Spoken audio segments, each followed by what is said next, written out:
All right, welcome back, you guys. So I've done a little bit of routing off stream.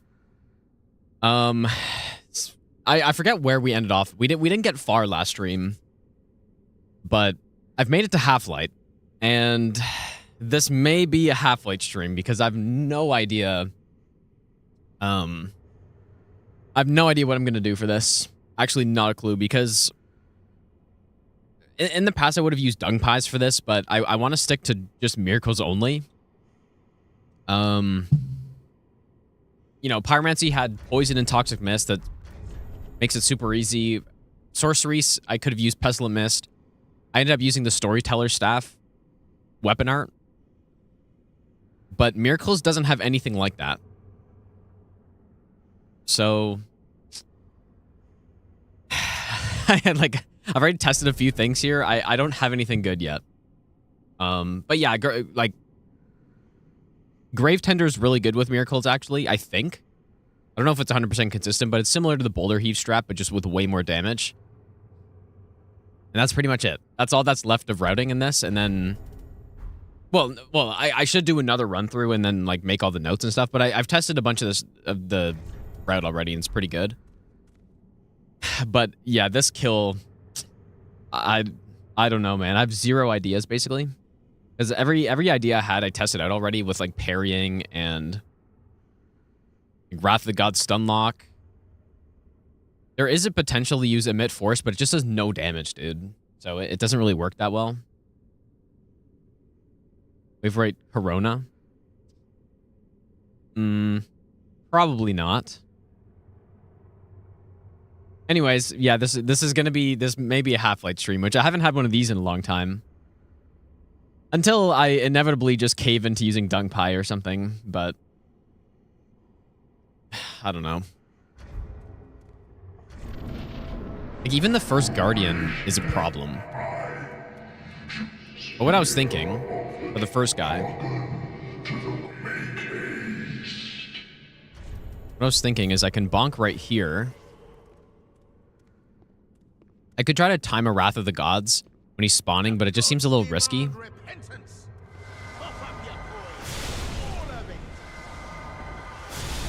Yeah, see, the problem is he can just roll that. Yeah, I did see the next ever Dark Sovereign. Well, I didn't actually see the fight, but I thought it was going to be Caliga, which is... Hopefully they make it cool, but I'm thinking it'll just be more projectile spam, probably. That's my guess. Yeah, so this... The first part of this is fine.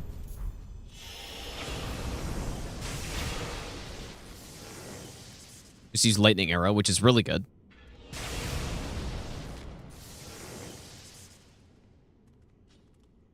The way Halflight always works, I guess most people here probably aren't super aware of how a normal Halflight fight works. But when you're fighting him one-on-one, it's very easy. Especially with magic. Or Lightning Arrow, I guess, right? But the problem comes when the second Guardian spawns. And the Guardians have the shivs, which is basically an infinite throwing knife that tracks you. Very annoying to avoid. They also heal Halflight, which is bad, obviously.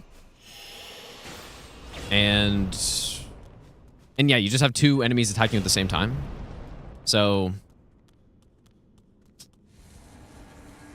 I don't know. I really don't know what to do at this point. But yeah, maybe I just won't. I would rather not spend like 6 hours here this stream. So we'll have to see what happens. But I don't know. I was thinking. So this is how much damage we can do basically before phase 2 starts. Parry doesn't work. Like I was thinking parry into Sunlight Spear maybe, but just way too slow. Even with Sage Ring on. I think the best way would be if we can somehow kill the other Guardian. I'm trying to think of how in the past...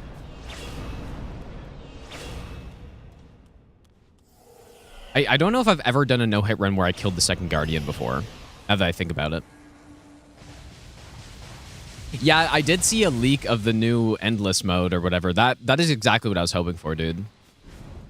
Yeah, that sounds like it'd be tons of fun, man. Divine Pillars of Light goes through walls. Well, it's not about going through walls. The way the other cheeses work is as long as you're not actually hitting Halflight, then he won't aggro. But miracles don't have a way to deal damage without hitting someone. You know? So yeah, even if I could Divine Pillar of Light, it would still hit him and then he would aggro.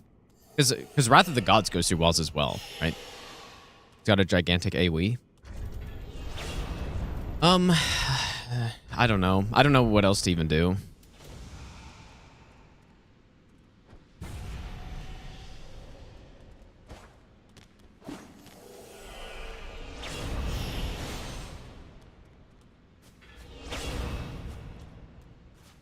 There is another strat where you can...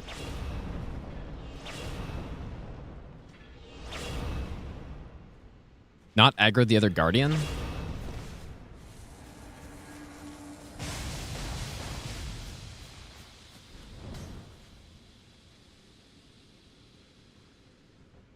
Actually gonna make him invincible, I think.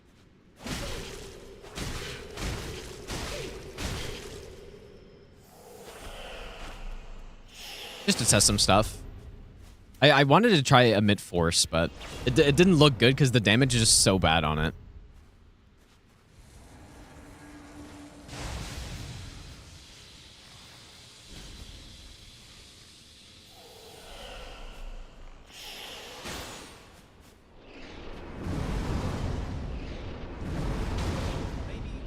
Like 111 damage.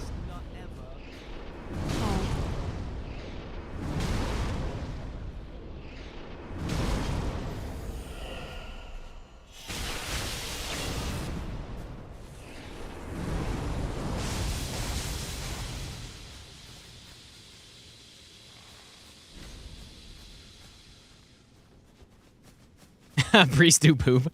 Yeah, surely, dude. Yeah, I mean, that would definitely be the simplest thing to go try and do. Undoubtedly.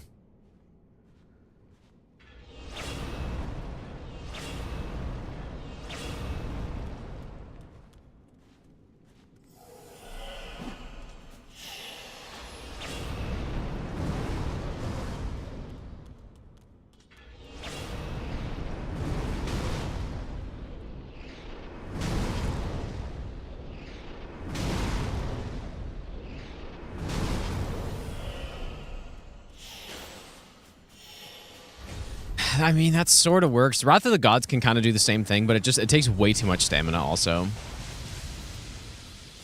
That would work if the second Guardian didn't spawn in. And I was thinking maybe I could do it in the corner somehow. I don't know how I'd get it set up, though.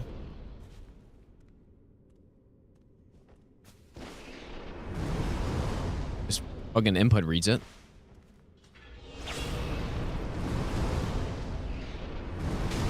And if I got it where I can just constantly stay in the corner.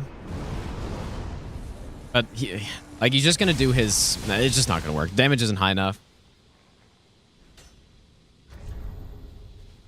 And then the Soul Master is just going to spawn in, so...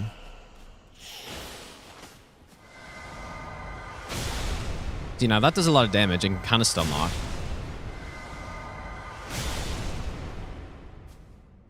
You know what? I wonder if that's actually enough. Wrath of the Gods? I don't know how to set that up, though.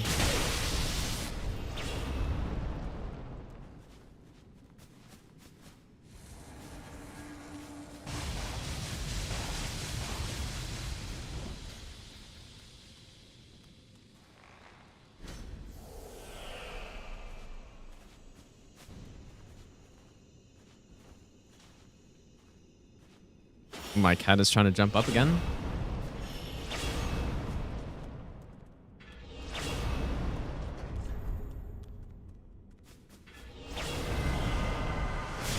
It's so damn slow, too.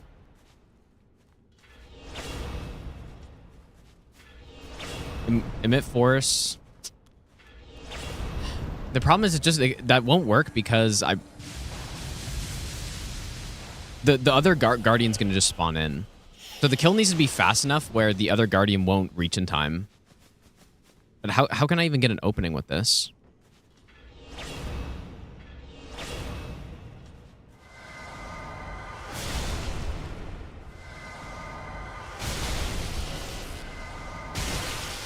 Obviously, you'd have to get time with the soul mass as well somehow.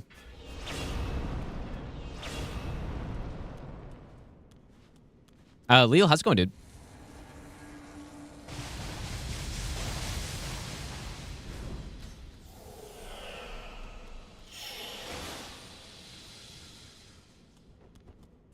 Wonder if I can go in bow phase somehow.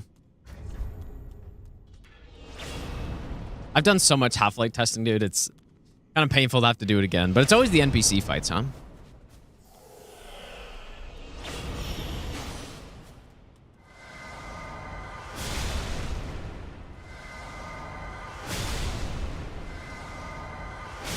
So right now, he has 2,300 health left.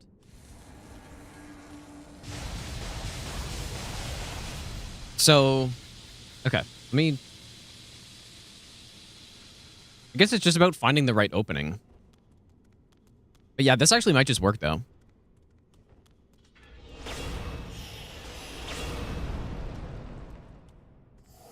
So wait for the soul mass. I don't think this is safe, but... Oh. Okay, that looks really good. I don't know why I thought that wouldn't work, but... Doris gnawing work on him? It might, but it wouldn't really do that much damage. Surely it's that easy, dude.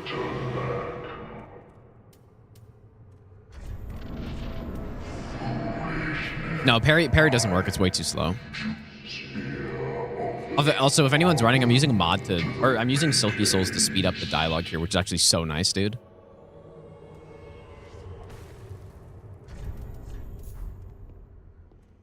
Yeah, unfortunately, this opening strategy isn't even safe. Because you can just roll this guy. In this case, we just have to reset. Probably. Just have to bone out if that happens, I guess. NPC fights exist for people to spend tons of time, figure out obscure strats. No, I mean, they obviously don't think about runs like this. So, I don't mind NPC fights, but I don't like NPC bosses. That's what I don't like.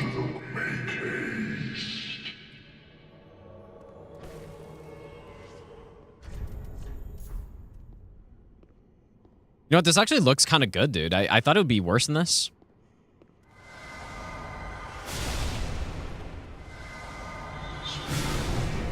Okay. So kill him. I gifted you a sub to your German rival Souls streamer, lol. Delanya, thanks for the 2-month resub. I appreciate that, dude.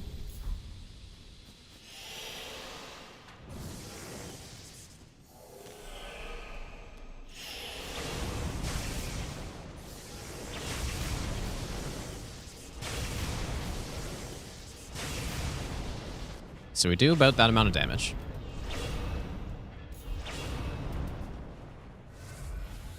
Yeah, it's just the opening. Like getting the right Wrath of the Gods opening it.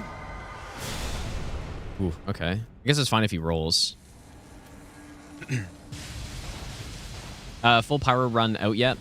No, not even the sorcerer run's out yet. But I just got the pyro run a couple streams ago, so it'll be a couple weeks probably.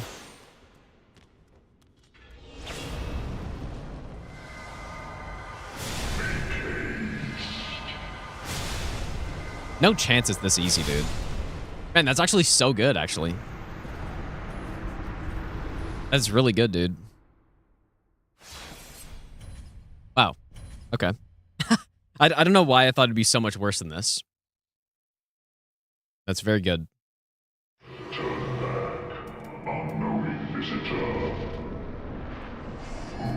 But yeah, there's going to be a new video out tomorrow, though.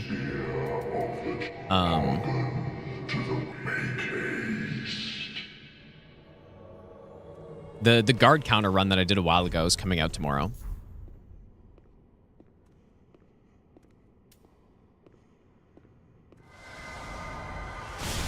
How did he see me, I wonder? How do I know he won't hit? I actually don't. he does have sort of an input read for...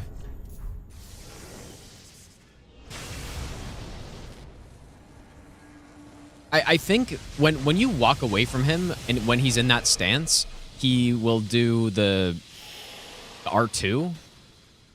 But then when you get too close, he'll do the R1. And so maybe if we're just kind of at that in-between distance, you just won't do anything, you know? Say this would work on Friede. Yeah, I tested Friede. The strategy is basically the same. Although, I don't know, I was kind of between 2 Wrath of the Gods and 1 Wrath of the God into a light Sunlight Spear. Because that combo did more damage, but we don't actually need more damage, so...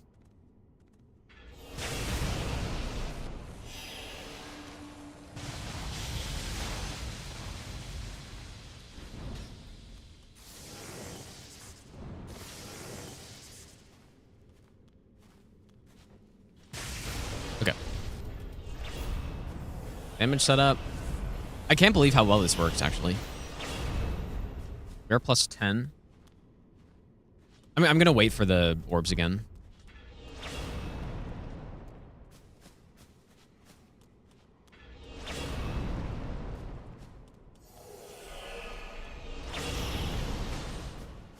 Oh. But see when I move away from him, how he does the R2 version?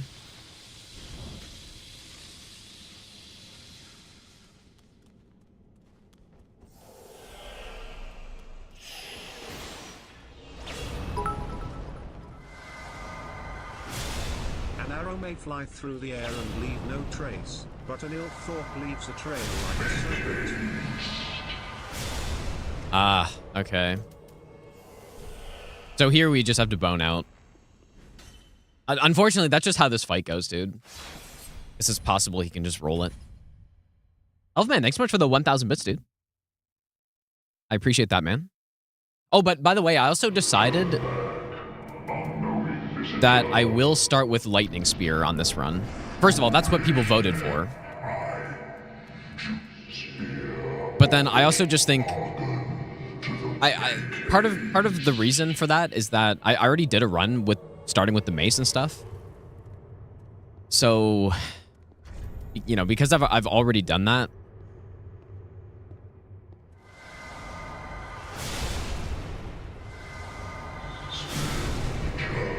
And we may as well get a different look at it, right? And that way I've just done both. And it is also, it's just more fun starting with Lightning Spear. Not that it's crazy strong or anything off the bat. It's pretty strong, but it just, the run's cleaner that way for sure.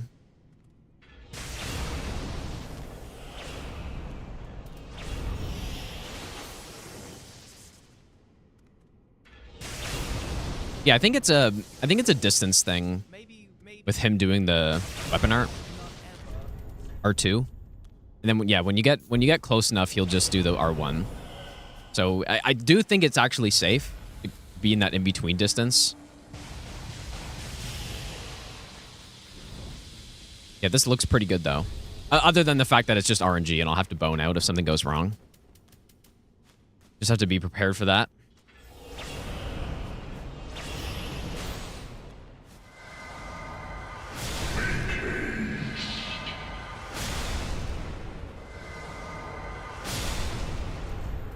Okay. We will say that's good.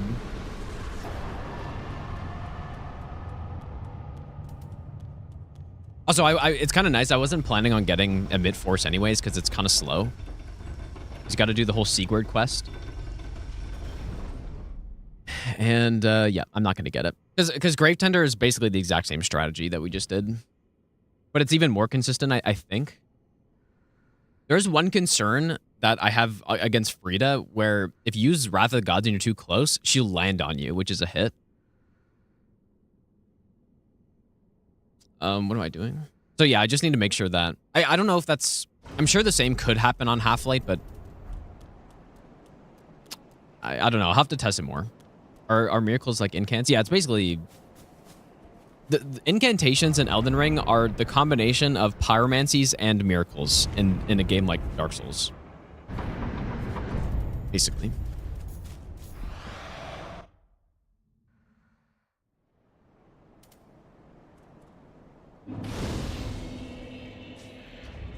Am I going to set up red tier stone here? I guess I could have done it at the last bonfire. I may end up getting dung pies just to set up red tier stone on this, but I'm not sure yet. For now, I won't.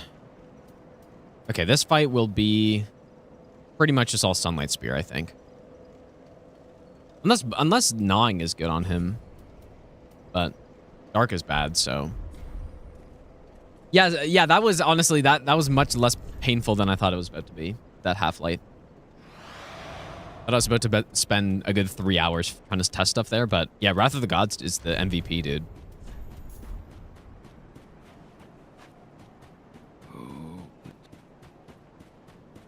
Every NPC fight, running around waiting for the right moment to do one punch.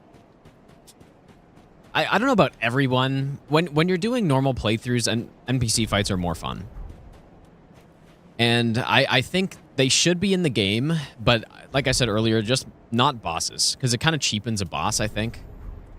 And the reason I think they should be in the game is because it's fun to test kind of PvP specific gear in the Souls games against non-actual players. Is this fast enough here? Ooh, that is so much damage, dude.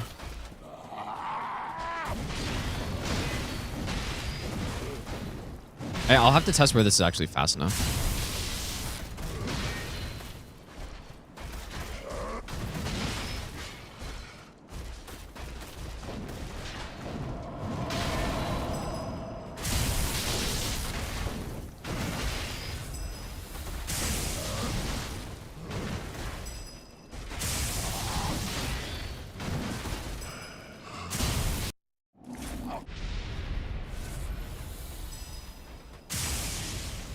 How much is...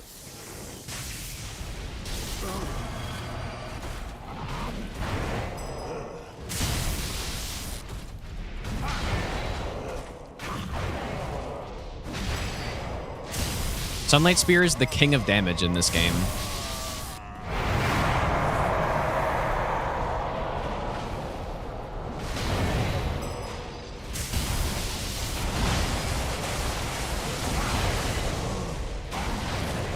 Just does such a ridiculous amount of damage, dude. Wow, even that was fast enough.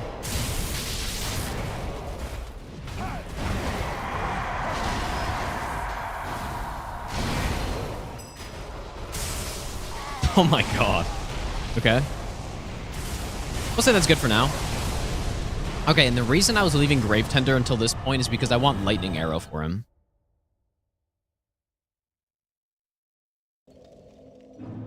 Friede's Whip for buff? I guess I could. Which one is that again, though? That's the...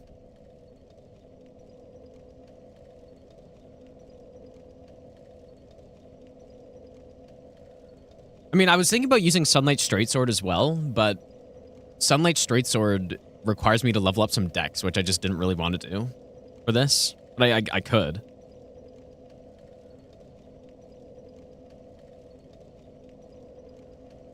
Yeah, I kind of forgot about the Ariandel one, to be honest.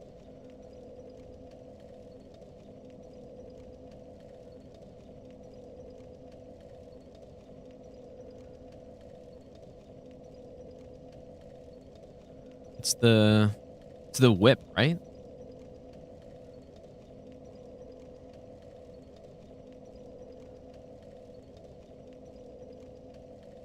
Hmm.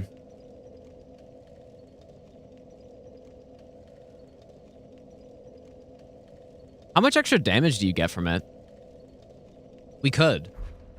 X-ring swap? Yeah, I could go with the like milk ring or something. Yeah, that's a good point, dude.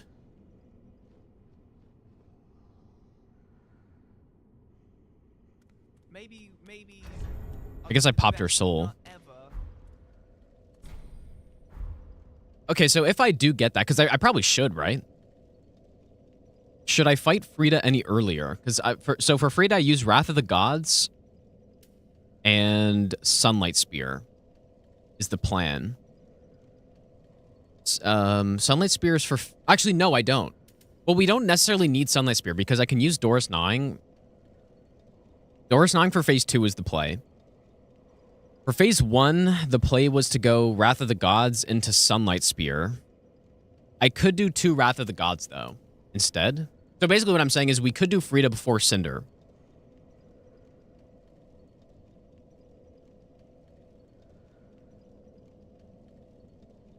What's the worst NPC boss?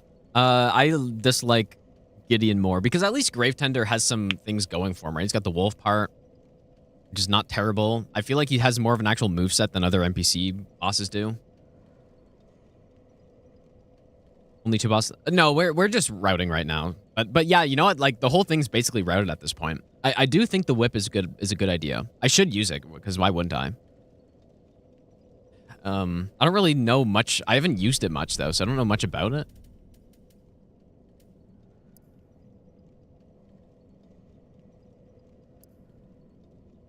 I guess this one's also 12 decks as well. Interesting. Well, maybe I should get a Sunlight Straight Sword then too, and I'm assuming they stack, but I'm not sure.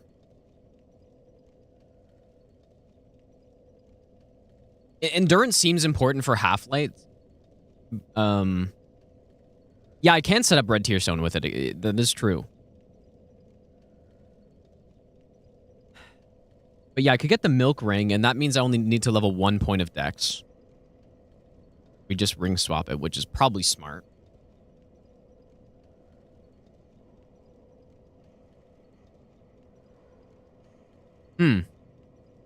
This is... I like this, dude.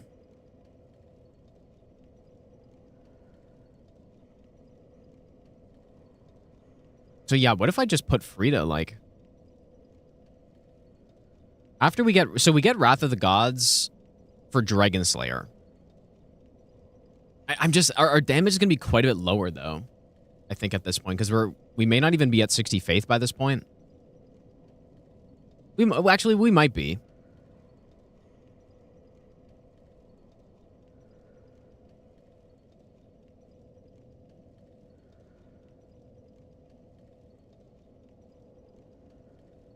Okay, 2 minutes, 25%.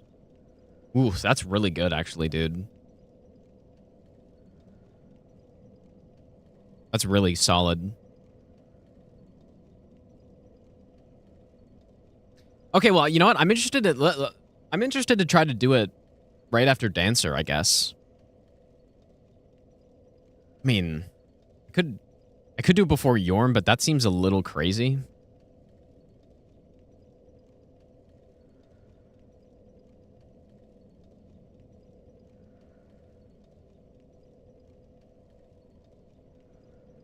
Okay, so the absolute earliest I could do it is here. Whoops, that's the wrong one.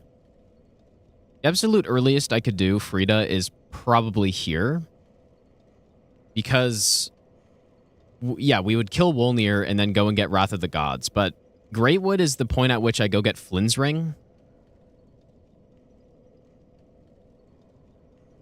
And then... But yeah, I mean, I could just move Greatwood earlier, I guess.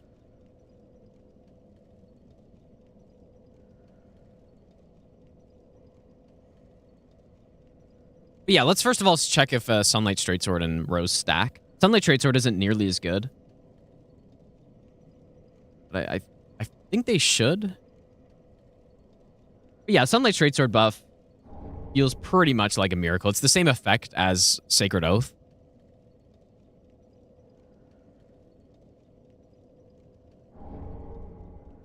Okay, and just for now, I'm going to get to 12 decks. Yeah, they do. Okay. Oh, yeah, see, I even got one earlier, and I was testing it out. Yeah, this would be a great Red Tearstone setup. I mean, it's a little slow, but... Yeah, it's actual perfect setup. I think. Yeah, it's going to leave me at, like, 20 HP. Perfect. And then we can go like this.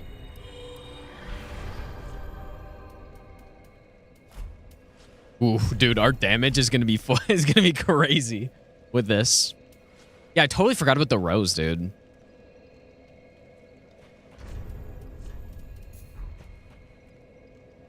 Okay, let me write this down. So Friede...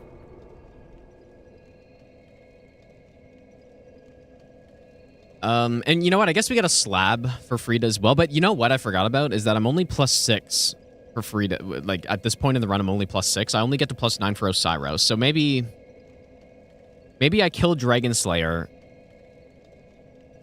get a +9, and then go to Friede.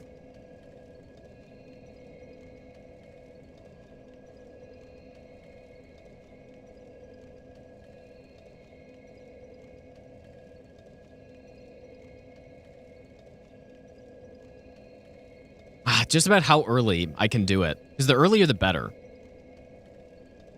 And who knows, maybe +6 Friede isn't that bad.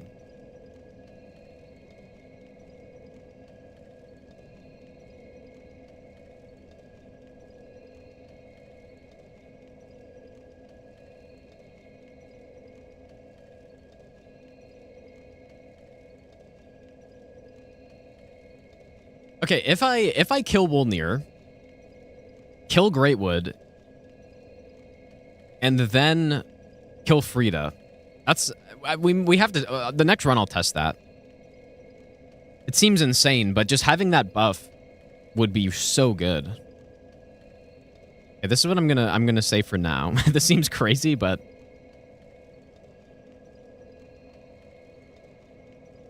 yeah, we can get Doris Gnawing as well once we get past Wolnir, which I use for phase 2 Doris Gnawing on Friede is an instant bleed proc.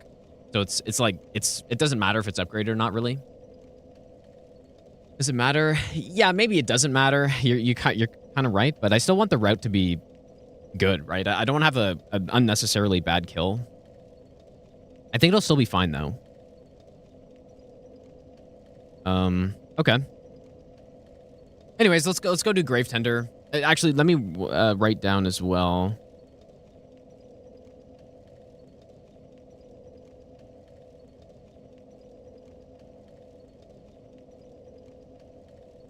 We will get Sunlight Straightsword then. And then if we're getting that, I also should get the Milk Ring.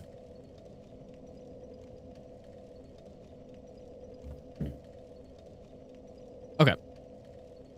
Go do Grave Tender.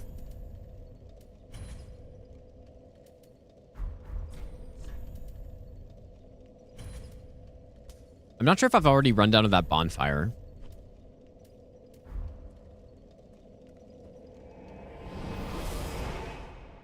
No one takes your DS2 no-hit all torches lit run idea seriously. All torches lit. Sounds pretty insane. So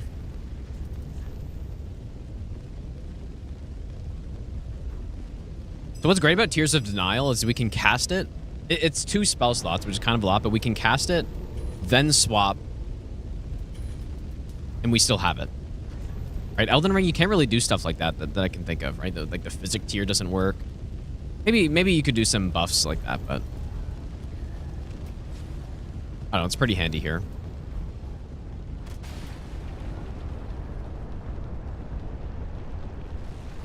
This route is actually coming together. The damage we get, you guys haven't seen it yet, but the damage we get late game is just insane, dude, with Sunlight Spear. Oops, I didn't mean to do that. Sunlight Spear is insane.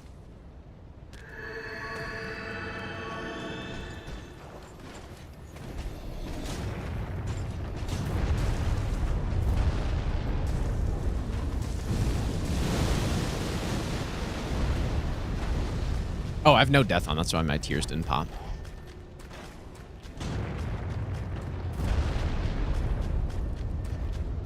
Okay.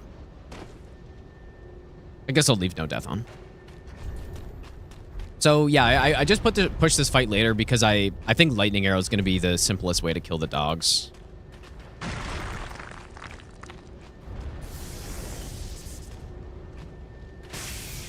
Quite an interesting miracle. Or an interesting spell. Oh. Oh, oops. Because it's such a low commitment thing, which is why it's so good in PvP too, right? You hold it, close.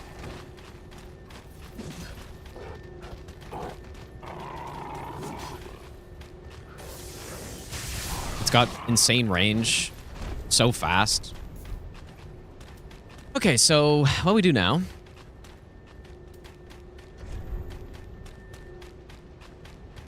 Bring him here. I guess we would want to do our buffs here too, which maybe we probably don't need the rose.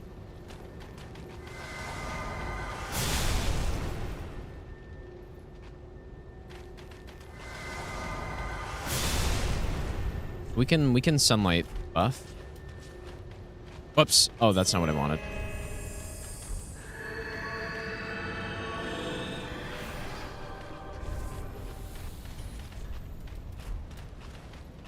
The only problem is blocking.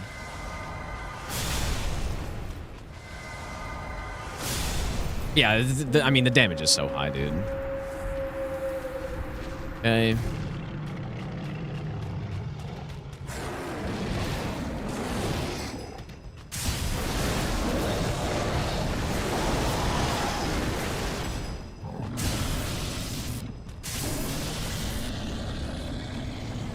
How's it going, Kaza? Okay, well, that's it. So everything's at least somewhat figured out. Get lingering. I am not going to get lingering on this one. But does lingering even apply to that stuff? I can't remember. If it applies to Ash of War buffs. Or weapon art buffs.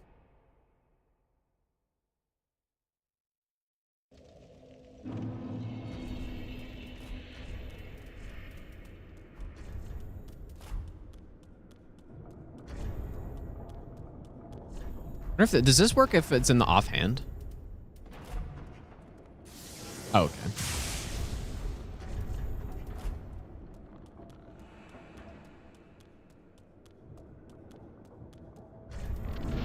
Surely I need red tearstone ring for this fight.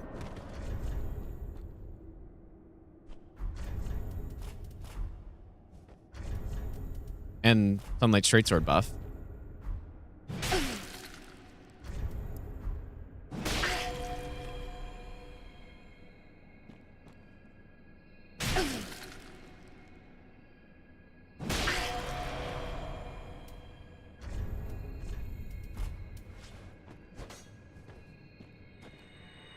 This is going to be a lot of damage when we have this build going.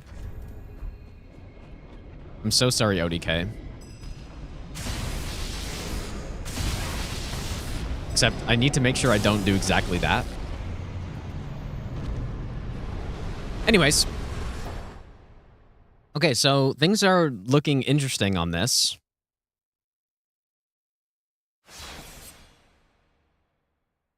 How's it going, Nice? Should probably keep that save.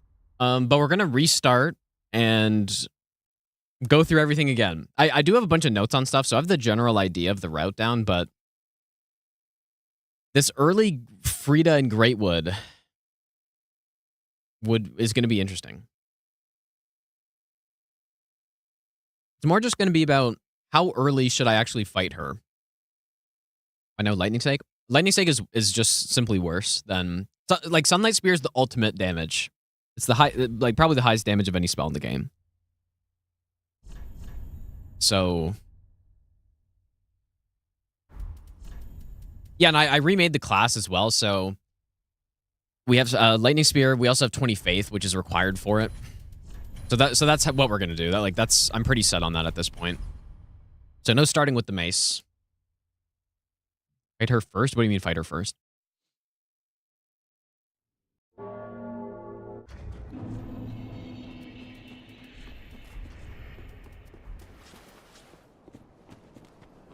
Well, the lizard strat doesn't even work. You need to quit out for it. Because I actually did look into it. And it doesn't actually work. So. Now, starting Lightning Spear is definitely the way to go, I think.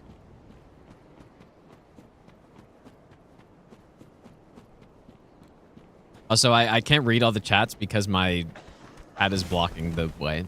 Like, I just can't see my screen. So. I can see some of it, but...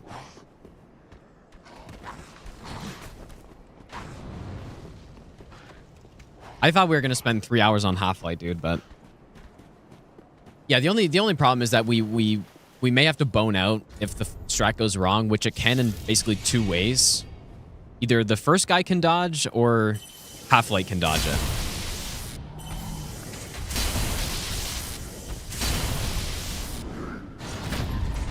Yeah, early Lightning Spear damage is pretty damn good, though.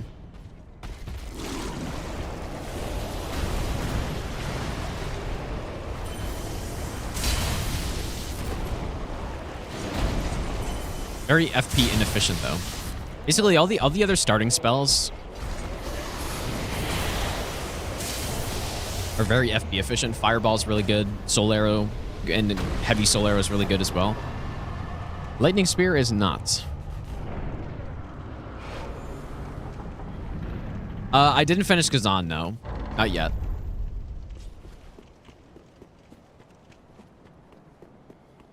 Not yet.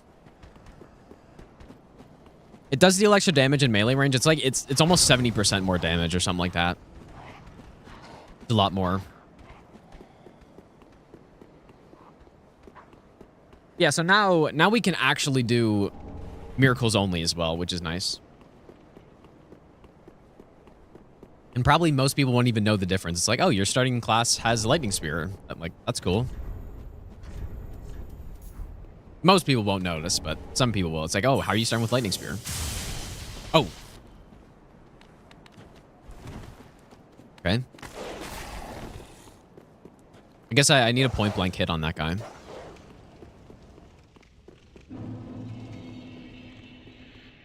Is Gundyr break to lightning? I am not sure. Probably, but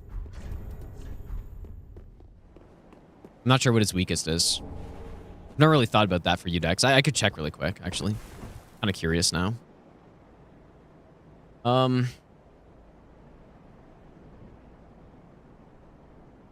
He is weakest to lightning at minus 14%.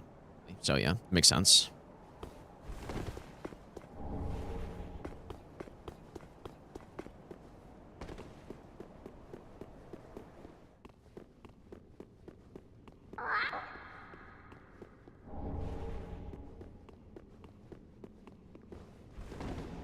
Yeah, the DS3 Tarnished Edition, dude. Yeah, sorta. Regular starting spell, so you start with Force, and then you also start with Heal. So I just swapped out Heal for Lightning Spear. I also made us an extra, like, couple levels higher, because I need 20 Faith for Lightning Spear. And you don't, I mean... I was thinking at first, maybe for balancing purposes of the different runs, you know, starting at a higher level would make things a lot less balanced or something. It really makes almost no difference.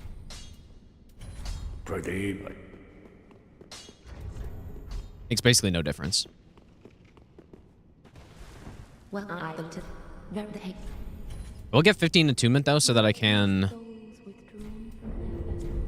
cast 1 extra Lightning Spear per FP bar.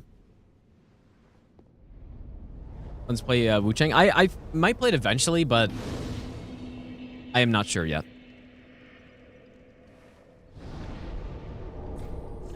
Yes, I am using a mod to start with this class instead. Or yeah, start with Lightning Spear.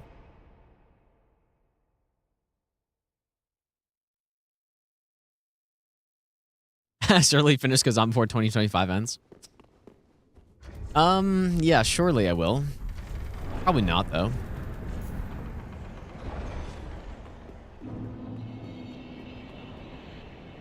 I do need to get the Paladin's Ashes, though. If we're getting Sunlight Straightsword plus I get Dark Clutch Ring and maybe that extra Estus Shard, I'm going to need... Grab that. Also, my... Oh, my God. That's just totally blocking the speaker, dude. I can't even hear. It's funny. Well, no, lower... If I lowered other stats to compensate, it would actually make this class even stronger, right? Because... then I can put more levels into the stats that I want. Because yeah, I thought about that. I was like, oh, maybe I'll level or decrease some endurance or some strength or something. But that would actually just make the class stronger. because I just get more faith that way.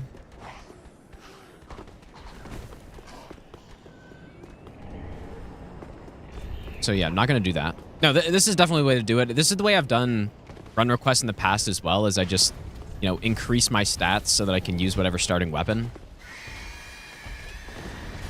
And it doesn't, it never really makes the run any easier. Sometimes at the start, I guess my damage could be a bit higher, but in terms of the overall difficulty of the run, it doesn't change because getting a couple extra starting levels makes almost no difference because of how many runes or how many souls you actually save. Whereas if you give yourself levels later in the game, that's a lot of money you're saving, right? What on earth?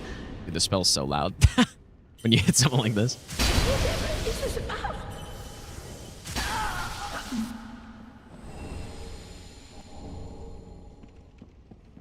I am done with magic and pyro, yes. Or sorcery and pyro are both done. Miracles is the last one. And what I want to do at the end of this is make a comparison between all the spell builds. Oh, God. For each boss, you know? To kind of rank which one's the strongest for each boss, and then kind of overall which is the strongest. I mean, pyro's the strongest, but I don't know. It'll be interesting to compare them directly on the bosses and stuff. Make a save.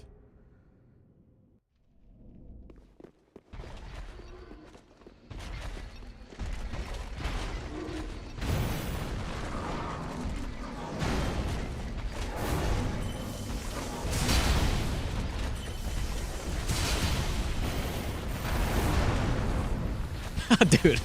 Oh my god, my cat is going insane, dude.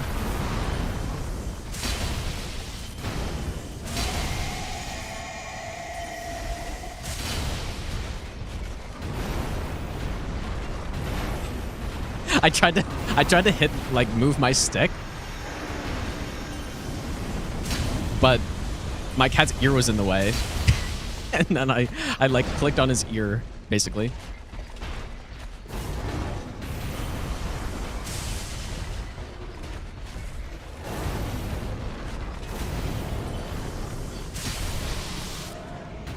Yeah, see, like this, even though we're a little bit higher level, we started with Lightning Spear. That Vort kill isn't better than any of the other Vort kills we get. In fact, it's probably even the worst one. Fire might be a little bit worse, but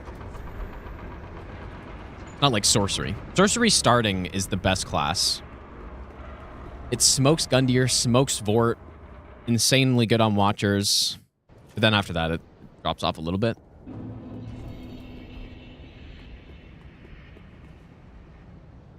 Miracle is kind of the one that is the slow setup, you know?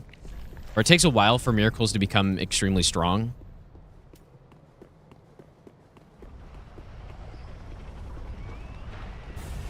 Have I tried a trio spell build before? My all achievements no hit run I did in this game a while ago, I used all three. Pyro works really well with any of the other magics because obviously it levels up Int and Faith. But I haven't really done I don't know. I haven't really done a pure build using all three, though, I guess. It's just I used all three on that all achievements run. I swapped a sorcery for farming sections, but other than that, I just used Pyro Miracles. Miracles late game are the strongest thing, which we will see. But Pyro is just very safe and good everywhere in the game, so.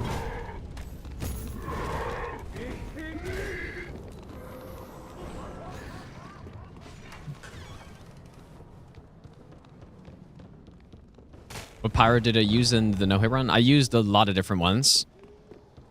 Great Combustion, Black Flame, Great Chaos Fire Orb, and Boulder Heave were probably the biggest ones.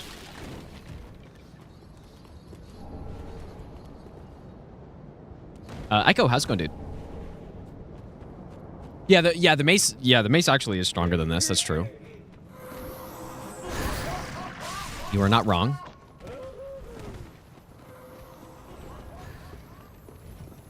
Yeah, I definitely think starting with Lightning Spear is the right choice for this. Much more satisfying. Gives us a more fair comparison with the other magic builds also.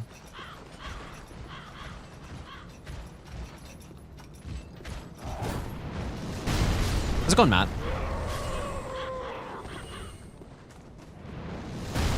It's my favorite overall between Miracles, Pyro, Sorcery. I don't know, man. I mean, I like Miracles a lot, but they're not really that. I like that you get healing from Faith build and stuff like that. But for no hit, that has no effect on the run. So I think sorceries were my favorite so far because they have so much going for them with the hidden body and spook. And they have a lot of interesting boss kills because they're weak in quite a few spots. So it was a very interesting run. This one is also very interesting. Pyro, all of them are cool, I think, but Pyro is kind of just strong everywhere almost, and it makes it a little bit less fun, I think. I didn't have to be super creative on that route. We just destroy stuff. Although it was fun destroying stuff like Friede and Demon Princes and stuff. I don't know, man. They're all pretty good and fun to use. The reason all the Faith Rings are late game because it takes... Wait. Because it takes Faith...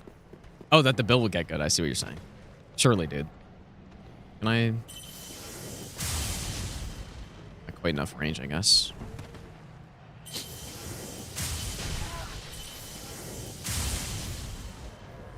We do need to drop down up here.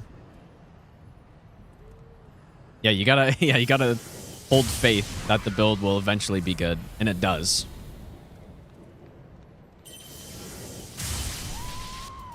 Oh, I have no heals left. Oh.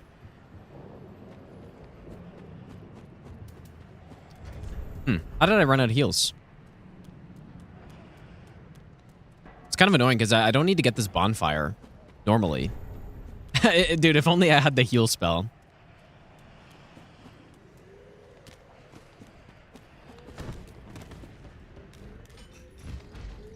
Yeah, I'm supposed to have enough heals here, but... Oh, it doesn't matter.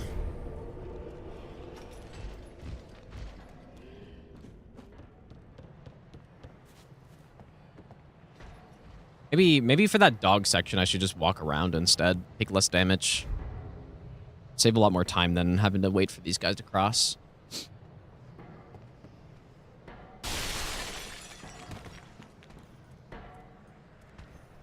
Gonna do a meme build like shields or stick to legit stuff? Well, I don't really have any more DS3 runs planned at this point.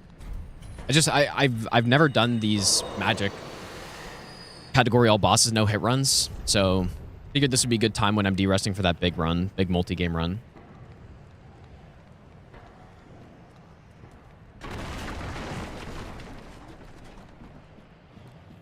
Let's go, Madman. No, Canada does do jury duty, and I got summoned one time, but it ended up getting canceled or something. Luckily.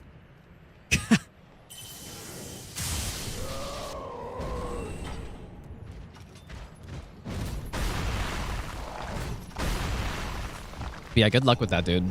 Hopefully it doesn't take a month or something. Something insane.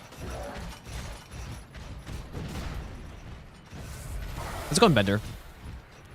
Okay, so the way we run off of this is right here. A little sketchy.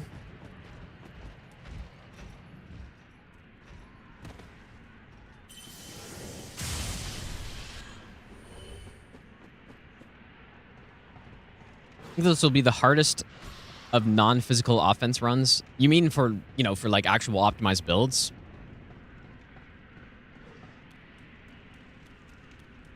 No, I don't think so. Miracles are really good, dude. So, I don't think so.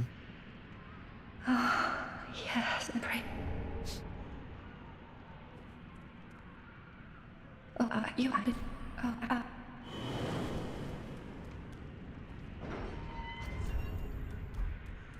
Kind of funny. The only reason we get her is to get... Like, it might not even be worth getting her, dude, but... We unlock her so that we can get...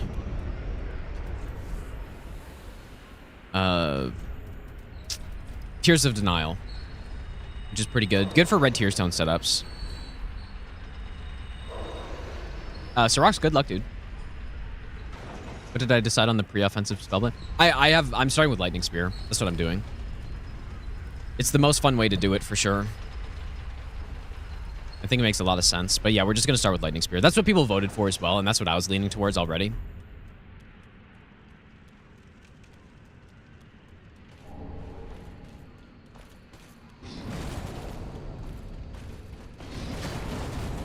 Ooh, he's trolling me. That's the troll RNG right there. Repokes, cancels the follow-up, and then jumps at you. That RNG is like... I think that was the reason I decided to do the branch strat on the God Run 3 here.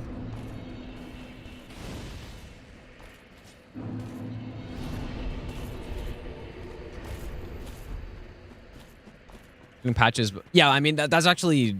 Well, yeah, I mean, I did that also on the other... I think the Pyro run, I did the same thing. That's kind of just the strat at this point, to unlock her and then kill her for the tower key. Especially on the spell runs where souls are more important.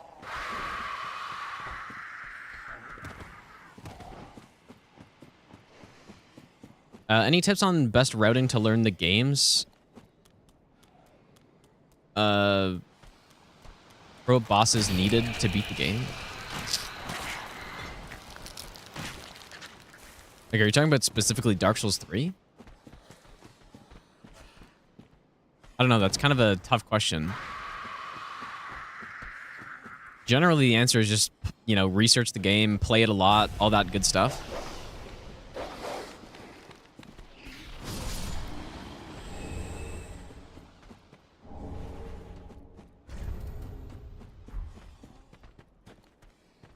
But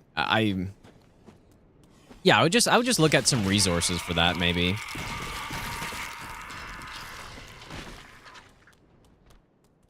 One, two, three. Basically, just want to learn the games to beat them in under 5 hours.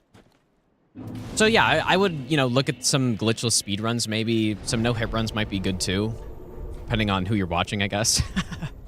But yeah, I would just check out some stuff like that.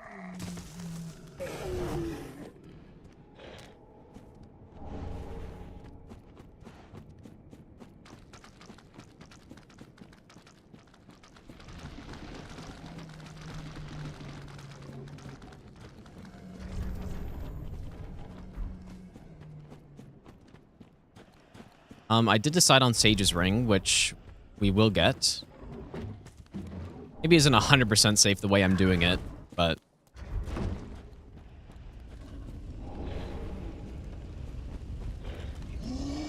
Hey, Miklos was saying if I run left on that guy, he doesn't chase you.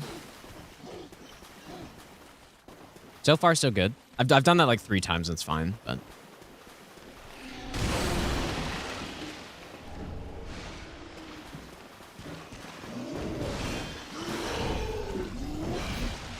Ages. Yeah, it's kind of disrespectful. We just walk in and bonk him and then leave.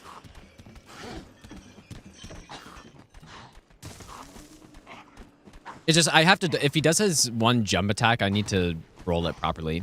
And that's basically the only thing there.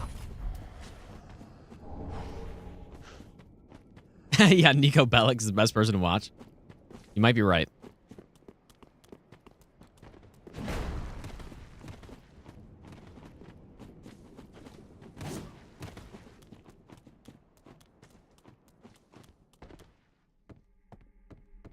This is not a real attempt yet. We still... I'm trying to figure out... I'm trying to figure out when we should do Friede on this, because we're going to do her early. I just don't know how early yet. It's a big question. Let's go on Reflections, dude. Welcome back. Milk Ring will also be nice so that I can actually quick step properly. Because you still get iframes, but I'm pretty sure you get a lot less iframes when you quick step without being able to wield it. Not sure exactly how many, though.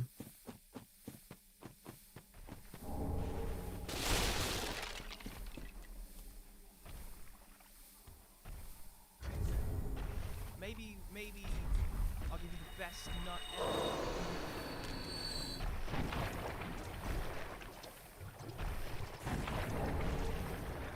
Jeff, thanks for giving us up to Reflections. Thanks so much, dude. Also, Amitai, thanks for the 13-month resub. Welcome back, dude. And Beef Supreme, thanks for the 6-month resub as well. Benefits of playing controller versus mouse keyboard. Well, wait, I think I need to get this before we go up.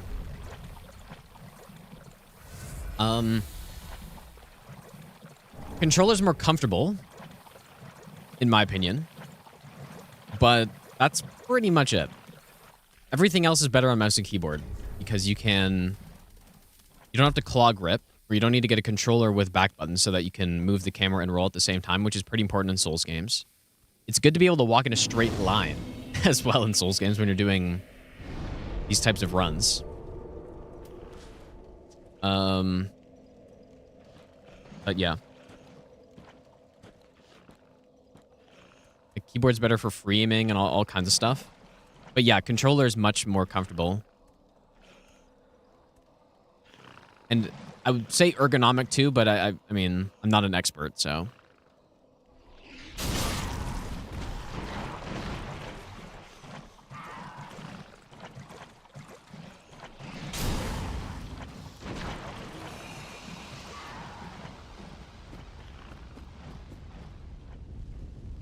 I think Mace or Black Knight Sword is better.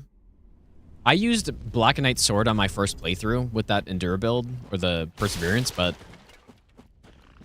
which one is better? They're both pretty solid, and they both kind of do the same thing. Black Knight Sword will probably be better on any demon boss, I'm guessing. Probably Black Knight Sword, I guess, but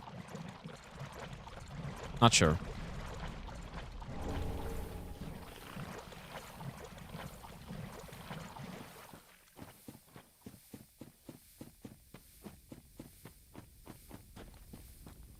I guess the other thing that controller allows you to do that keyboard doesn't is be able to move like this. Like, it can be more precise for strafing in certain cases, in my experience, which is quite nice.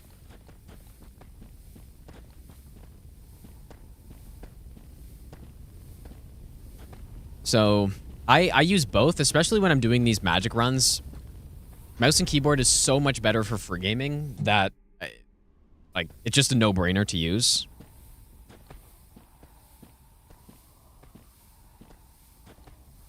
Whereas trying to free aim with controller is not very good.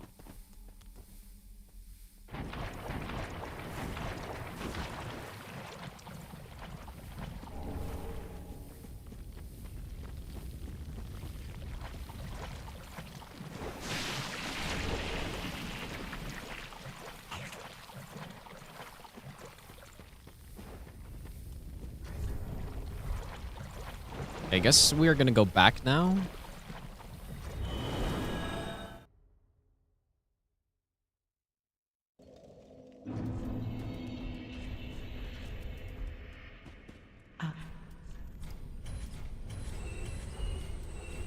Island.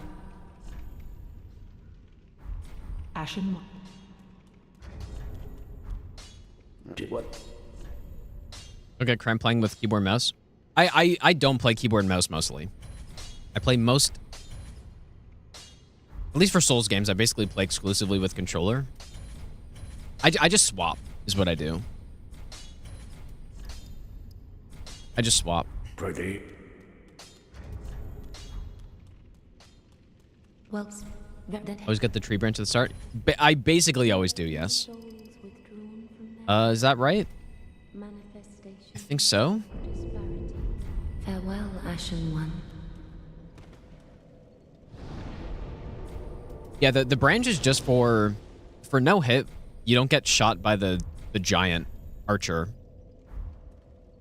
Now, For normal playthroughs, I probably wouldn't recommend starting with it because you can just go talk to him and then he gives you the branch, and the branch is basically a flag for him to not hit you. So yeah, I wouldn't recommend starting with it because you could probably start with something better. But for no hit, it's not required, but it's pretty good. You will very rarely see no hit runs in this game starting without the branch.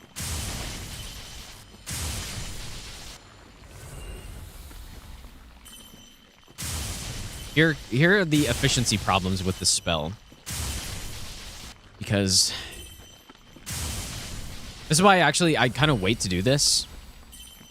Because I just simply don't have enough FP if I don't go back to Firelink first. Kill all these guys. Especially because I don't two-shot them. Yeah, if you're doing Thrall Jump, then yes.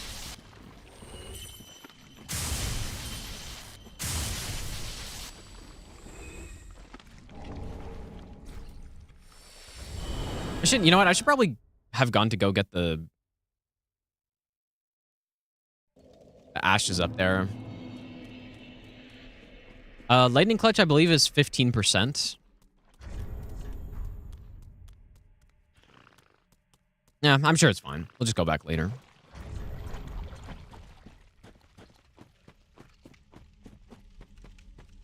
Running section usually on keyboard? No, I'm almost always on controller unless I need to aim something. Deathless Rando? In Dark Souls 3? I definitely want to do that, yeah. Yeah, that sounds like it'd be a lot of fun. I do swap pretty quickly, though, because I do it all the time. And often you'll see me do, like, a roll or something, and then I'll swap. Just so that my character keeps moving while I'm switching over. Unfortunately, this guy gets 3-shotted.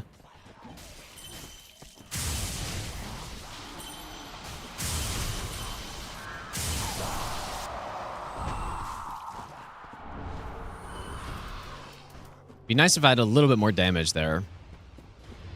But even I don't even think +4 is enough.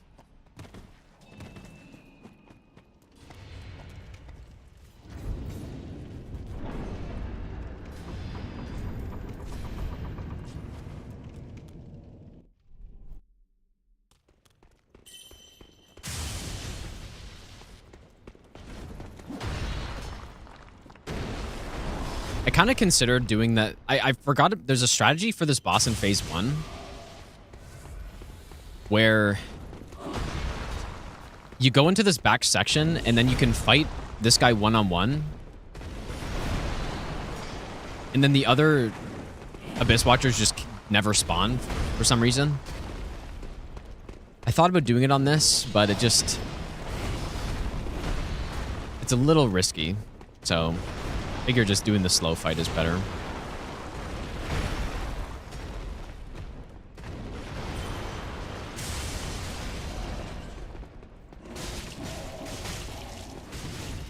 Nice one, Red. Really well done. Get one-shotted. Miracle has a very rough Abyss Watchers fight, actually. Lightning is good on them, but it's more about the way the spell casts that makes it not as good.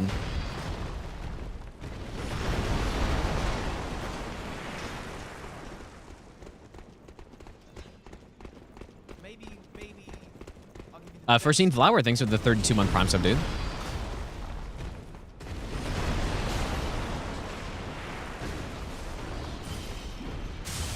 Yeah, you don't have that much range. Every time you cast, you do a big step forward, which is bad. It's just such a huge commitment.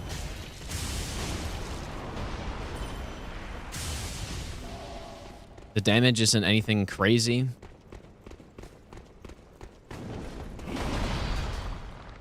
Yeah, so quite a slow Abyss Watcher fight.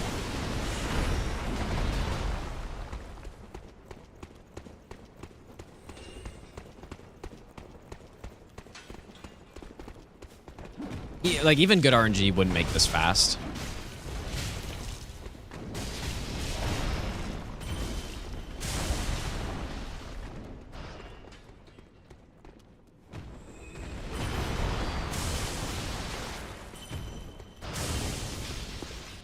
Probably shouldn't have done that. Hopefully I have enough for this phase even.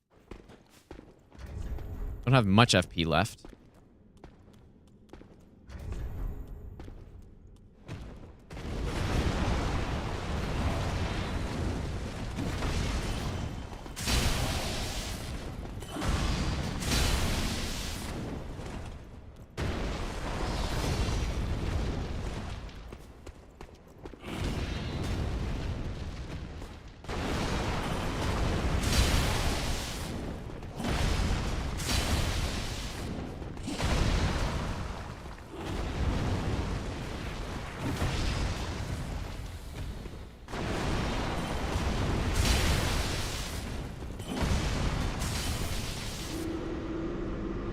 Okay.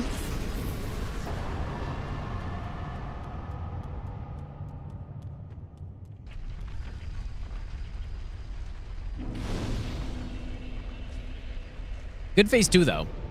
Pretty good phase 2. Just phase 1 is bad. Came here from YouTube for the music. Yeah, I mean, I do like...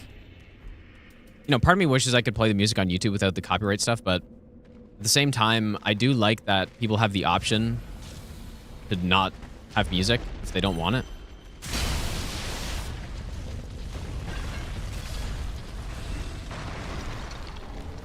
Okay, I guess I'm gonna get the milk ring.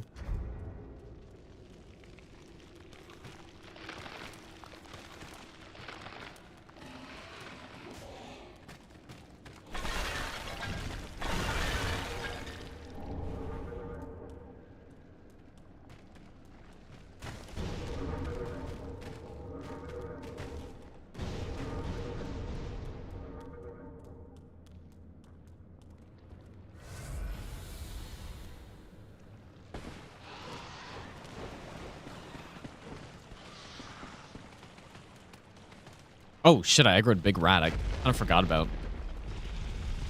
I forgot about that.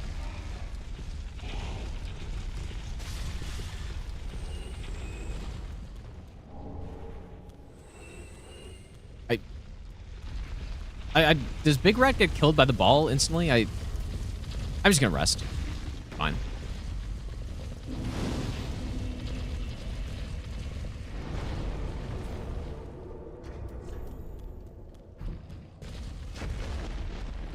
Boss fights. Well, yeah, I don't mean with the like boss soundtracks, because I mean I could do more streams where I actually listen to the boss soundtracks and have it on and stuff.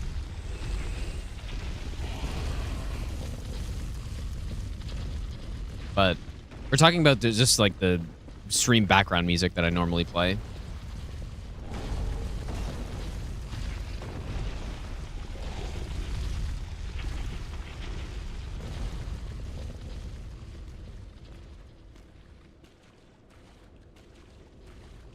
Yeah, that is true. The ads on YouTube are much better. At least for the streams. Like, Twitch ads are very annoying.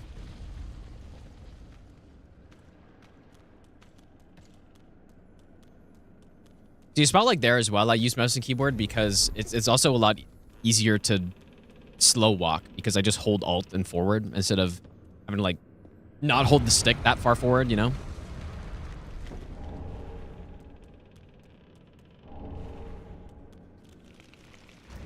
Train the boss for 50 plus runs.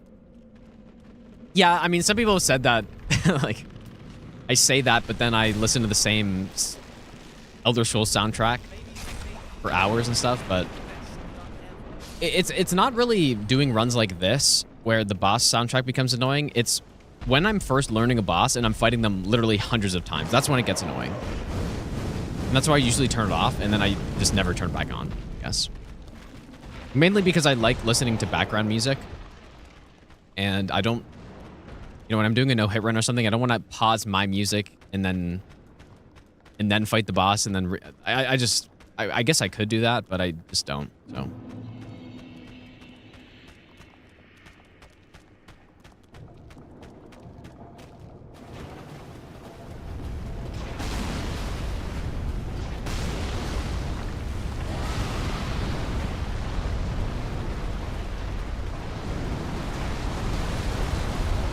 I actually can pick up Shield of Want doing this strat.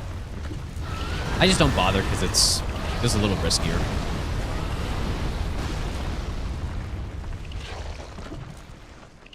Okay, surely I will successfully make him idle.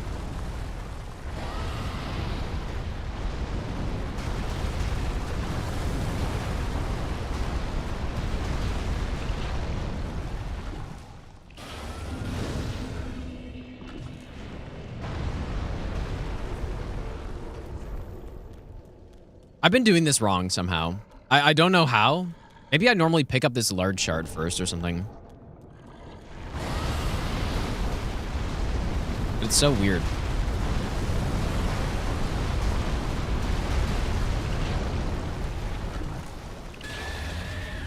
Maybe I have to pick up the large shard first and the timing just works out.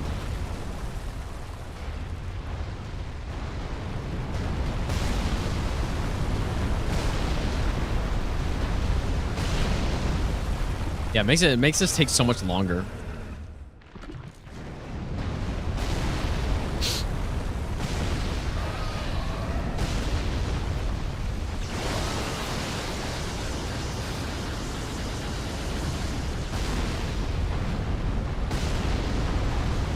Yeah, I think when we were routing this last time, I don't think we made it past Deacons, really. I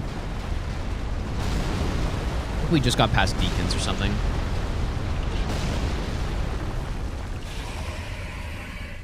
If you can walk on controller while using Alt on keyboard, probably, but that'd be very uncomfortable.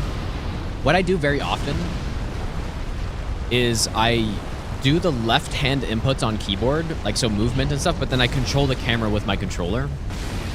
I actually do that quite often. I mean, even right there, I'm pretty sure that's what I did for walking past that guy.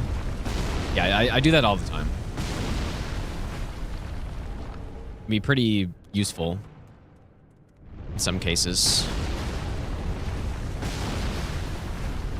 Yeah, the endless mode seems like it'd be awesome, dude. Maybe they have been watching my stream because a lot of the things that they probably have realistically, but basically everything that they've implemented recently has been things that I've said, but it's also probably been things that 100 other people have said. So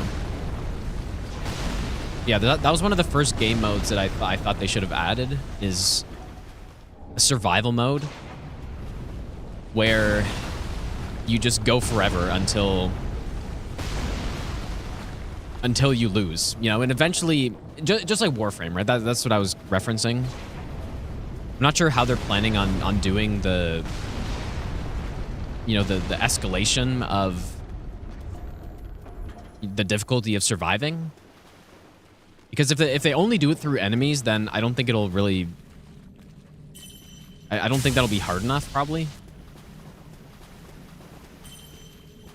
But... yeah, if they... I don't know. They do something like in Warframe, where you have to pick up the oxygen or whatever. And basically, you do that by killing bosses or killing big enemies, but they just get tankier and tankier, and then eventually it becomes, like, almost impossible. Although, I mean, if you get Marays or something like that, you'd instant win, but you guys get the idea. I think that'll be cool. I'm really excited for that, actually. That would make me come back and play Night Rain for a while. By a while, I mean maybe a week. Maybe. Yeah, that sounds like it would be a lot of fun, though.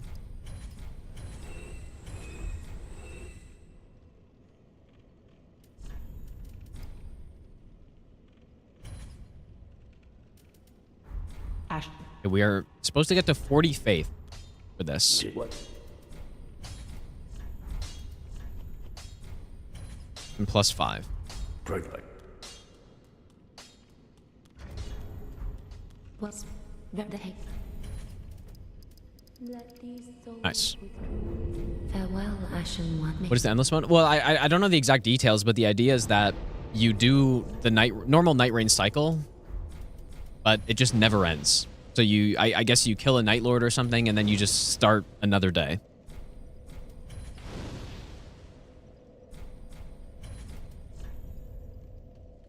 And yeah, if they throw in Shifting Earths to that, and I think that'll be a lot of fun, dude. No, it wouldn't be no rain. The rain would convert. It would be, just imagine you're doing a night rain run. You kill the Night Lord, right? Just the exact same as that. But then instead of exiting and going back to the hub, you start another day. You're basically starting another match, but you have all the same gear. That's the idea.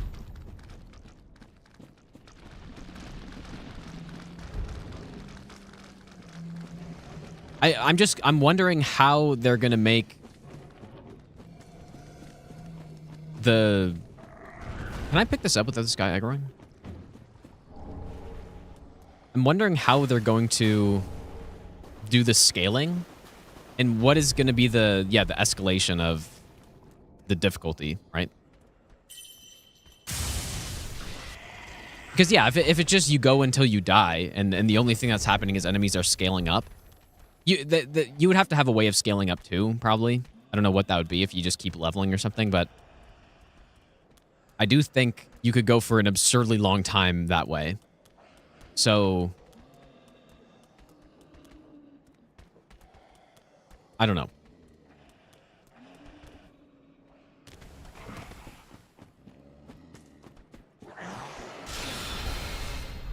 All right, so what we are meant to do is 3 point-blank lightning spears and then 2 stakes into phase 3. Is that a pause button? Yeah, I guess that's one thing that I've been saying that they should do and they haven't done. Is a single-player pause button would be so nice, dude. I mean, even a multiplayer pause, if everyone agrees to pause or something. So 1, 2... Yeah, I think in single-player pausing is almost a no-brainer thing that should be in the game. 3. All right, so now we double lightning stake, and then it should only take 1 lightning stake in third phase.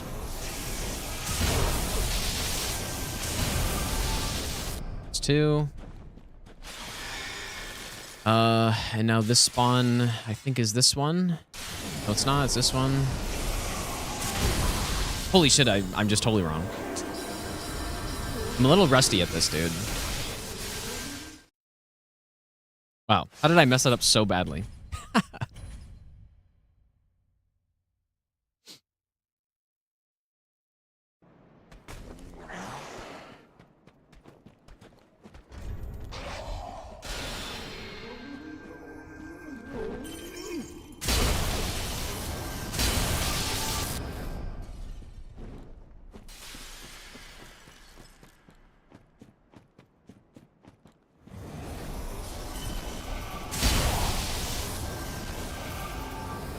Yeah, I'm gonna have to go through these again.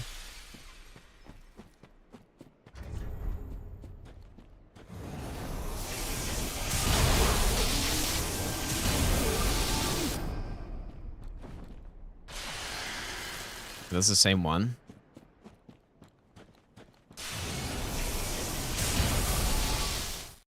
Pretty nice sage kill to do it this early. When I did my Faith any percent no hit run,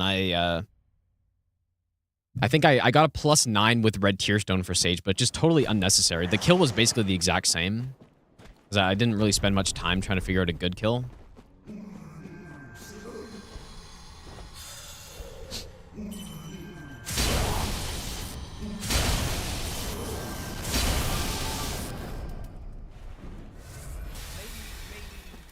I'll give you the best nut ever. Ooh. Oh, shit, dude. Okay, that's a problem. Actually did get hit there. Gildos, thanks for the brand new Prime sub. And Hbos, thanks for the 4-month Prime sub as well. What does St. Biden good for? It's good for dark builds and PvP.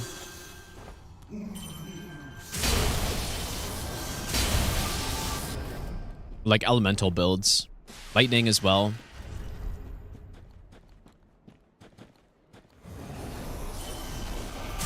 I don't know, maybe I just went a little bit early there.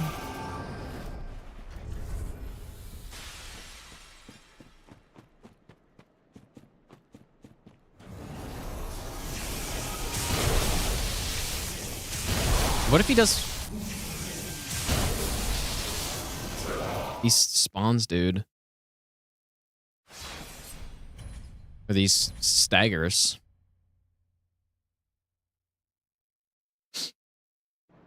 Everyone has potential to become top game in its genre. I don't disagree with that. I just don't see it happening. I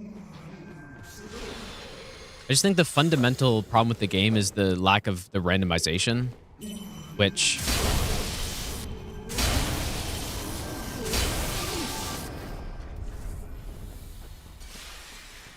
I don't know if that's going to be addressed. Oh, that was the wrong spell. Whoops.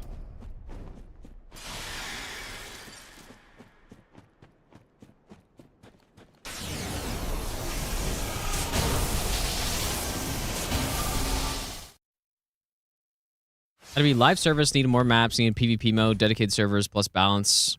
Well, yeah, more maps for sure. More randomization of those maps, and by that I mean it would be nice if terrain and stuff was actually randomly generated. So you have a map theme, right? You have a Limgrave themed map, but then it's basically different every time. Or, you know what I mean. That would be huge. But unfortunately, I doubt that will ever happen. I think even down to the camps and stuff. Like, those could have been more randomized, probably. More structures would be cool. Someone mentioned a hero's grave type of thing.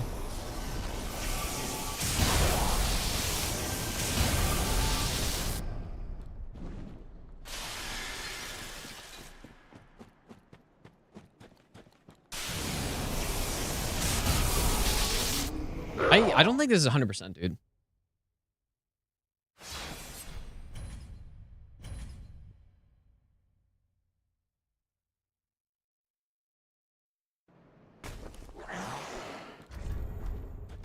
But yeah, I think if that's addressed, which who knows, maybe it will, and that would just be huge, dude.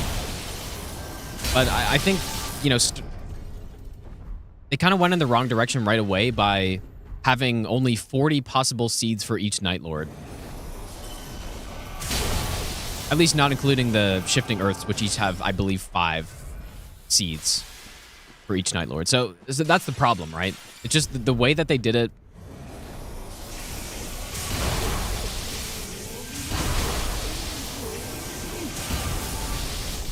The base framework of the game is kind of in the wrong direction, I think. It's still fun, but it would need a full-blown overhaul, basically, for that to get fixed. And then at that point, once that happened, then the game would be just insane, dude. Yeah, exactly. 4 seeds.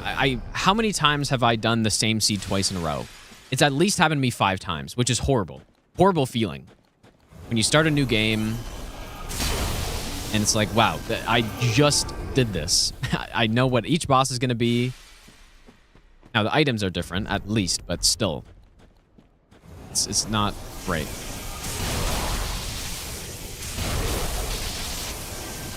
Are we saying this? I don't know what to do here.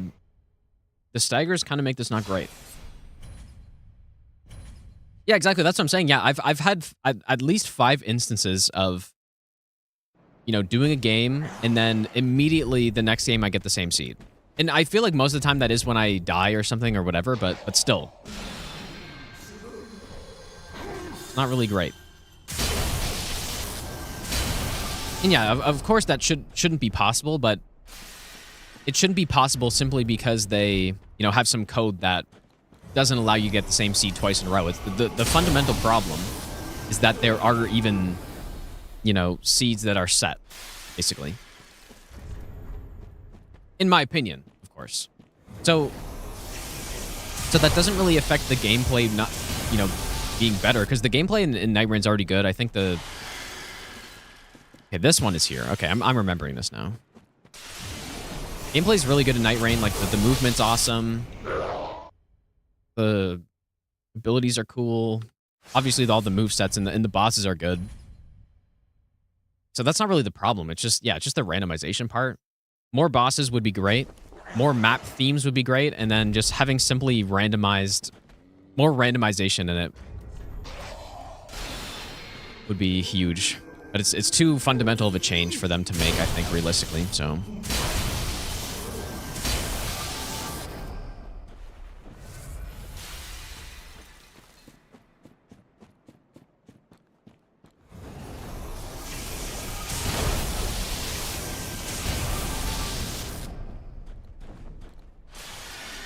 You know what? I guess what I could do is do only one stake in...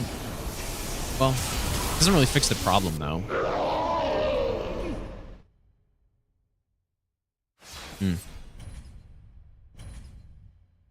But yeah, I guess a way to do it is just to keep adding more stuff. Yeah, having more seeds and stuff is good, but it's not...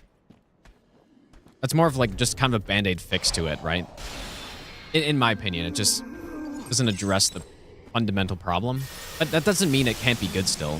I think Night Rain is a good game as it is. Just it had the potential to be much better, I think. Lightning Spear normally is in Baron Keep. So yeah, like we would have had it by now.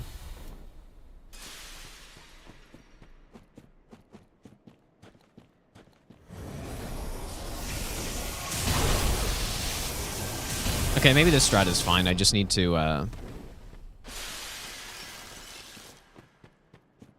a little far away here. We got time.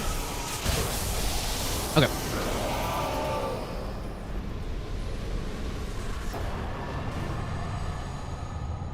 Yeah, I do want to try the randomizer, but it's not...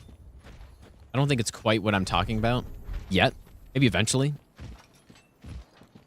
Yeah, even something as basic as just the castle not being in the middle every game, right? Except for the, of course, except for the city seeds. No, it's not there. But like the castle should be in different spots in the map at least, right? Or in the Everjails as well. The Everjails and the castle should not be in the same spot every time, I would say. So I guess I probably need to use a skull for this guy, because I do need the paladin's ashes, so...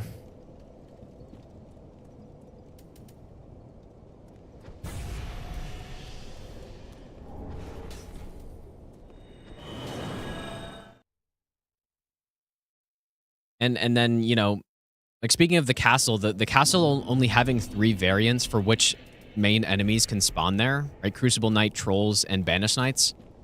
It should not be like that. Or, well, like, I guess that's fine, but there should be a lot more than that, I guess.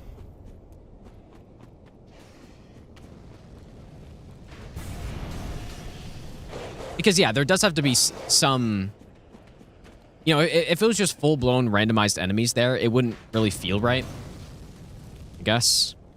So, yeah, maybe it shouldn't be full-blown randomized enemies, but there should be at least, like, ideally 20-plus... maybe that's asking for too much, but, you know, 20-plus sets of enemies that could be in the castle. Right? Asking for a lot, though. And so, and again, that's kind of why I was hoping the game would be a live service game that they would just keep working on, because then the more time they have to cook with stuff like that, the better the game becomes.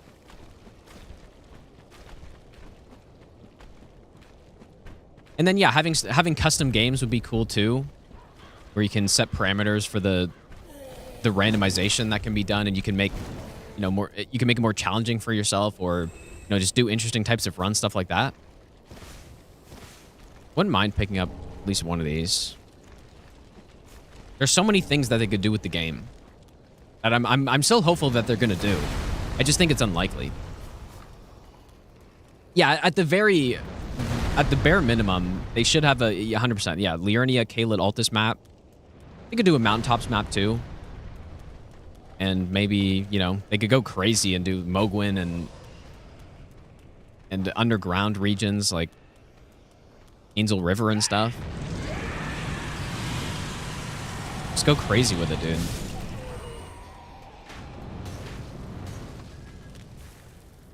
Yeah, I think one thing that would be huge would would be, yeah, if the castle and the Everjails weren't always in the same spot, that would already be a massive boost to replayability, I think, because what I found to be a very good strategy from the very beginning is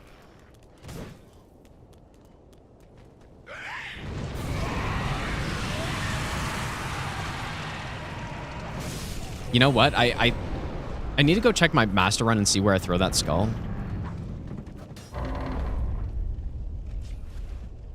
But yeah, what most of my routes have just turned into is I spawn at a camp, I clear the camp, I do one fort, get a stone sword key, do the Everjail, and then go to the castle. And the problem is, I know where the Everjails are going to be every time. I know where the castle is every time. There are only 3 possible variants for the castle, so I have my routes through those areas, depending on what the enemies are. And that's pretty much it. So almost every run just feels the same. Yeah, I really messed up there.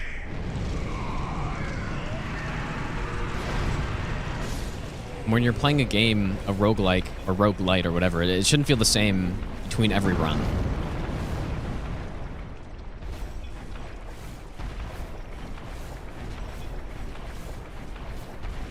Yeah, the castle is really good, which is exactly why oh boy, in a little bit of a predicament here. Which is exactly why. Oh, this is really bad.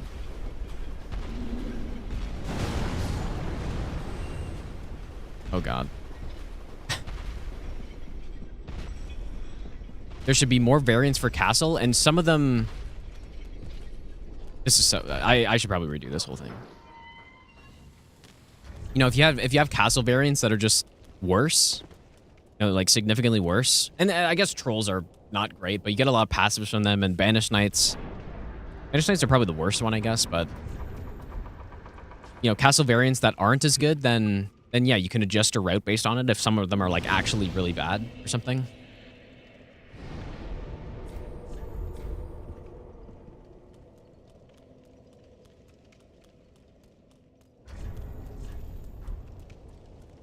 Yeah, that's... How should I do that area, dude? That was so bad.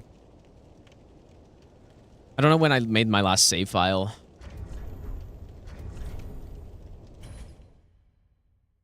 Yeah, clean rot night. Yeah, rot castle would be cool.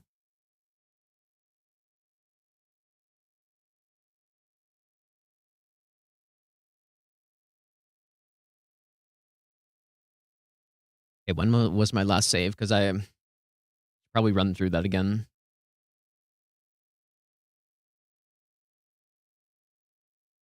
Wish I could kill that troll. There should be multiple castle-like structures on the map. Yeah, 100% I agree with that. And they should be in different spots.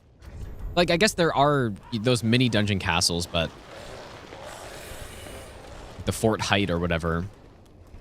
And then the either the Archer Golem or Crystallian forts, but those are kind of those are kind of not that great unless it's right at the start of the game, which is fine. It's fun to have early game castles like that, but again, just them always being the same layout kind of ruins it a little bit.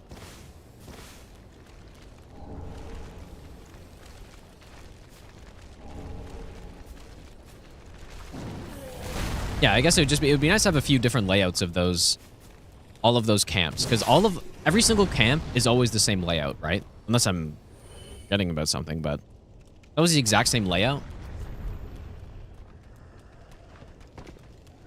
So you get to it, you know exactly what to expect. You know where everything is. And, yeah. You just kill the boss.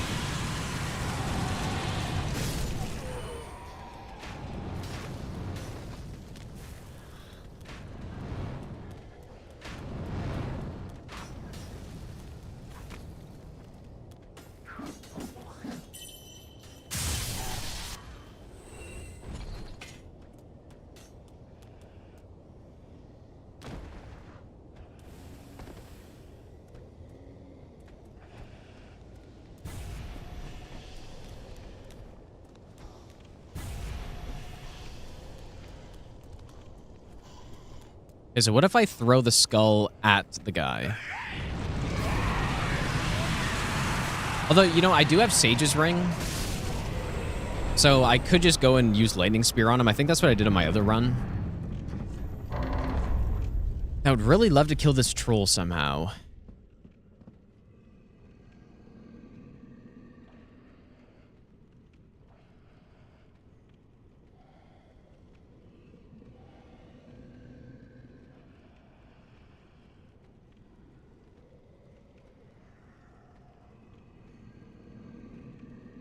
But the problem with killing the troll is that I have no way to hit him from up here. One option is to aggro him and then run back here, I guess. I think that's a possibility, but...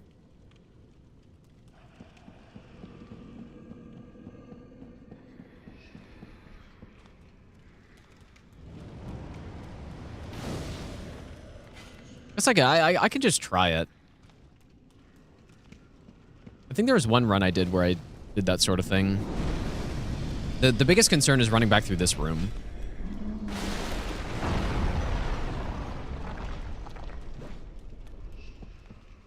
I know that spot, and I was testing it out, and it didn't really work that great. Unless it's a different spot. I wasn't the biggest fan of it.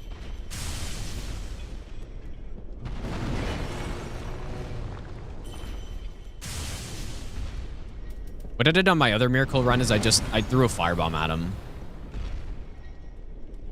I would just rather not here. I wonder how much a stake to the hand would do.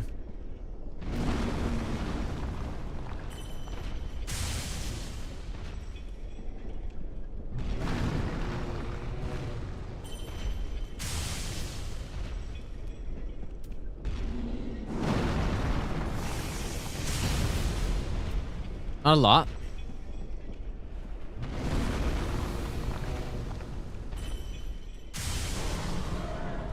Yeah, this feels safer for sure to do it this way. Yeah, the spot is interesting. It's a little sketchy, though, when you're using something like a miracle that moves you in such a big way. Stake aggro him? From up top? Nah, definitely not.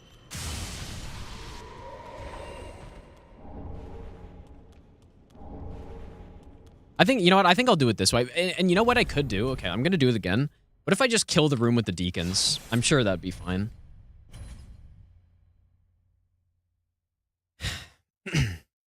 Just do this section again. This is one of the trickier sections, so I don't mind doing it a few times. Wondering why Night Rank category on Twitch only had 2K, DS3 had 15. Why does DS3 have 15? It's a lot for DS3. Someone must be playing it the first time, some big streamer or something. Yeah, the Souls games are like that, though. Oh, Ella's playing it, okay. Souls games are kind of like that, where they kind of just never die out. At least not fully. Oh, the rando death list. Okay, maybe that's why someone was asking me about it. Yeah, surely that rando deathless god run will happen eventually. It'd be so hard, dude. It'd just be insane. So much RNG. Yeah, I probably should do some Dark Souls 3 Deathless Rando, because at least for Dark Souls 3, even if it'd be, you know, much harder than Elden Ring or something, I know this game's so much better than any other Souls game that it's the highest chance that I'd actually do it successfully in not an insane amount of time. Dark Souls 2 I want to do as well. I don't know Dark Souls 2 quite as well. So that, and some of the RNG in that would be insane. I kind of wanted to kill this guy. And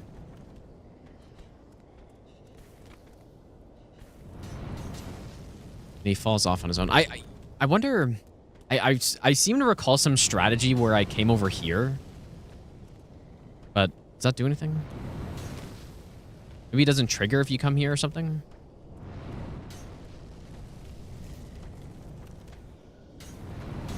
It's not.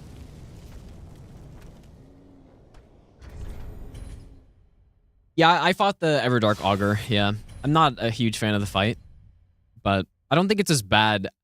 I saw a lot of people saying it's the worst boss they've ever made. There's no way it's the worst. No chance. But it's pretty bad. I also saw some people say, there are always some people who are like, this is the best fight they've ever made. You know, there's always someone. The most insane victim of recency bias of all time. But yeah, most people are saying it's the worst fight ever. It's not the worst fight ever. Okay, maybe not most, but most people just think it's a bad fight, which is what I think as well.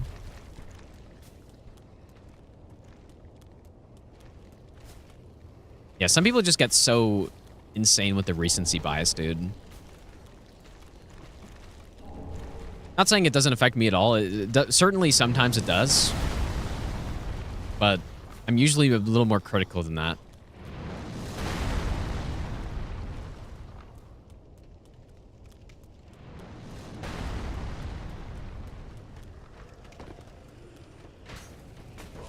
This boss slaps versus worst FromSoft boss. Let me Solar versus Ongball.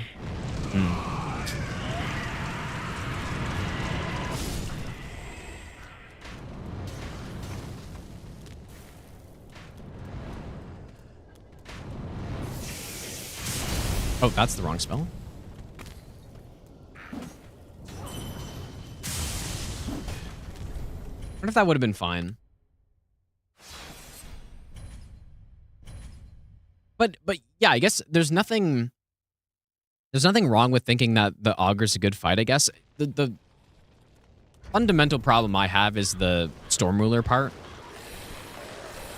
But just some people prioritize the visuals and OST of a boss over everything else. You know, maybe they just don't even care about the fight itself, right? So if that's what you like, and that's how you think about it, then yeah, Augur's a sick boss, right? But most people care about some combination of all the things.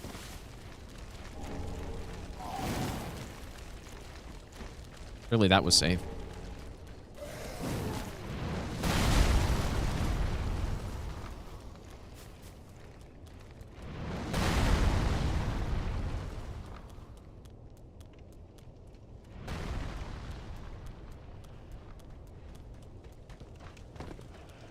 Worst gimmick boss fight? Nah, I don't think so.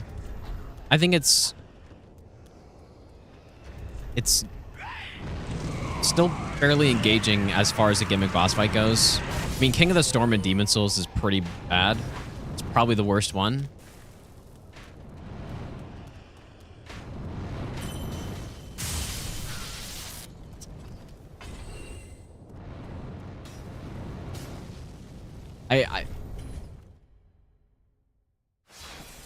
I'm just listening for their arrows there, but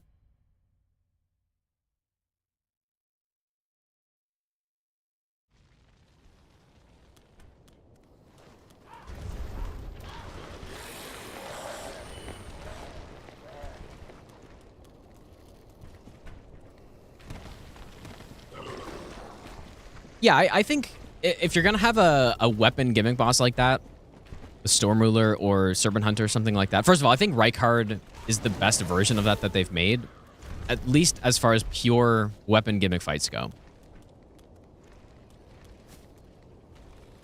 But I think those fights should be designed in a way that still allows you to use other stuff. And it's still fun to fight in other ways than just the weapon they give you, you know? And that's where Rykard fails, for the most part. There are very few builds that work on him apart from Serpent Hunter. There are some, though. But that's where Yorm is really good, because Yorm works with basically anything as long as it's not pure fire damage. Pretty much just as well as the Storm Ruler does. If you have, like, an optimized build. So, that's what I like so much about that.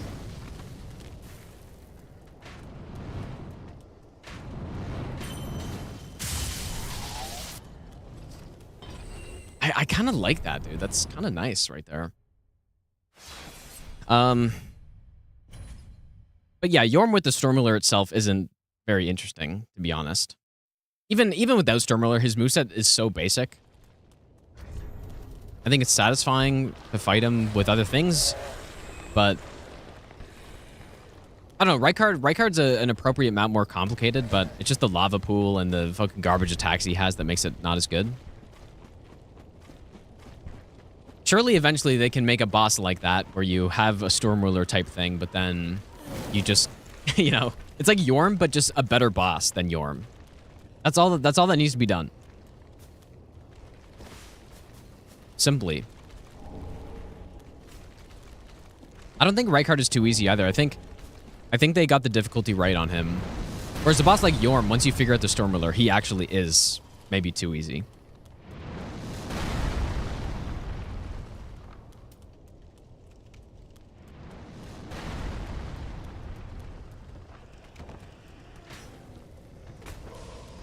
Yeah, and Rykard, you know what? Rykard's close to that. I think phase 1 works pretty damn well because he gives you punish openings with any melee weapon when his head is outside the lava. So it actually almost does work, but it's the phase 2 that's the problem.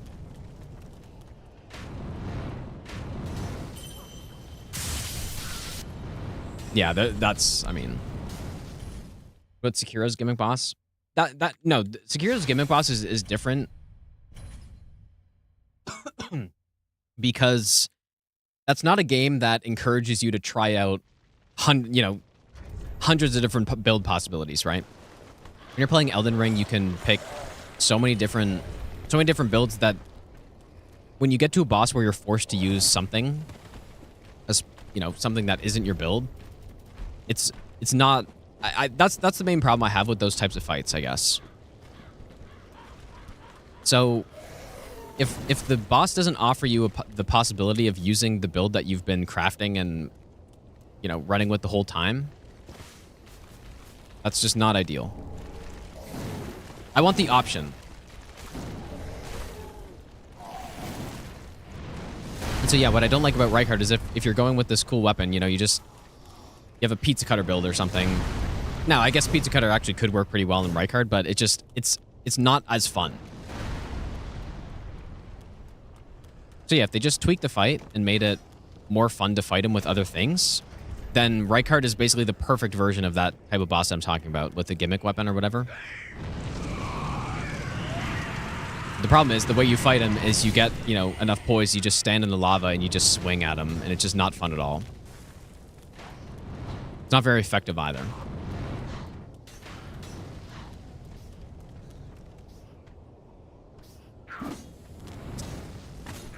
Ah, dude, I don't know.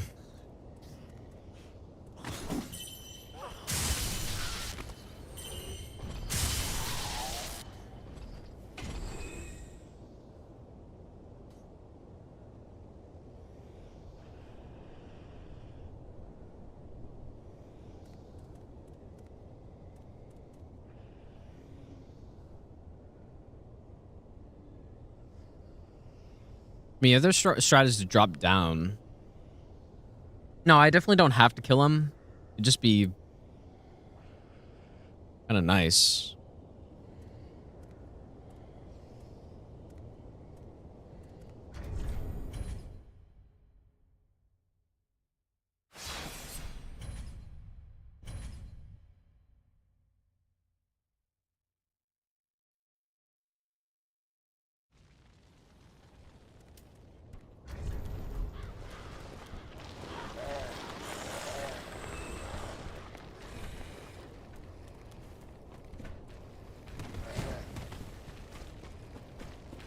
But yeah, so what I'm saying is that I'm perfectly fine with those fights if they're executed properly. And I also don't think they're objectively bad. Like I was saying, my main reason for not liking them is that they make, if they're not fun to fight with other builds, it just, if you're doing repeat playthroughs of the game especially, which I do all the time, then it makes them not fun to come back to. It's the main problem I have. So if, just simply make it so that it's fun to fight with both options, and that's the way to do it, I think.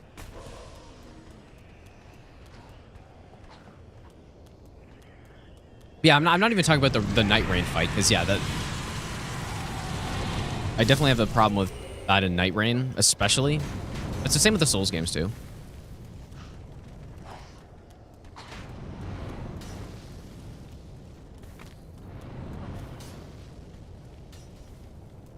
Oh my god, look at him, dude.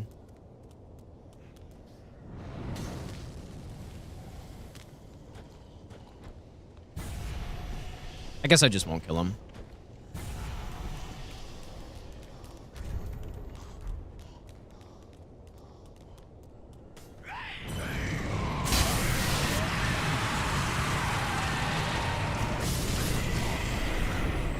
Skull definitely feels a little safer than that.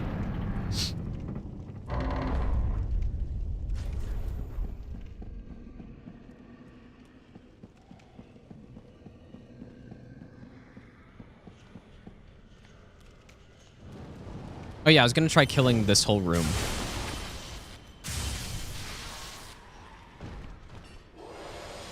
Oh fuck, that's not what I meant.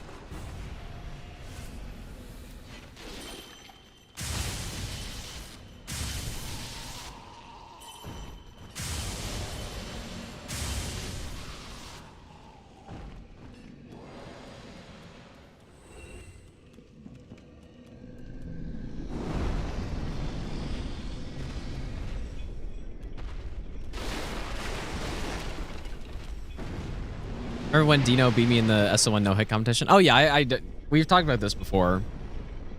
Yes, I definitely remember. Well, it wasn't only me. I think it was 4 people. I forget who else was in it. But... oh shit, we got the... how does this happen? I don't really remember how this happens, but it's actually really bad. I'm on Miracle, probably. Maybe, you know what? Maybe it's okay. But yeah, just what I was using a... whoops. I was using a broken controller, is basically what the story is. And then I ended up getting hit like 8 times or something.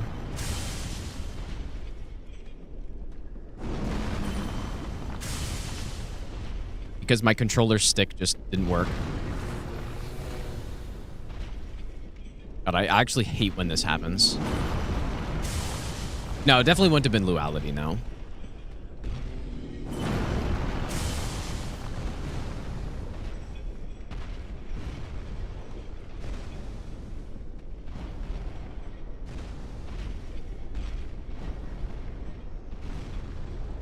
Yeah, there's some bug here that just makes him attack instantly. Quite annoying.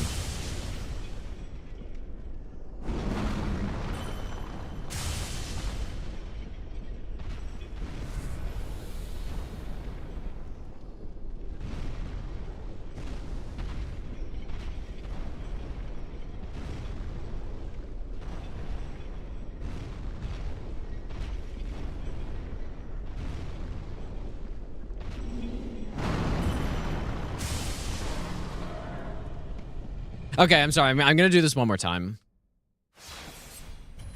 To follow route for Bloodborne all bosses. I probably should, and I probably will because there are a lot of good resources on Bloodborne from Ghosts and stuff. So that's what I did for any percent. I'll probably do the same, unless I put in hundreds more hours in the game before I do that, which I probably won't. But I might. Who knows? It is always more fun to route yourself, but when you just don't know anything about a game, it's you know, it's not as simple.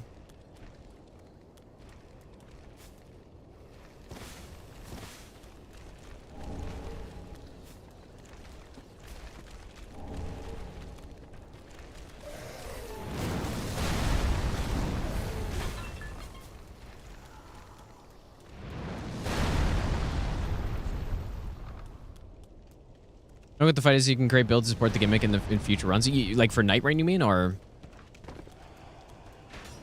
Yeah, I guess so. It just, like I said, I don't think the fight is that bad. And yeah, you can pick, you know, build options through the, you know, boons and stuff to give you more FP and more stamina and all that stuff. It's okay, but I don't think it's the end of the world. but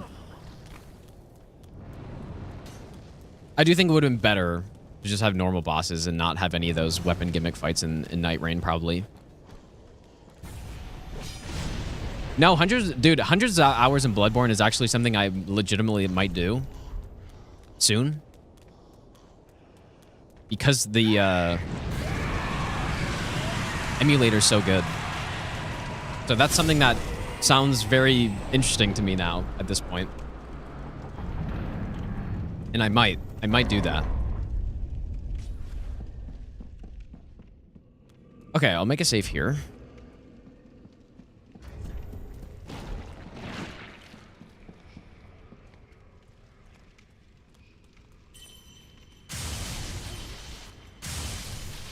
Seems fine.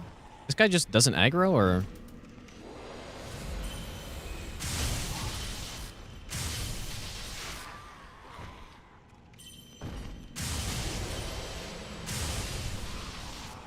Build varieties will lack some Bloodborne. Yeah, maybe a little bit, but it's not too bad. But yeah, it's not the same as the Souls games, but it's still decent.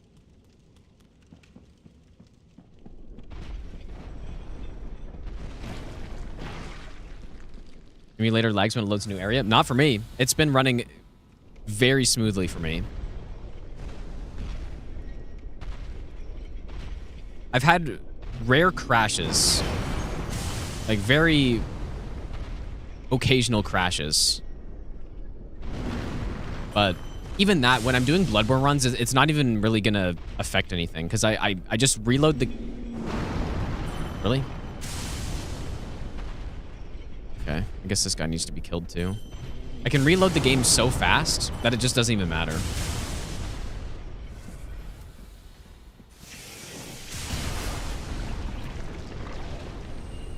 Have a NASA PC.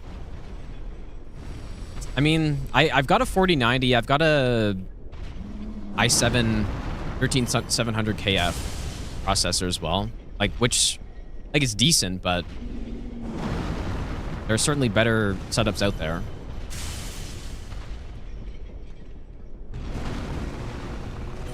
Please hit him, dude.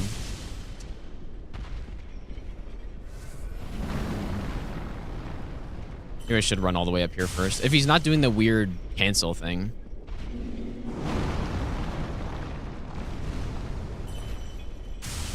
Nice. I'm a decent setup.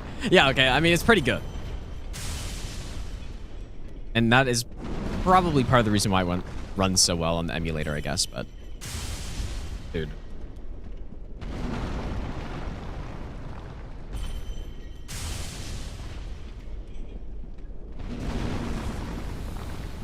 Actually gonna run out of FP. I'm also using keyboard right now, too. Like, this is insane.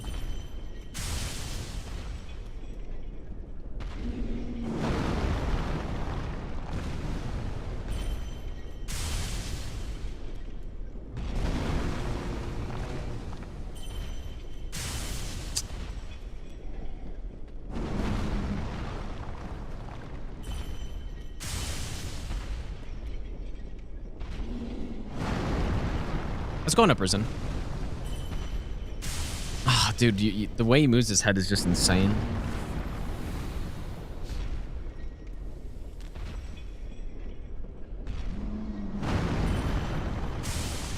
Okay, I guess that move I actually can't get him from back here. Okay, okay, we're good.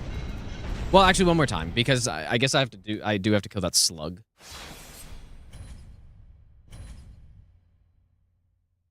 But yeah, we're definitely gonna be playing some more Bloodborne soon.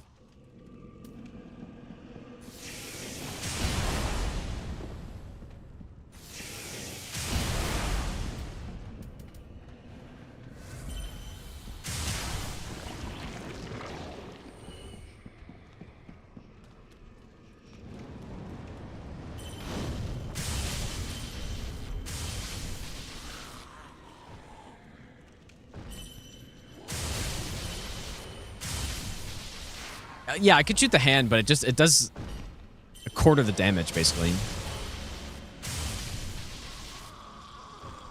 You'd emulate Bloodborne, but the setup seems confusing. It's really not, but I mean, I guess. I mean, I've emulated lots of games before, so I kind of knew a little bit about it. But it's not too complicated. And there's some tutorials out there. I think people have made some videos on it. Streaming from emulator loud? I think so. I mean, surely no one will know.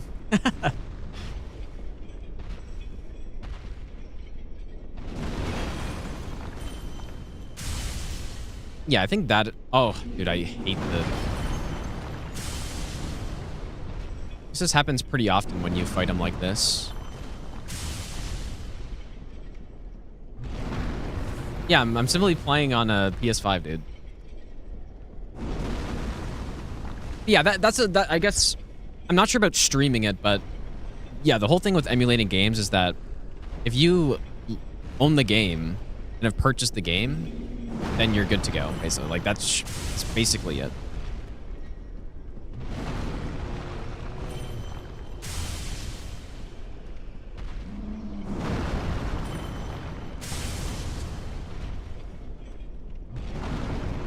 Is the actual emulator itself, like, those aren't illegal? That really missed. It's the games that are the problem. Ah, man.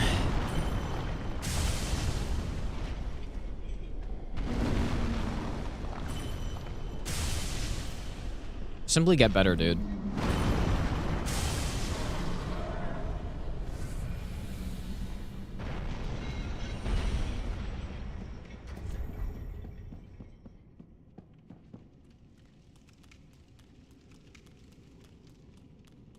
Not for Nintendo, they force creators to take down videos where they play games on emulator. Yeah, I mean, I'm not going to be playing Nintendo, at least not on stream. So yeah.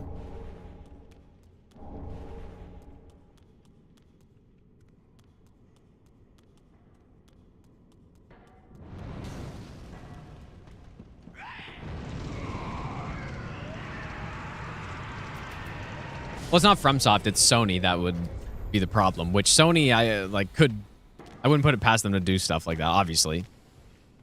But, yeah, it should be fine. Emulate Dustbloods. After you buy it, of course. No, I'm gonna get a Switch 2 at some point. I saw them at Costco the other day. I'm not in any rush to get a Switch 2 at all.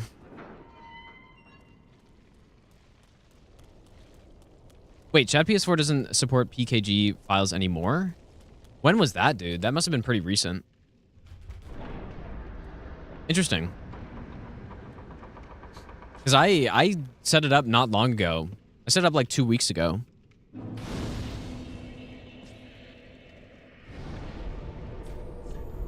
But yeah, as I've said before, I definitely would not be getting a Switch 2 if it wasn't for basically playing games being my job. There's no chance I would. Even though I probably won't play it much on stream. I probably will play Dustbloods on stream just because it's FromSoft. I don't know. Basically just an excuse to buy Switch 2.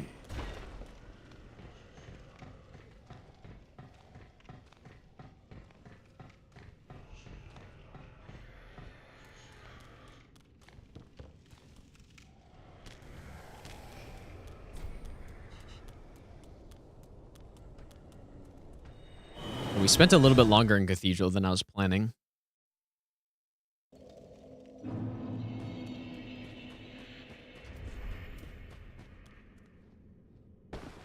Oh, my God. And what? Have a pleasant journey, child. How much fun we will have, she says.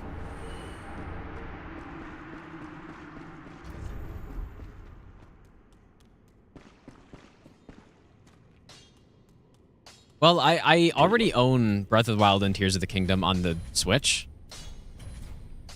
I just haven't Friede.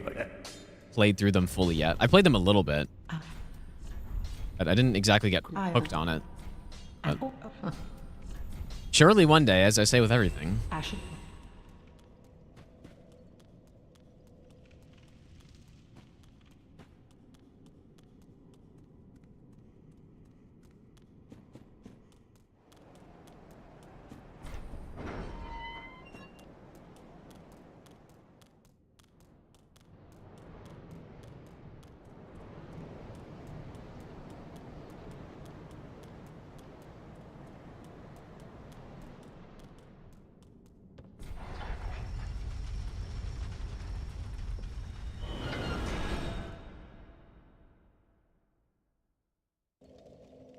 Good news, you have to pay to upgrade them. Wait, upgrade them to Switch 2 version?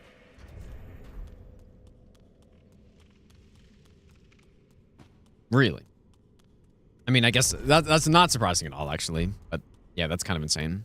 But is it just so you just can't play those games on the Switch 2 unless you pay? Is that what you're saying?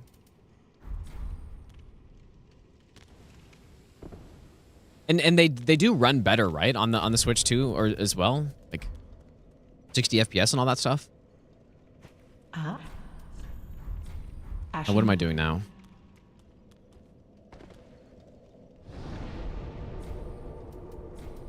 I mean, that's just classic, dude.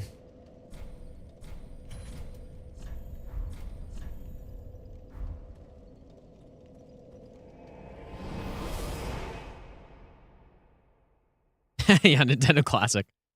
Yeah. I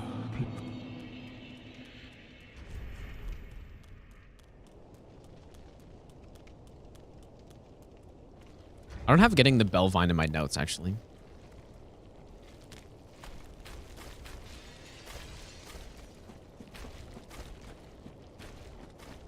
Yeah, I see. Okay, so yeah, just no 60 FPS, 1440p. Nice, dude.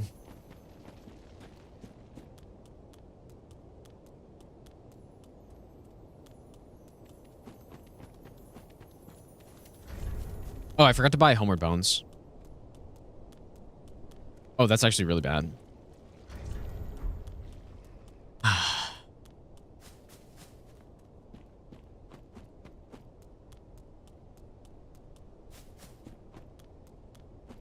Well, actually, what am I doing? I can just...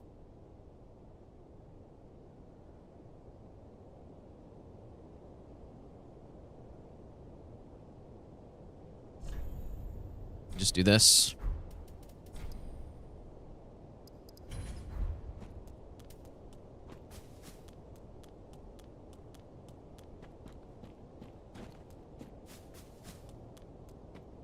Yeah, surely live run, dude. Where I've run through the cathedral running section 15 times.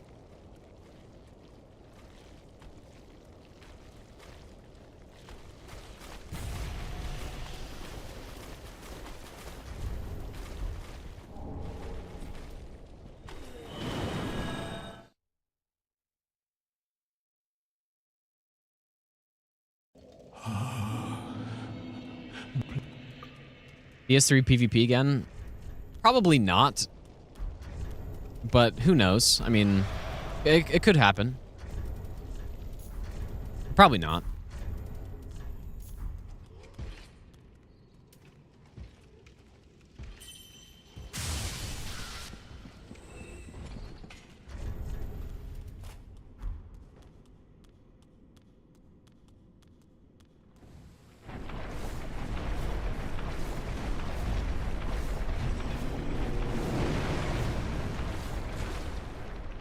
Hundreds of hours of Duskblood's PvP.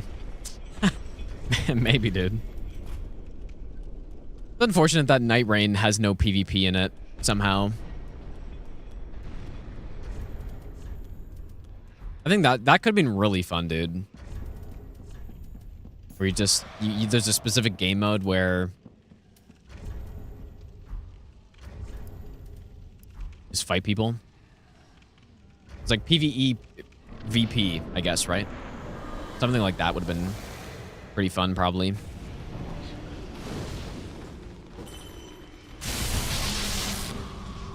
What? Oh, I don't have the right rings on. Wait, I do. What happened there?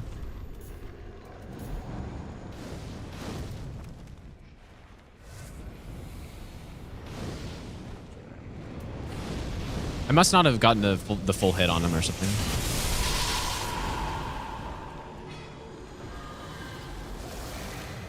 Yeah, I was kind of just imagining you have, 2 or 3 teams in the same map. And then, you go through the map, you can kill each other in the map or something, and then, maybe at the end you do some final showdown or something like that. I don't know exactly.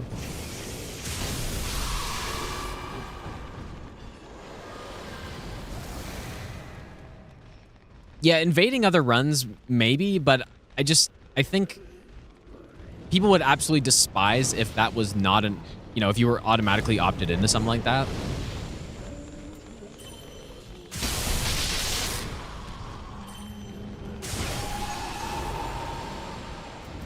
So it would have to be a separate game mode, and then I just don't know who would do that. Who would do that on purpose,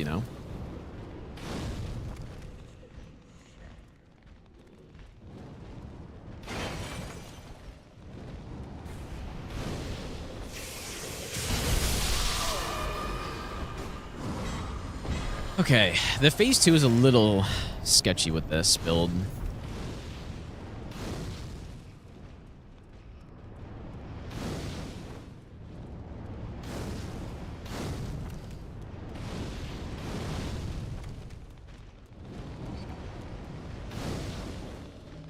If you lose an expedition, you get to invade? I don't know.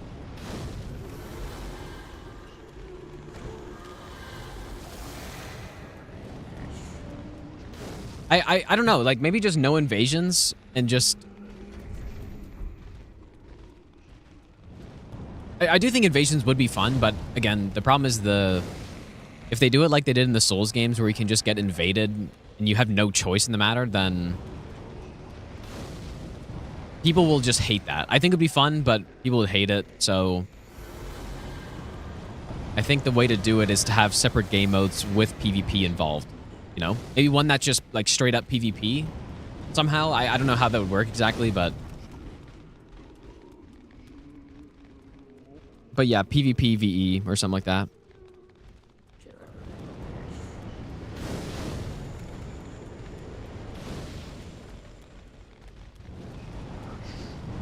Okay, I think everyone's here.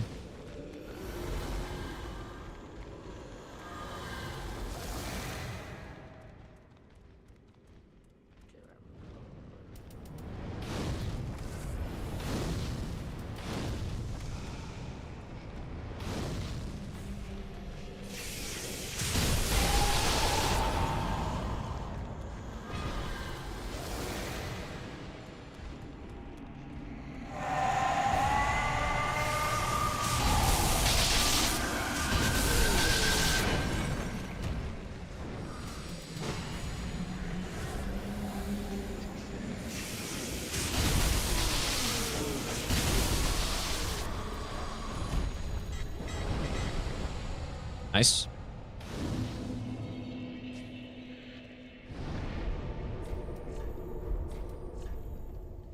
Okay, so that looks fine.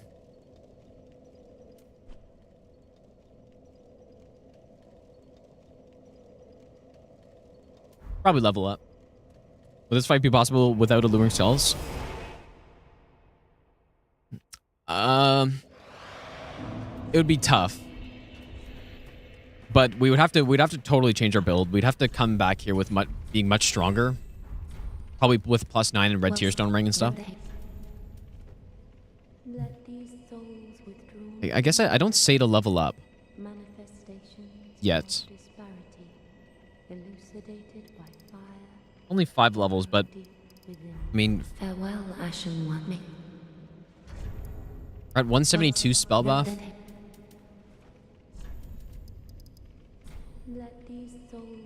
I do level up. Like levels here are pretty big. 180, like that's a big boost, dude. I probably should do that. That's a big increase. Maybe I'll give you the best nut ever. Keep up the great work. Love your content, man. Noah, thanks so much for the 2-month Prime sub, dude. I appreciate that.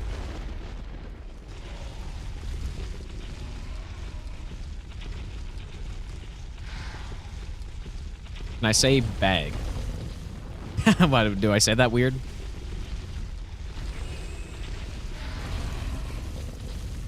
The old strat I used to do here, I used to just run through here like this and not actually wait for the boulder to kill those rats, but it's just not safe if you don't have... I think you probably need some sort of stealth for that. I don't have.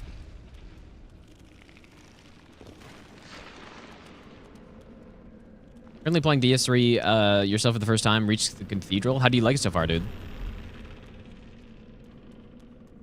Invasion thing would ruin the experience of people that don't look to engage in it. Yeah, I think you're right. That's kind of what happens in the Souls games already. So many people complain about the invasions, which I think rightfully so, even though I really like invading and stuff. Yeah, I think it's fair that people don't like invasions when they're, you know, especially when,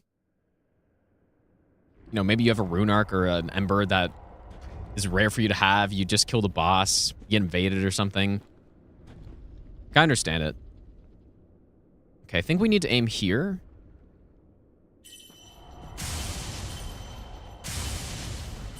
That sucks. I got away with it somehow.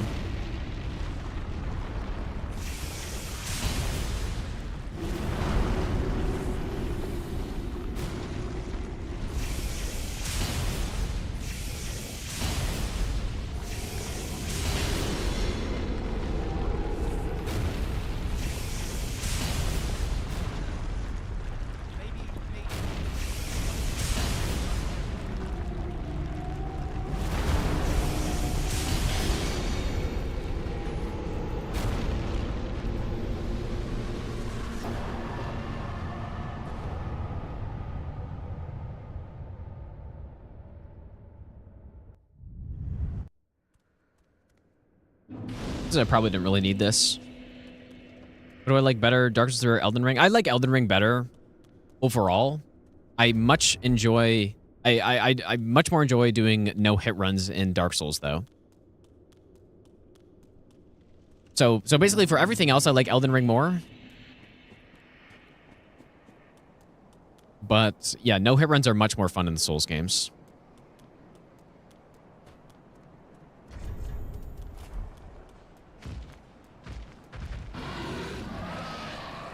Papa Panda, thanks for the brand new Prime sub, by the way. Thanks, dude.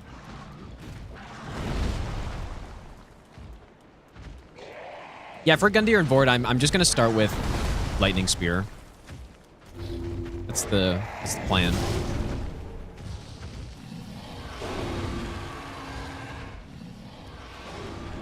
Stop playing because you're getting invaded by someone who's been on the game forever and you just started. Yeah, that's what happens. Yeah, so, I mean, probably what most people do is they just throw themselves off a cliff or something when they get invaded and just continue on through. It is kind of conflicting, though, because I think invasions are really fun.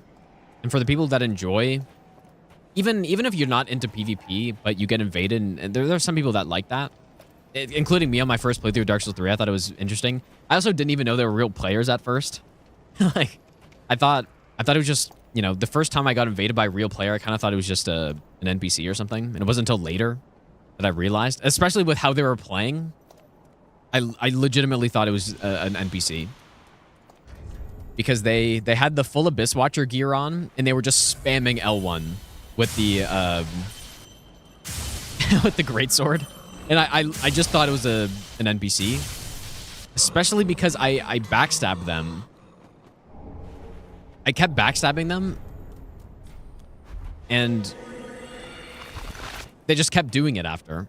So it's like, oh, this is an NPC, but it wasn't. And it was actually right in front of Pontiff as well. I remember it very clearly.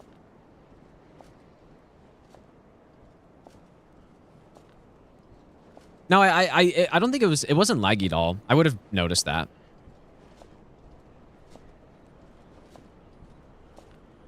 And they had some like RP name as well. So it was kind of the conditions that made it seem like it might have been a real like a NPC or something.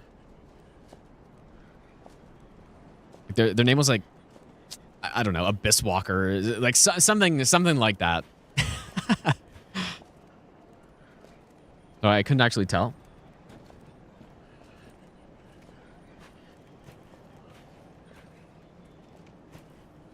But yeah, I guess the thing is probably most players, when they're playing a game for PvE and they get invaded and then lose progress because of another player that they didn't actually want to deal with, then yeah, they're not going to like that. It makes perfect sense. So anyways, the original discussion was with Night Rain PvP. I think having game modes that include PvP against other teams would be really fun, probably.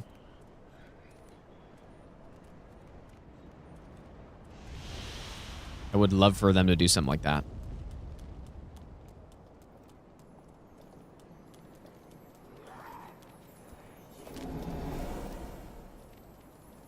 But yeah, the blocking online is decent, I think, yeah.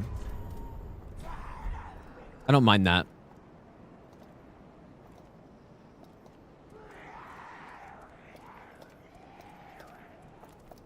Steamrolled and shit-potted in Halflight boss by some guy on your first play. Do like Gales after that? Dang, dude. Yeah, I guess that's another thing, right? Another thing too, right? Because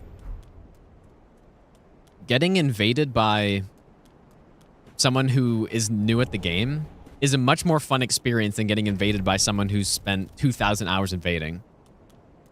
Like, obviously. Because on one hand, you have no hope of winning, even if you're with two other people. And on the other hand, you can solo them and have a good shot at winning because you have way more heals and all that stuff. Okay, I need to change my notes around if we're actually doing Greatwood here. Okay, so what we're going to do is come back here. This is a complicated part. Oh, wait, if we're doing Pontiff...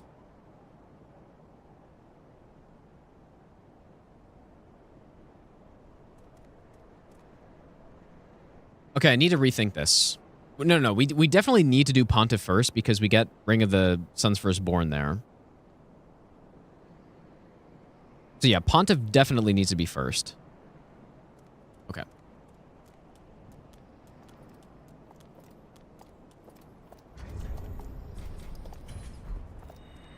Maybe I'll give you the best. Miracle only means we can only deal damage with miracles, and we're going to no-hit all bosses. Solaire, thanks for the 19-month resub. Welcome back, dude. Only Lightning Spear, the bread and butter? Well, Lightning Spear and Stake are kind of the early game stuff because we don't have access to much more than that. But later on, we will get other stuff. Do we need a branch here?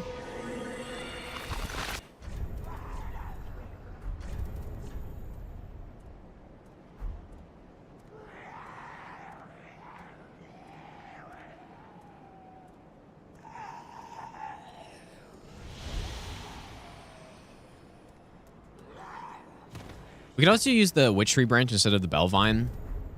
Maybe If I wanted to. Yellow Juno. I never really catch you live. Happy to see you here to entertain me while I'm at work from 4 p.m. to 1 a.m. BR from Norway. Are those doors gnawing? Nakalada, thanks for the 2-month resub. I appreciate that, dude. Well, Yeah, we're supposed to hit 49 faith. We'll easily hit that. Farewell, Ashen One. maybe Hopefully, did I go too much? Actually, I guess now we're going to swap from Lightning Spear. Okay, back to the church. So now this is where I spent an amount of time testing the best way to get the Ring of the Sun's Firstborn, because there is a Fire Witch right there. It's a little awkward. So the way we're going to do it is we trigger the walking when we're all the way back here, Maybe I'll give you the which we best just go nut here.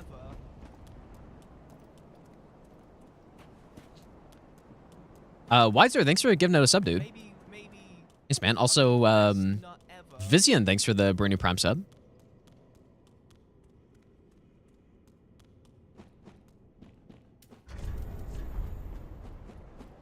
Yeah,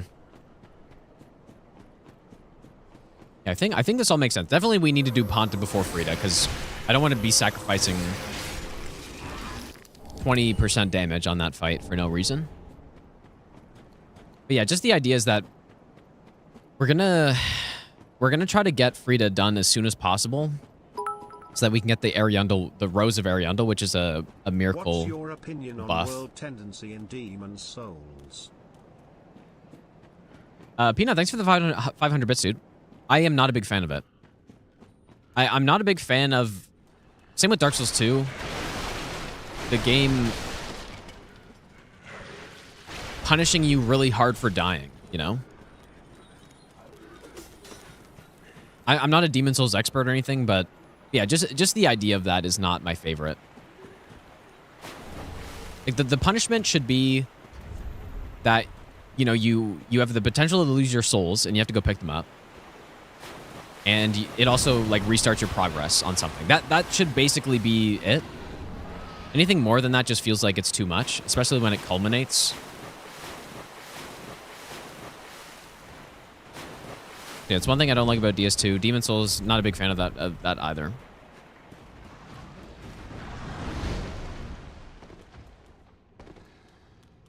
Yeah, I think I think it's less of a big deal though because it is in those older, easier Souls games. Like Dark Souls 2, you're not going to beat it without dying on a first playthrough, realistically. Demon Souls, you can probably get through without dying a lot too, but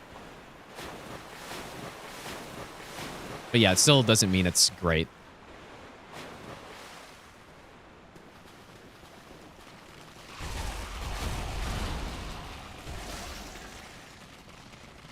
So yeah, so the main thing is that we just need to not rest.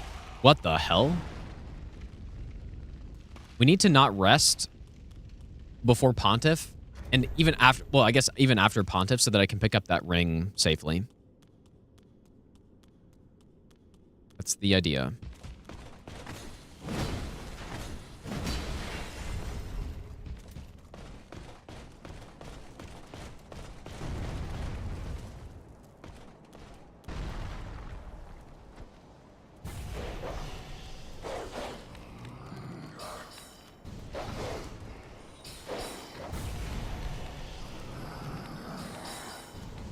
I'm gonna have to dial in the levels a bit more because I do need to start getting some attunement at some point. I'm not sure when.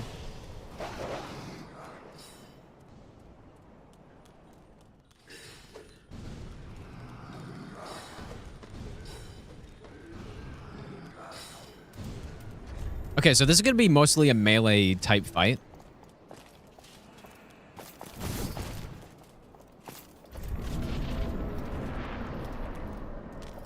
We get Ring of the Sun's Firstborn after the boss is the best way to do it.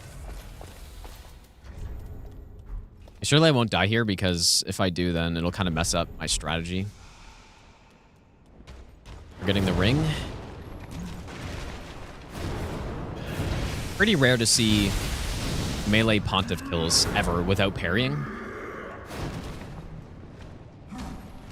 Very few runs do that.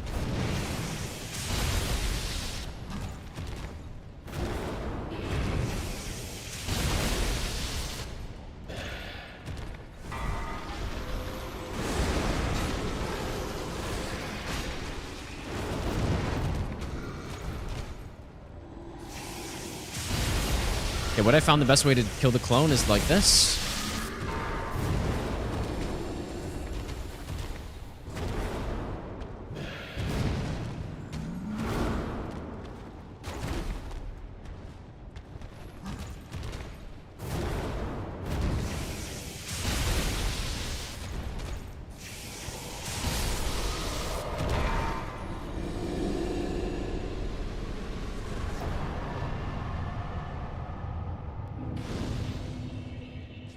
So now... Yep, these two walk on by, and then we should just be able to go right down and pick it up. There's another strat, getting Ring of the Sun's Firstborn as well, where I can just cast 2 Doris's Gnawing on him. Yeah, see, now they're turned around, and now I can just drop down and pick it up. But if I don't do it this way, if I rested or something, the Fire Witch faces you, and then you can't just drop down. You'd have to kill him first, which I can do. I'm not 100% sure if it's safe or not. What's more fun, Pontiff or Rolana? Probably Rolana. I mean... Okay, wait a second. That's good. So should I go to Greatwood now, then? Greatwood and then Friede, or should I head down to Yorm now? Oh, no. Okay, no. Okay, so we definitely want to at least get the Yorshka Chime. That's a... Well, I guess we don't need it, but it is a bit of an upgrade. Or we get some large shards here, too. We're gonna rest after Pontiff? Yeah, I didn't. Yeah, it was for getting the Ring of the Sun's Firstborn. I just did.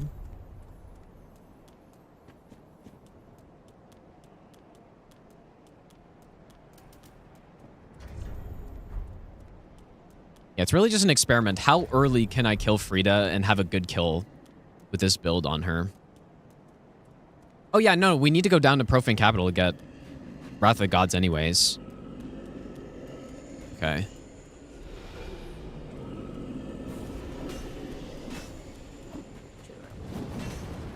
So yeah, that'll be the main spell. Doris Gnawing and that, and I guess I will need another attunement slot. So because Wrath of the Gods is 2 slots, yeah, I'm pretty sure.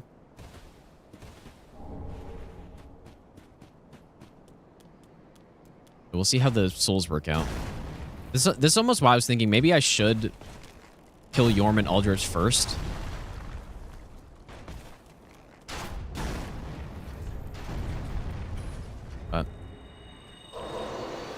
But this is just for fun. I mean, pretty much every run at this point I just do for fun. Can't think of a run that I've done that isn't just for fun.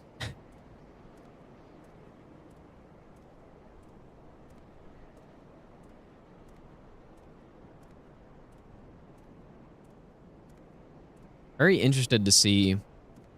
Well, yeah, I guess it's more than just fun, right? Doing these types of runs, it's very rewarding to go through a challenge and then beat it. Like, it's fun and rewarding and all that good stuff.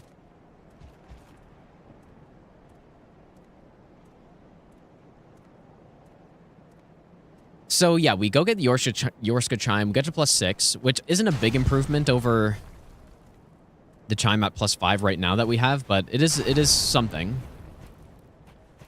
We need to get to 18 attunement at some point.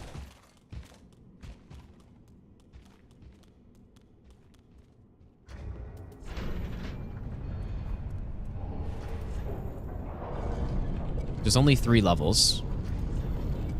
So like 36k maybe.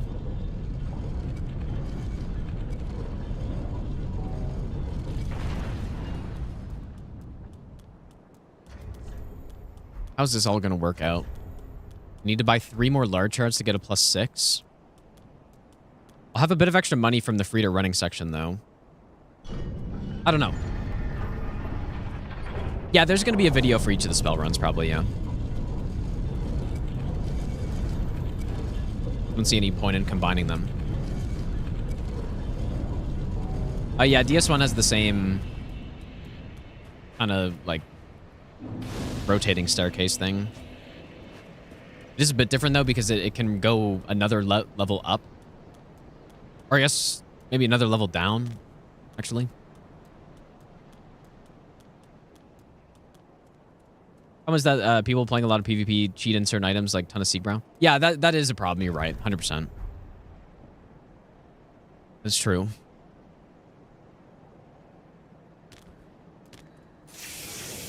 Dear brother, All right, Yorshka's Chime.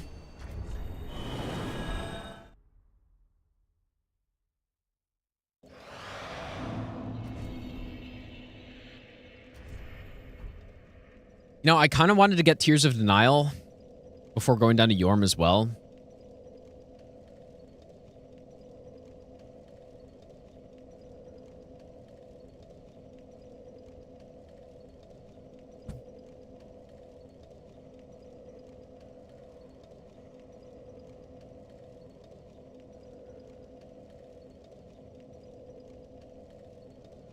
Maybe I should kill Aldrich first, dude. Maybe I'm just thinking, with Aldrich, the buff isn't even really going to help all that much.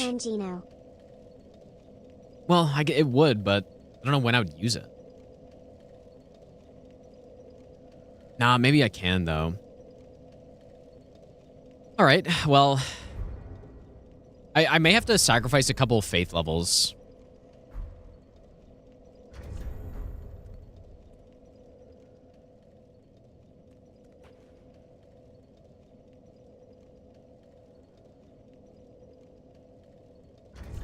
Anyways, we can get Tears of Denial right now. It is 10k though. It's pretty expensive. I'm gonna okay. Let me just make a save. Make a save so I can come back to this point later in case this doesn't work out. But like ideally, I buy 3 of these Tears of Denial, and then I upgrade. Oh yes, we also need the Titanite shards as well. We get from Fair and Keep.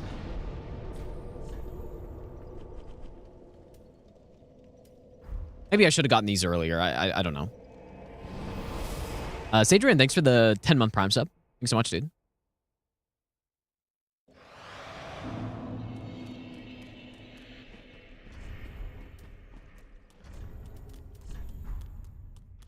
The point of Tears of Denial is that it allows us to do...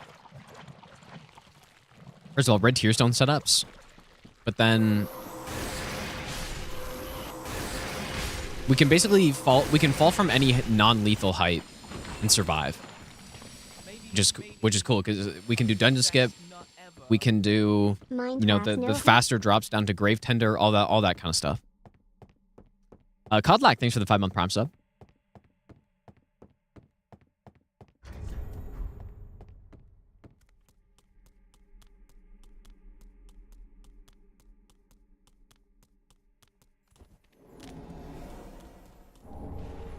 I guess if I really wanted to save some more money, I could go up and get the other large shards from up here too. Seems like a waste of time though. How long to grow my hair? I don't know how long it's been since my last haircut. It's been a while. I honestly don't remember though. What? Oh, it would. Okay, so then I would need to buy 10 of these, which is 8k. So yeah, we're not hitting 18 attunement yet. What? Yeah, Yorkshire's Chime, it's a little bit better at this point, I think. Or spell buff isn't huge, but it is better. Can I sell anything?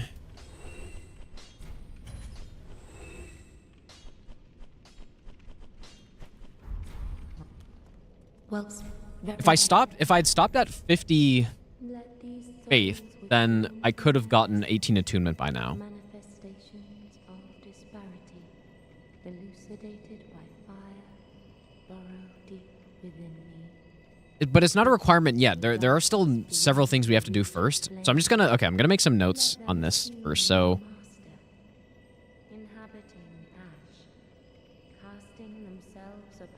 we get the Dream Chaser's Ashes first, and then we... I guess I can probably just look at this. Well, actually, Yorkshire's Chime is first. Retreating to a darkness beyond the reach of flame. Let them assume a new master. Inhabiting. So bring in the Sun's Firstborn, Yorkshire Chime, and then we get Dream Chasers. Let these souls withdrawn from their vessels manifest. We get the Chime to +6. Is that all we've done? Burrow deep within me. retreating to a darkness. I think I should stop at 50 faith. I don't think the 51 does anything for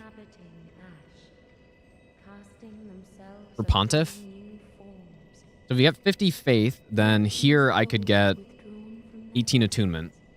Manifestations of disparity, elucidated by fire, burrow deep within me. So let me fix those stats.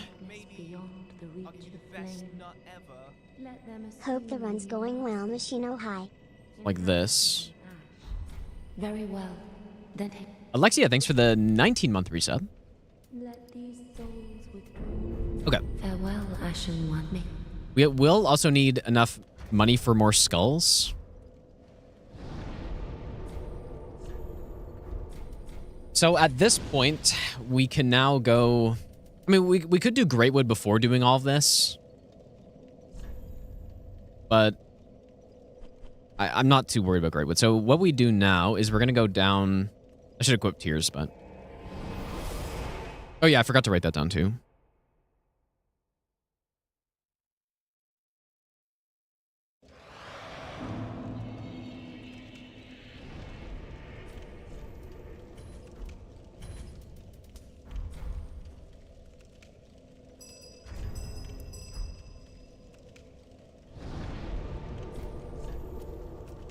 Let's go back to this one. I don't think I need anything else.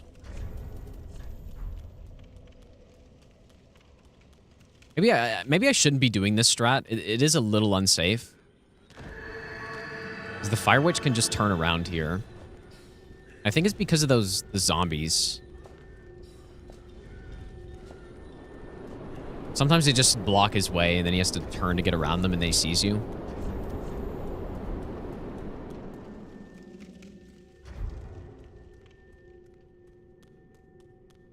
Last haircut was in October. Yeah, maybe. I'm not sure. That sounds about right, I guess. I mean, I think I've gotten my hair trimmed a couple times since then.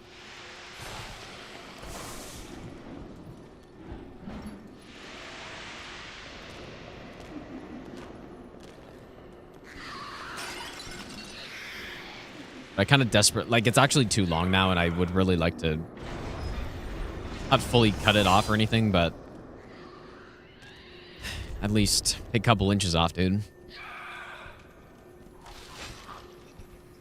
How do you do that speedrunning glitch to run faster? Oh, I still have no death on, dude. Whoops. Didn't realize I had that on.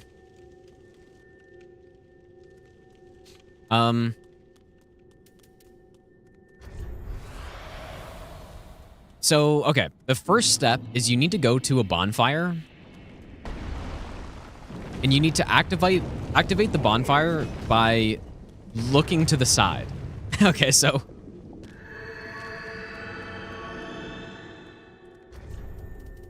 here's what I mean. I'll show you what I mean. This is the first step. And this is required to make it work. So you need to go to a bonfire and light it like this. I think resting works as well. See that? See how I do the pivot first? That's required. So you can go to a bonfire, do that little pivot. That's the first step. Once you do that, then you can put a bow in your offhand, you sprint, pivot, roll, and then... I wish I had a bow so I can show it, but... yeah, you pivot, roll, and then hold left trigger and down on your left stick. That's how it's done. That's it. And now to do it many times in a row is the trickier part. I'm not sure if they use macros on speedruns or anything, but you need to basically roll, or backstep works too.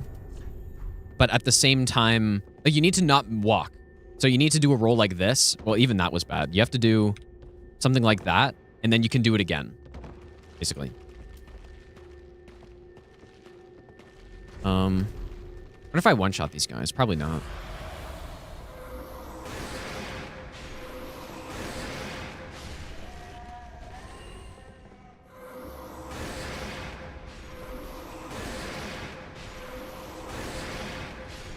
So yeah, that's how you do it. Actually, it's not that complicated. The weird part is the requirement of that weird pivot at the grace, or the checkpoint. Bonfire. That's the weird thing. Yeah, for most players, that's not a very useful glitch, but for speedrunners, it's big, of course. Okay, so what I need to do now is get Wrath of the Gods.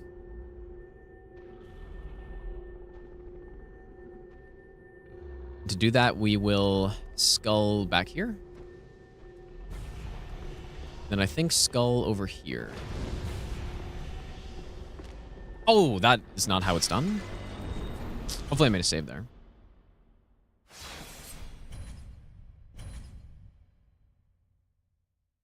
Because I'm going to go get Dark Clutch Ring after this as well. Which, I probably don't need it, but it is a bit more damage for Nameless King. I guess Ariandel too. Well, yeah, Tears of Deny wouldn't normally be active there, but it's because I had no death turned on when I was doing the skip, which I wouldn't normally. Okay, so... I wonder if I should kill the... Is this fine to do? Just be a bit concerned getting drained. But as long as I'm not at full health, it's okay. Whoops, that's really not what I meant.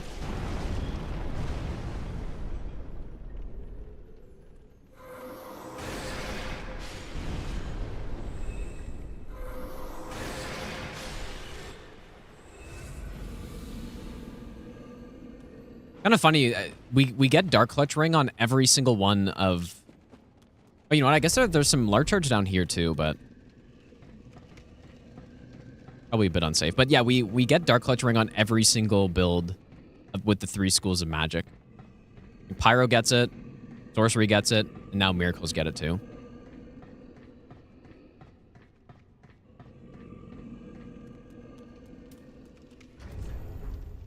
I'm gonna have to buy a lot more skulls, actually. I could go pick up that chunk so that I... Oh my god, I forgot. Okay, I forgot something pretty critical, actually. We also need Lloyd's Talismans for this part.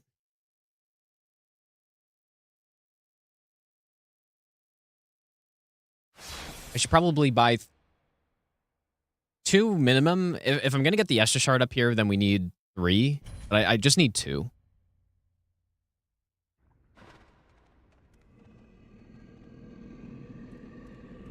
Oh, did I not? I guess I didn't load a save. I think I'm doing similar runs, DS1 and 2. I think that'd be really fun to do, yeah.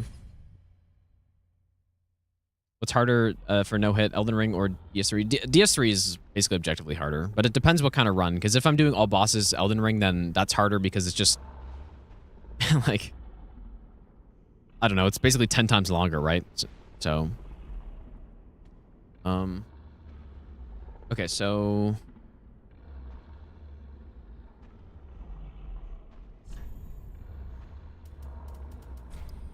Yeah, just need a couple of those. Okay.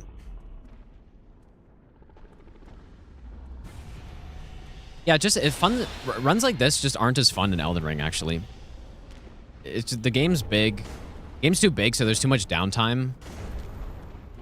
And they just don't have as interesting of routes, I would say. Because if you think about what I'm doing on this run, right? Doing Friede this early is pretty interesting, and it's fun to figure it out. It's a nice twist on the run, but Elden Ring, you can do a bunch of different boss orders and stuff, but... It doesn't feel like there's as much thought that needs to be put into it.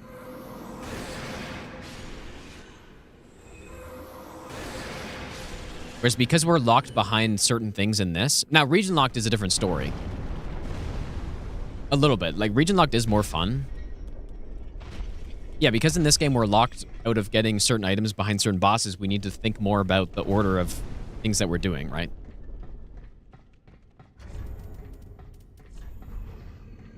Someone doesn't run Elden Ring. Elden Ring running seems way more complex. But it's not because you can go anywhere right away. So that's kind of the reason.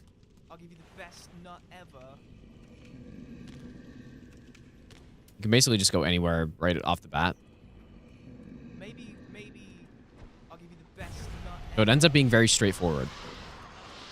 Rovit, thanks for the brand new Prime sub, dude. Oh, I forgot to throw a skull there. Whoops. It's not how you do it.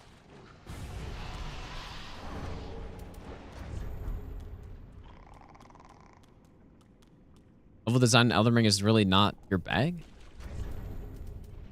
I would disagree with that. I think Elden Ring has some of the best levels they've made. We got Wrath of the Gods, Dark Clutch Ring.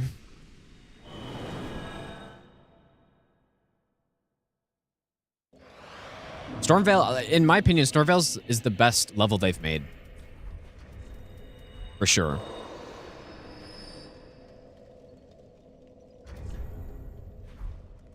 We're still good on skulls. I'm pretty sure that's it. I think we have everything we need. Level design's good. The in-between, that's a miss. Yeah, I agree with that. I think a lot of the open areas are not as interesting as they should be, especially in the DLC and in the later base game. But yeah, areas like Far Missoula and Stormveil and Lane Dell are all insanely just so good. Such good levels, I think. Amazing levels like... Well, Mountaintops, I mean, I guess it's a level, but it's more just an open world area. But... yeah, I more mean for the legacy dungeons and stuff. But yeah, some of the smaller dungeons, the catacombs kind of suck. The ones in the DLCs are pretty good, though. As more of a minor area.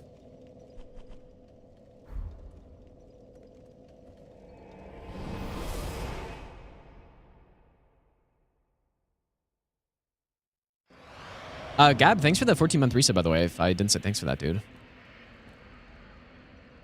Will this work on this guy?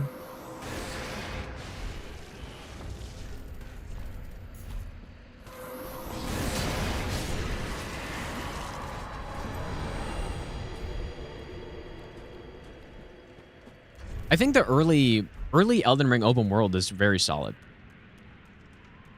I think it's very solid. I think Liurnia is really good. Limgrave's pretty good too. You know, just like walking around Limgrave is actually decent.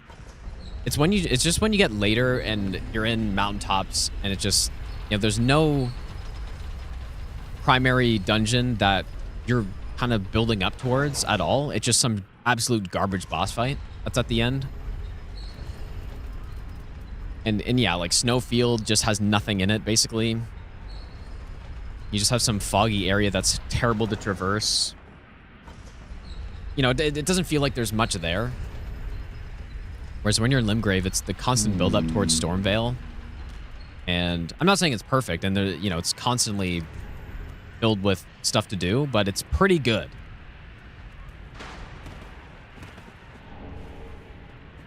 I feel like the DLC also gets away from that more too, a little bit.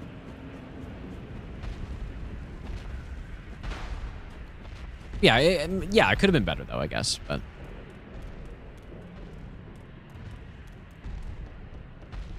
yeah, I think Altus is really good as well. No! You should have waited! Well... yeah, no, like Altus is really good, actually. You got Shaded Castle in there. You got the, you know, the tree that's kind of in the middle, and then you got Lane Dell that's sitting right there. Like, Altus might be the best. I don't know.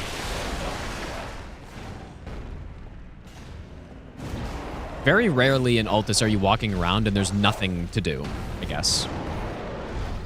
Whereas Limgrave, arguably, you know, you get to Stormhill and there are a couple spots where there's basically just nothing, but still, I think it's still pretty good. Oh, Finger Ruins are just terrible. I wasted so much time trying to look around for stuff that was in there. I thought there was going to be some secret. There's just nothing.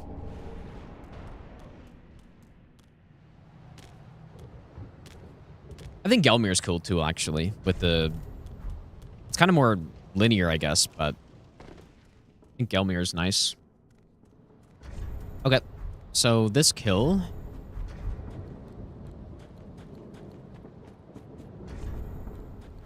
I wonder if it'll work the same way. Probably. I think when I was writing this before, I did this quite a bit later.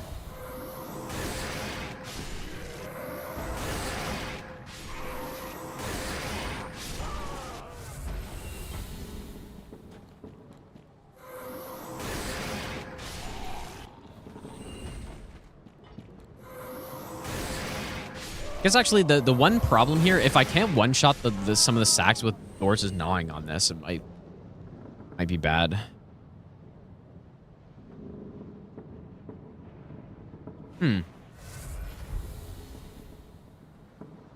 I'm definitely not using Life Hunt Scythe, but no, the Chime's probably not worth replacing with the Belvine. Like, Belvine is so big for cast speed that no, I don't think Hytha's Chime or whatever it's called would be the best play. I'm just thinking maybe... No, I guess I do this to get Flynn's Ring. Okay, never mind. Okay, let's see if I can do this here.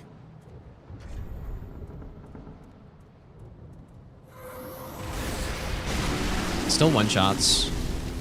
Go Stake. Got one-shots as well.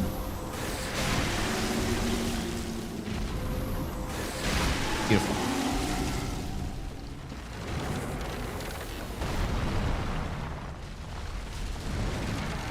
Oh yeah, for a regular playthrough, yeah, that would be solid for sure.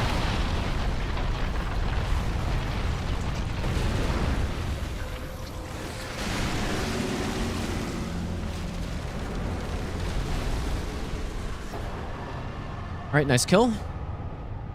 I probably should use my Shield of Want because I may as well. Even though he doesn't drop that much.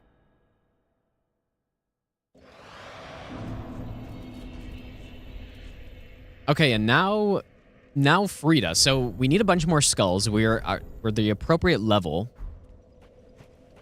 I just need more skulls. I wonder if I should buy like 30 skulls or something.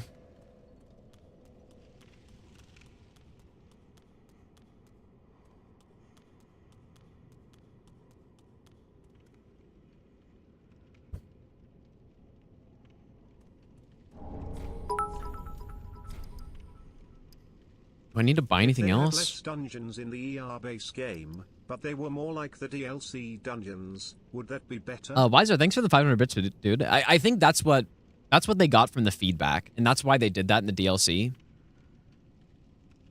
I think I like the caves in the base game. I think the caves in the base game are pretty solid because they're all pretty unique, and they mostly feel different, I would say. The caves are good. It's the catacombs that were the problem because not only are the catacombs, do they all feel very similar because they all look the exact same, but the rewards that you get are shitty, right? You get a spear dash in basically every catacomb, which is terrible.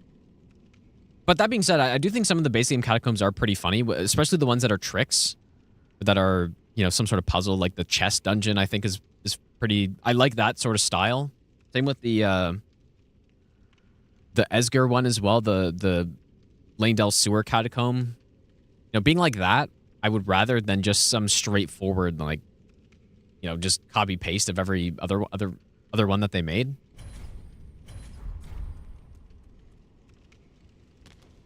So, yeah.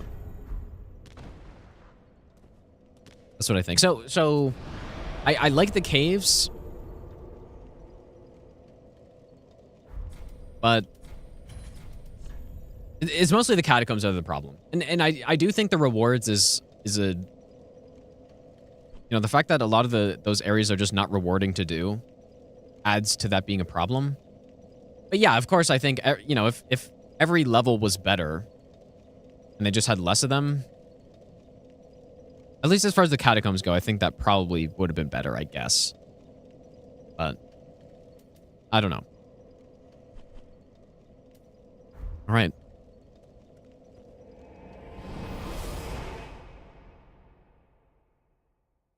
But yeah, another problem with a lot of the caves is that you get to the main boss and it's just some basic enemy, right? That also kind of sucks. Even if the reward you get is good. Like, because even the first cave in Liurnia, for example, is it's a clean rot knight. It's just you get a good item for him though, right? You get the winged sword talisman, which is pretty damn good. It's just you kill a clean rot knight, and I don't know. I guess just the problem is if you have too few points of interest on an open world map like that, then there's no point in having a map of that size. There really just isn't a point. And that you know, maybe that's where the DLC went wrong partially. Sure, the dungeons are much better, but there are just so few points of interest. It makes the open world feel like it shouldn't even be there.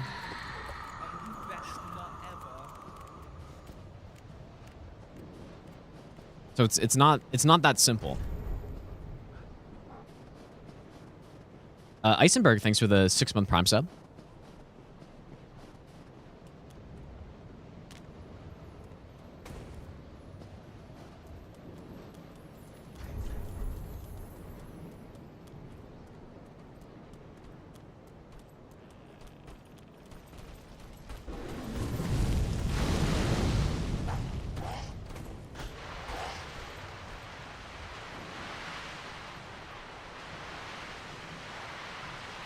Yeah, I like the heroes' graves, though. I like the heroes' graves. The caves are pretty solid, I think. It's mostly the catacombs that I have a problem with. And maybe most of that just, again, comes from getting some useless spirit ash as the reward. Killing and clearing out a catacomb.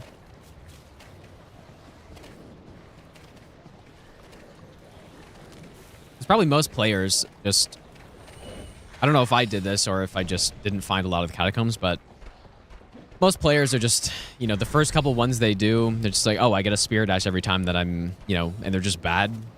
So I'm just not going to use them. So I'm just not going to do catacombs anymore because of that.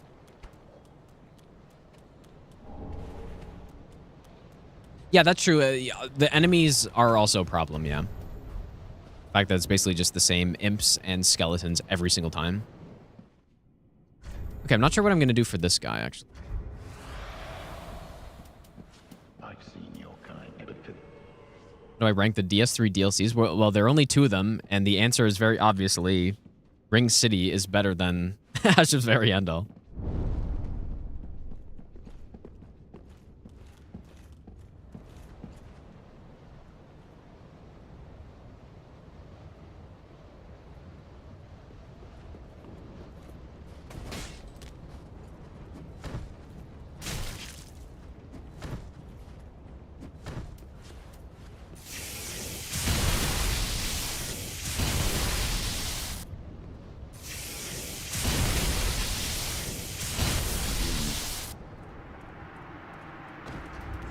I guess 18 attunement is literally the perfect amount to do 4 casts of that.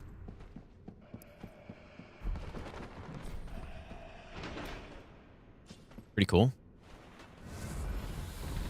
Is it really? I guess it is. I thought I needed 19, but huh, 24. Wow. Yep. Actual perfect amount.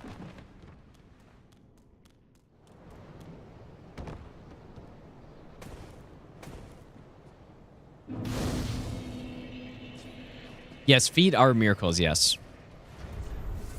Obviously.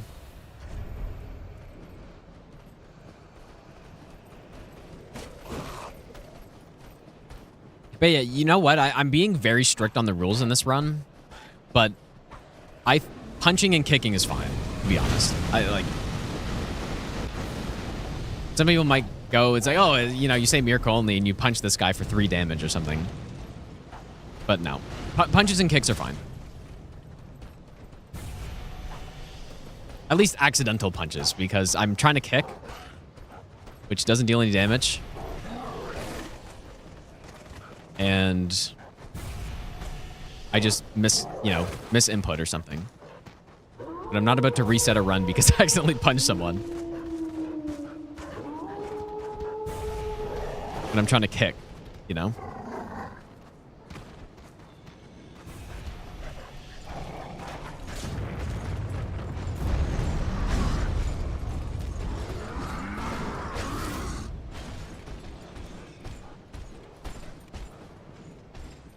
Yeah, like, I guess on purpose punches I probably wouldn't allow. Like, I wouldn't do that anywhere because it wouldn't be better, but I guess the problem, if I allowed punches, then I could just...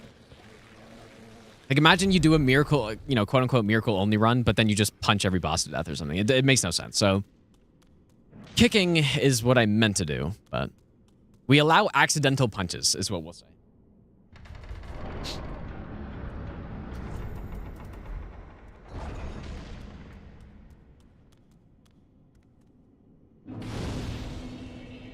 Future wife gonna freak out when... That's not a good sign for my current wife, I guess. That's funny, dude. Okay. So let's go unlock. And I guess here's the moment, dude. I guess we're gonna see our damage with +6 Wrath of the Gods. This would be great if this was pretty good. Because then we're just going to get an insane buff for the rest of the bosses on this run, but...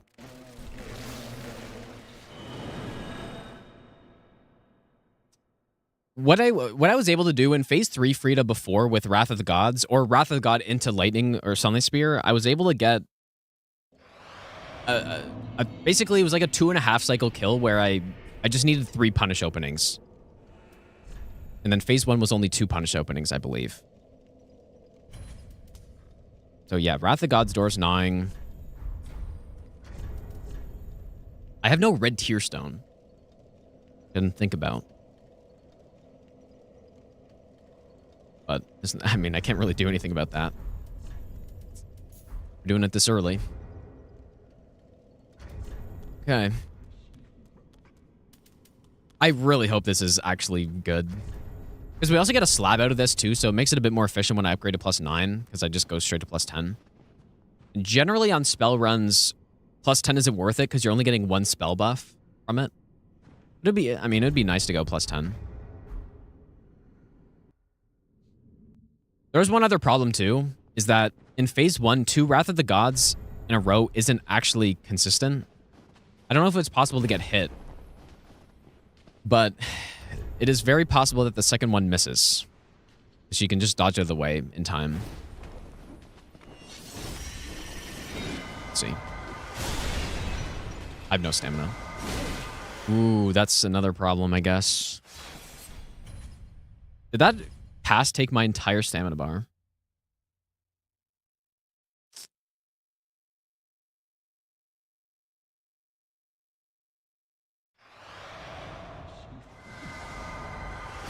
Okay, just doesn't. Okay, well, interesting.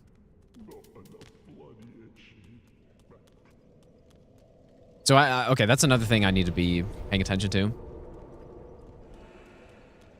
What is my public opinion, as opposed to my non-public opinion on trout and other river fish for like eating or what? I very much enjoy eating those types of fish, if that's what you're asking.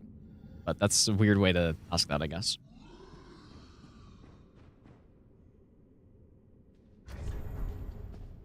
Yeah, what is that question, dude? So I basically need to be full stamina before I cast.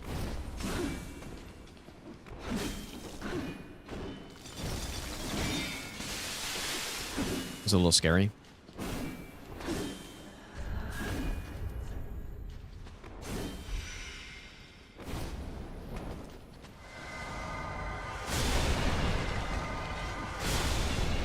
So the damage is pretty good.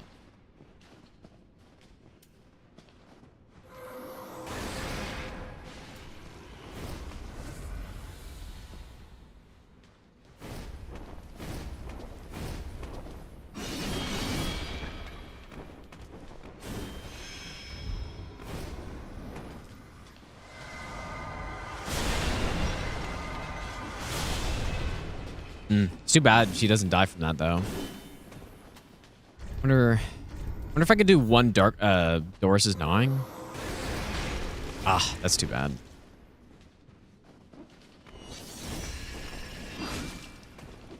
Definitely lengthens the phase 1 a little bit.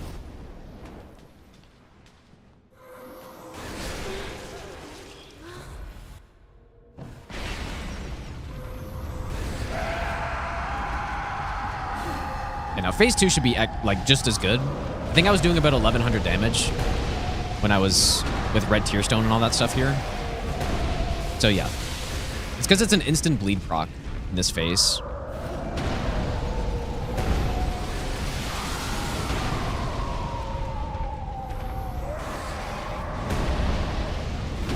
Very solid. It's only +6, by the way. No red tearstone ring, no buffs. Miracles is still perfectly fine here.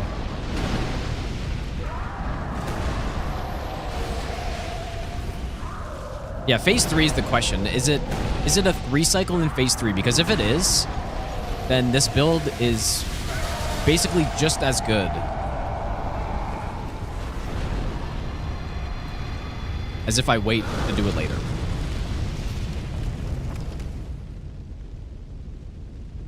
My private what is my private opinion on Friede phase 2?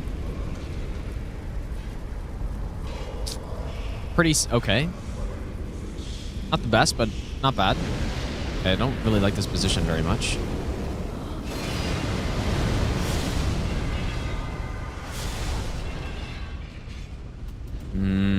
That's not great. That's gonna be 4.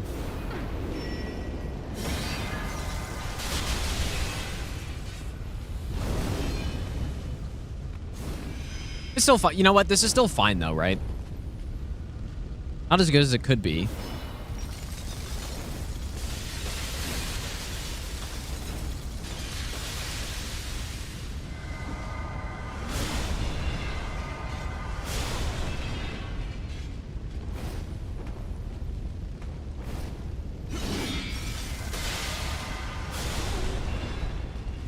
So, you know what? It's actually still a pretty damn good kill.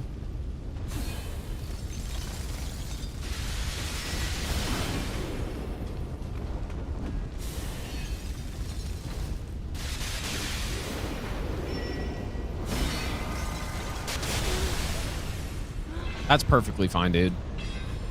Okay, well, I guess we are doing early Friede then.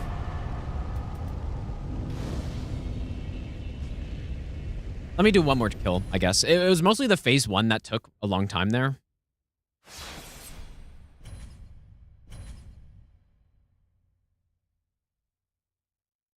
Pivot cancel Wrath of God's animation? I don't see why not, I guess, but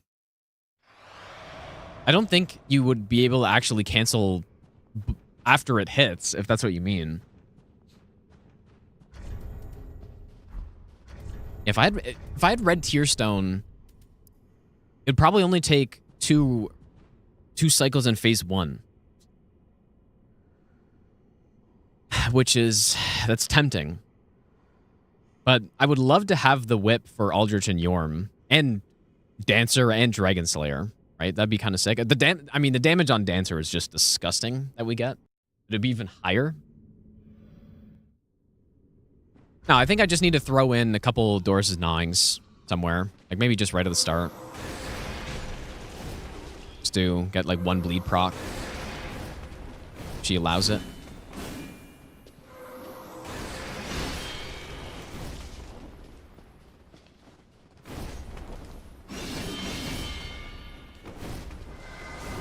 Yeah, I can pivot cancel it, I guess.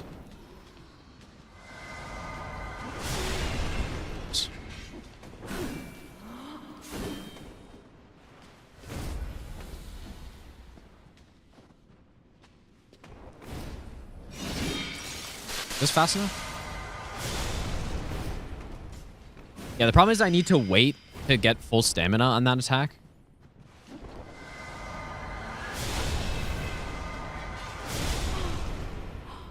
That's fine. It's totally fine, dude.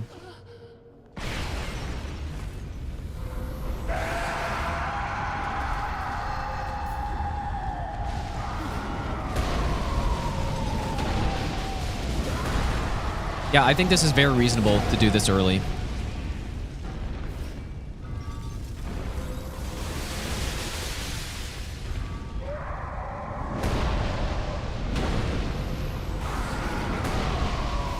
It's actually great in all bosses. I didn't think I was going to use Wrath of the Gods that much. But it's actually so clutch, dude. So. I thought Dragon Slayer armor, and that was it. That's all I thought I would use it for. But Grave Tender, Friede,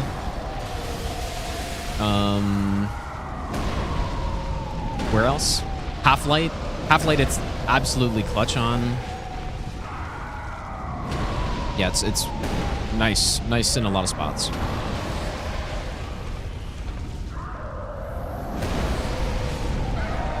Yeah, I could go to the second DLC early.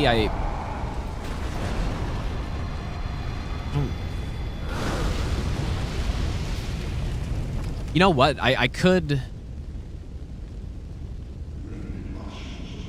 Nah, I was thinking maybe I could go kill Demon Princes to get Lightning Arrow, which is good for killing enemies in the running sections. But I don't think it's worth doing early Demon Princes without Sunlight Spear, probably.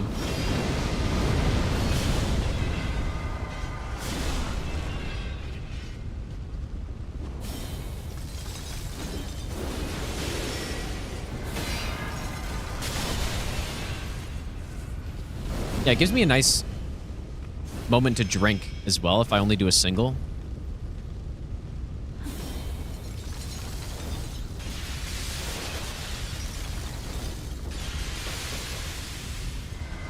Yeah, if I get too close when I use Wrath of the Gods here, I do get hit by her knockback. Very consistently. Kind of wondering if I could... Oh, nice. Yeah, that's good.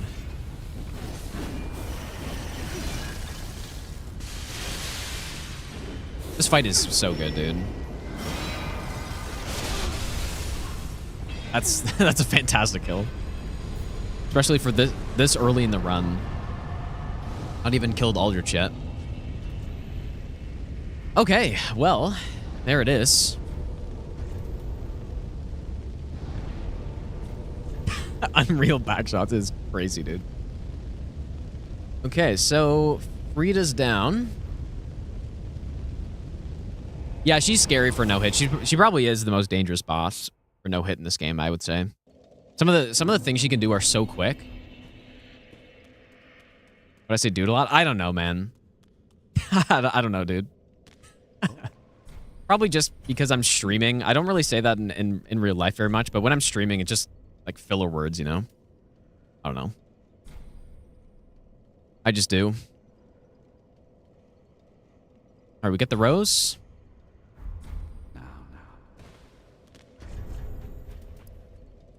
And then I guess we want to get one extra dex point so I can actually use it.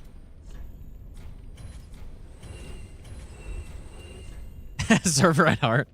No, I don't know why. I just do. Okay, so let me change my notes here a little bit.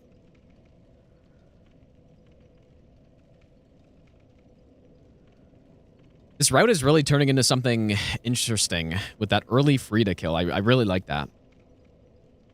Especially that the kill works pretty well. So we get the rose, and then...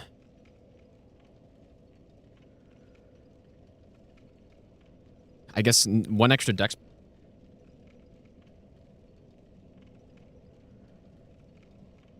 We get 9 dex, and then probably just faith, but...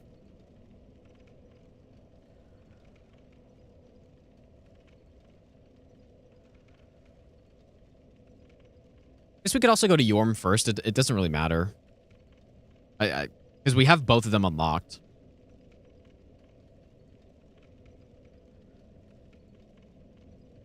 Yeah, maybe I should start saying brother. Yeah, I don't know, brother. No, that's weird. What do I have this for? Oh, yeah, it's for Sunlight Straight Sword. Okay, So we get 1 dex point, and I can hit 24 attunement, but I don't think I need it yet. In my notes, I say to get to 24 attunement for Yorm, I guess. But why?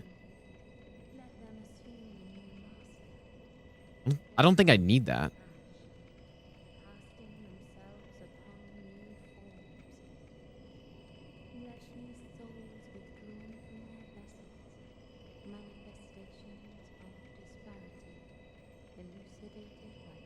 Because if I get a ton more faith here, that would be massive damage. So let's just say, yeah, let's just say I go all faith for now. I can always readjust my stats later. Wonder what Yorm smells like. Probably, he's supposed to be like a tree guy, isn't he? Probably smells like wood. Okay, we go like this. And, I think that's good. Carry around lightning spear if I really wanted to. Yeah, like, yeah, burnt wood, maybe. Yeah. Surely.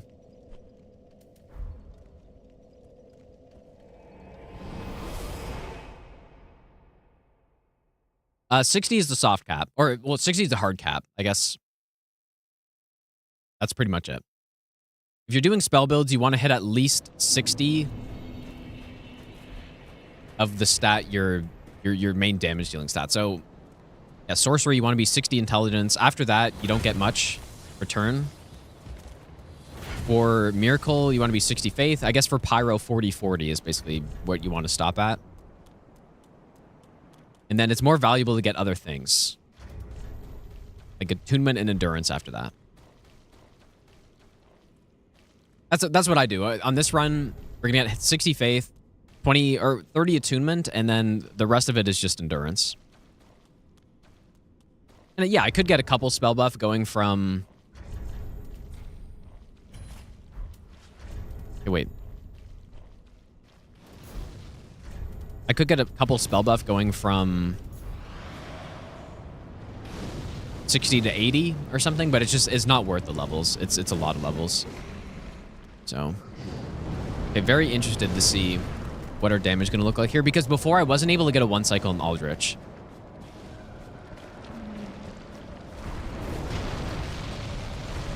But this might be too much damage on the tail. It's actually not. I may have messed up.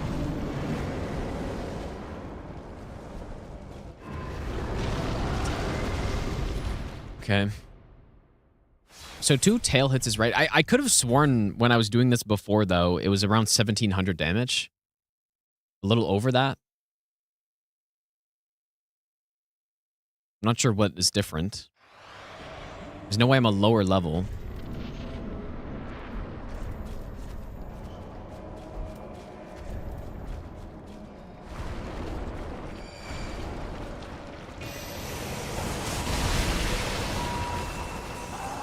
That's weird.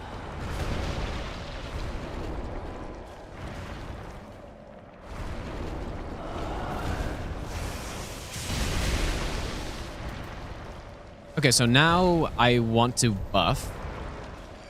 But when can I possibly buff, though? That's what I was kind of wondering.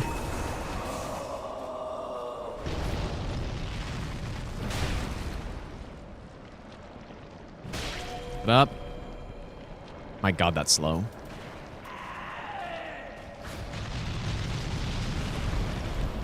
All right, and now we want to wait for that move.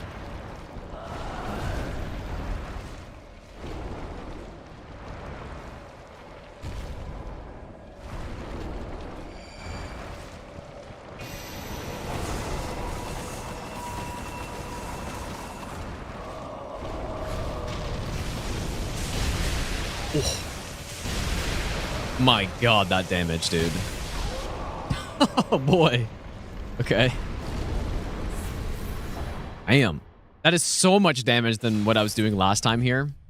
Because, yeah, like I said, last time I couldn't get a phase 1 kill with this.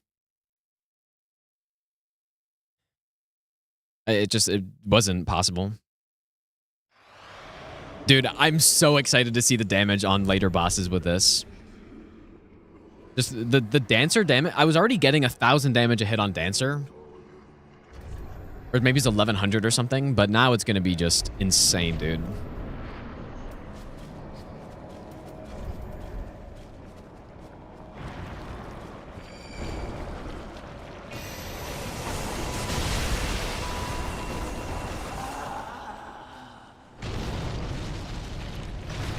There are 2 tail hits. Set up the damage. And now I need to buff. It's kind of weird that I'm waiting. Maybe I should just try without a buff first. See how close we get. Because I am a higher level than last time.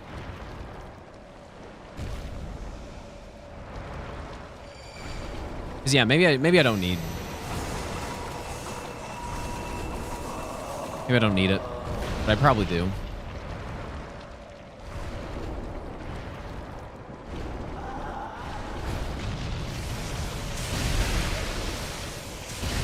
Oh, okay, I just don't even need it.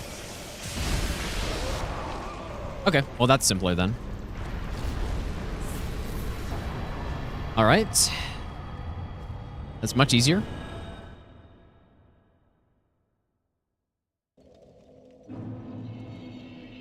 Nicholas, how's it going, dude? Should I level up here? Sure. It's very inefficient to level up at every single point when I can, but...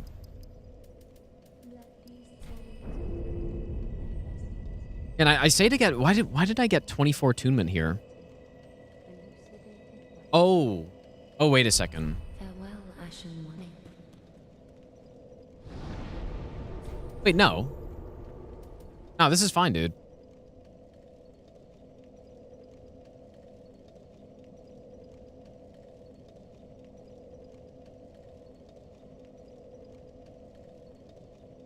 I think that's fine. I must be forgetting something. Yeah, we just get 60 faith, I guess.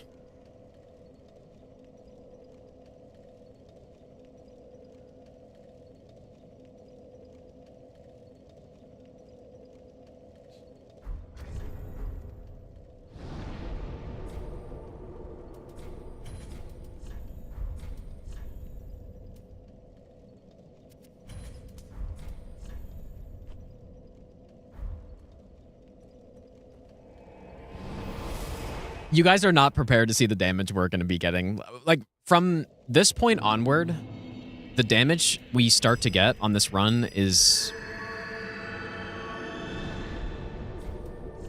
basically just higher than any other spell class.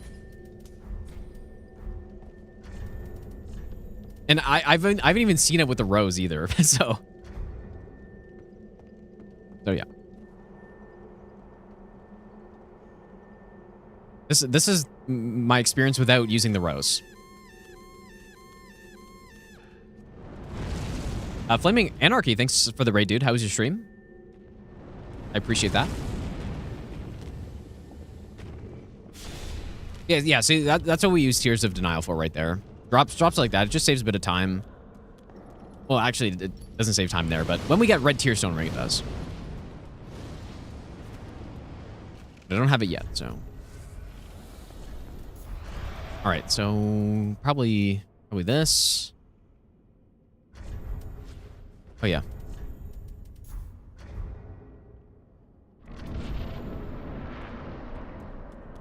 I'm not gonna cheese Soul Cinder, I don't think, but I guess I could. I kind of forgot that I could.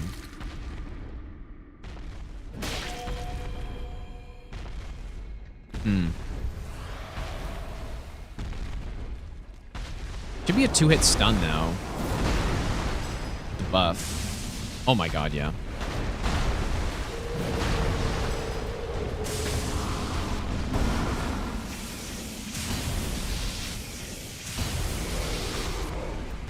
A lot of that damage misses too, because it doesn't hit him in the head.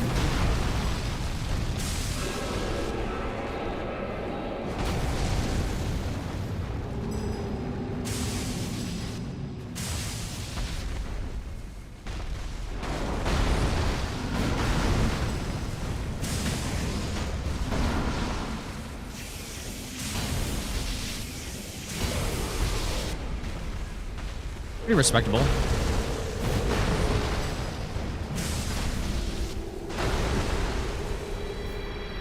Here's the problem. I'm out of heals now.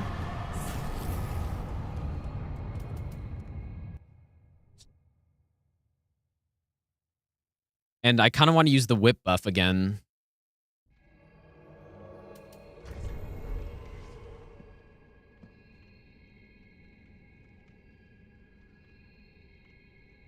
How could I do... I would need to go 3 heals.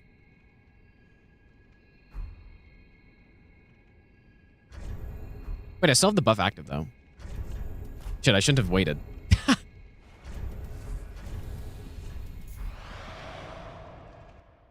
The long-lasting buff, dude. All right, are you guys ready for this fucking damage? I hope the buff still lasts. I totally missed the hit, of course. 1,300.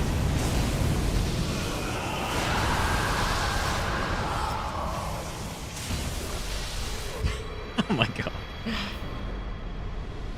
Yeah, that's a long-lasting buff, dude. Like, it's still going. And it just ran out now. Yeah, pretty respectable amount of damage, you could say.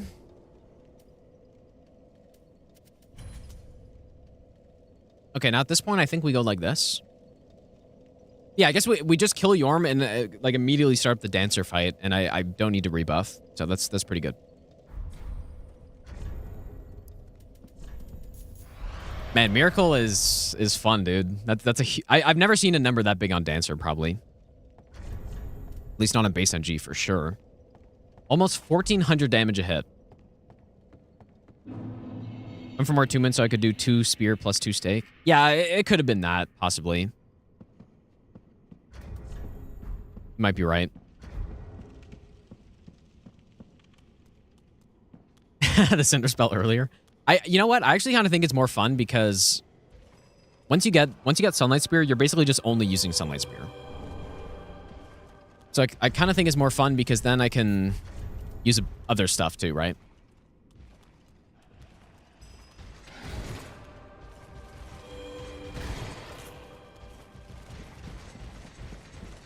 Dude, this Dragon Slayer damage is gonna be so good.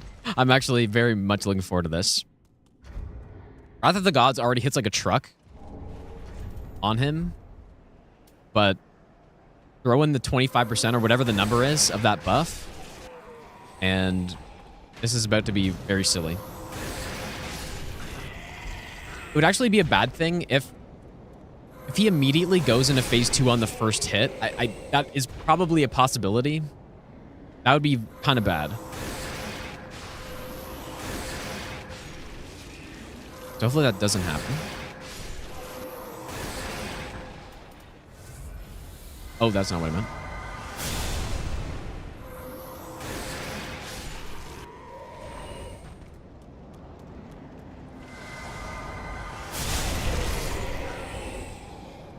Gotta love this spell, dude.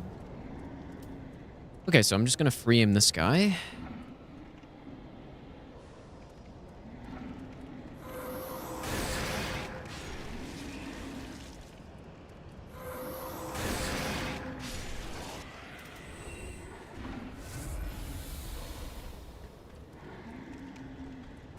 I should probably just skull here.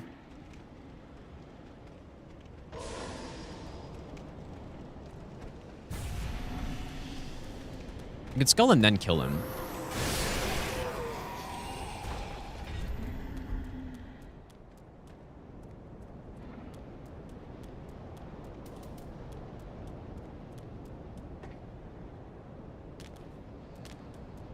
Who's Doris and what are they gnawing?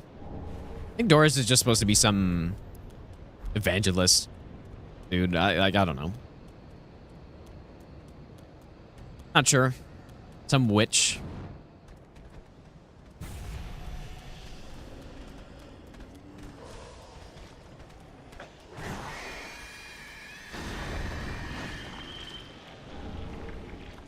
Yeah, because so what's great now is that we're gonna get Red Tearstone Ring. So we can use the rose to set up Red Tearstone. Plus, it gives us the big buff. And it's just The numbers are, I mean, they're just going to be insane, I think, here. The only problem with Wrath of Gods on Dragon Slayer is that the punish openings are a little few and far between.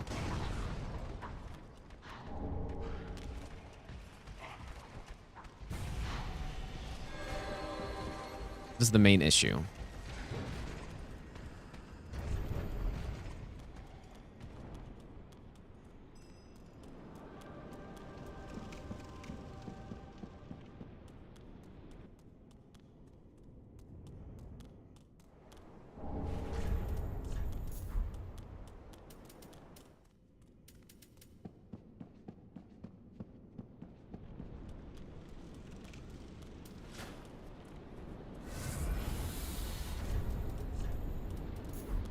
Okay.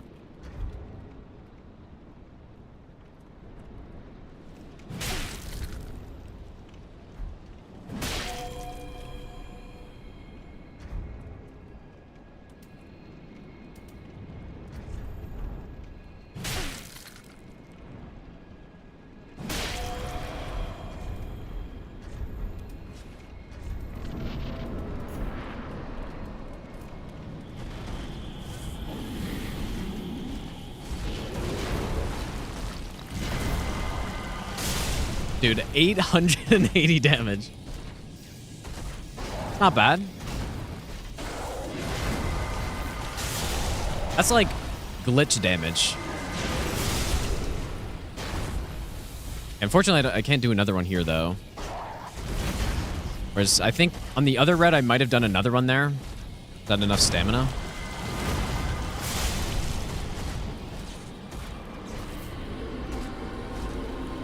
Yeah, the only problem is just getting the punishes off. A little tricky.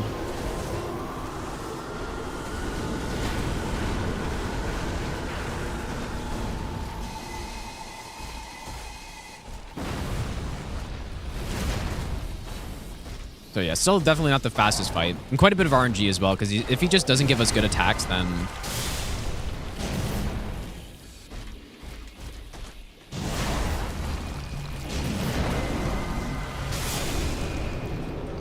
isn't much I could do, but like that was bad RNG right there. But it was still a really solid fight. Okay. So now we go to Osiris, and the purpose is we're getting lightning clutch ring.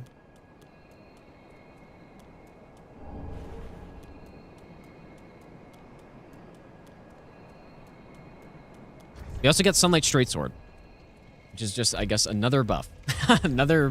More buffs to put on top. Yeah, I'm just, the amount of chunks, 1, 2, 3, 4, 5, 6, 7. So yeah, it is correct.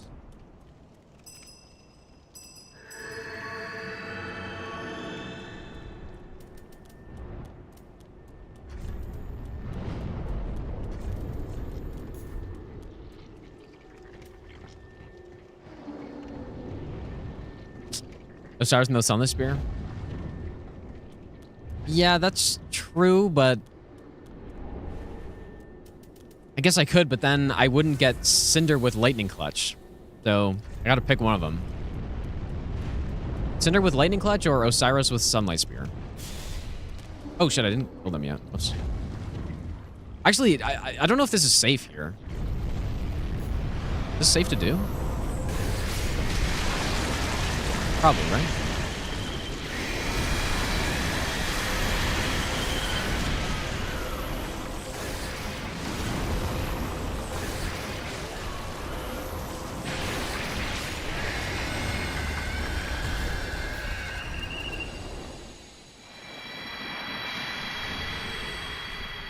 Cinder with no clutch and Doris cheese for phase 1? But the Osiris kill is already so good, though. I don't think we need that. Yeah, I don't think we need it. Osiris kill is already a phase 2 skip with Sunlight or Lightning Stake, so. Especially, and that was without the whip, so. Yeah, I think it's probably overall better to do Osiris early. Oh shit, I forgot these guys.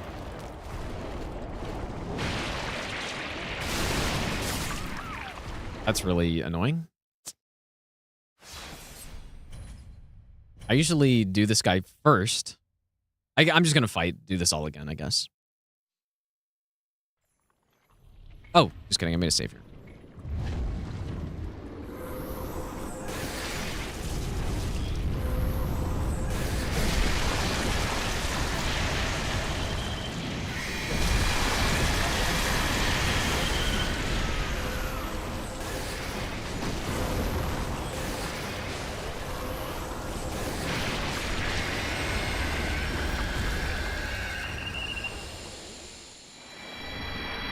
Huh, extra chunk.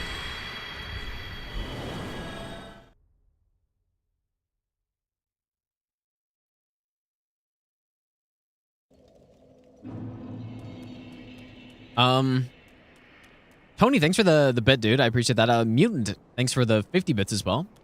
Also, Flaming Anarchy, if I didn't say thanks for the raid, dude. I think I did, but thanks again, dude.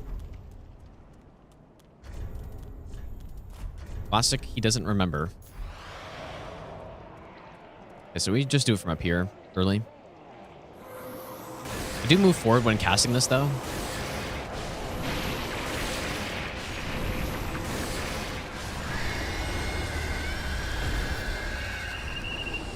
Gotta drop like 20k, right? Yeah. Okay, we have this for Sunlight Straight Sword, which I feel like out of all, I could have used this on the other spell runs as well. But I think it fits the theme better on this one. I would use Sacred Oath if it wasn't impossible to get, basically. It's not possible, but it's just terrible.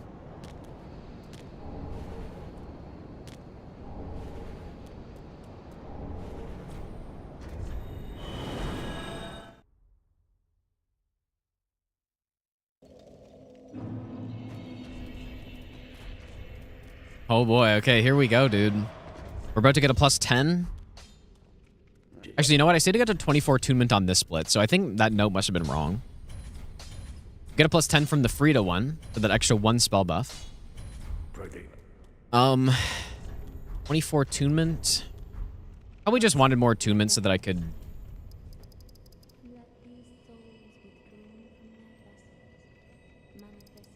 just not have to swap Tears of Denial all the time, but yeah, maybe 24 and 15. His endurance will help this one cycle. Still get the extra spell slot. Okay.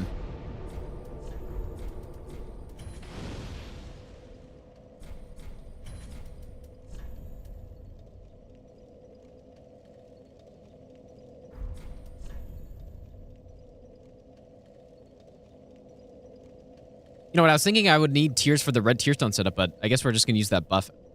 So, I don't know. I'll still use it just to drop sooner, but we don't really need it.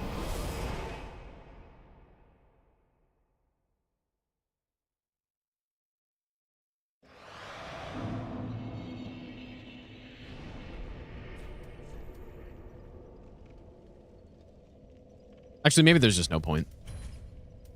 Although I could just go like that. Which works out, but...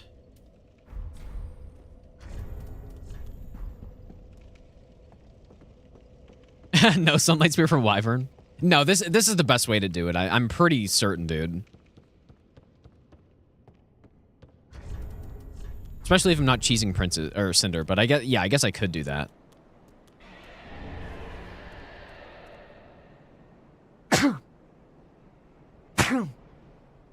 Oh man. Okay.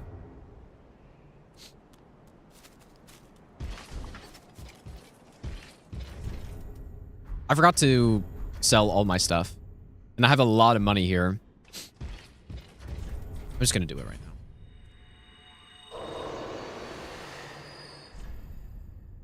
Oh wait, can I not sell? Ah, maybe I can't sell here.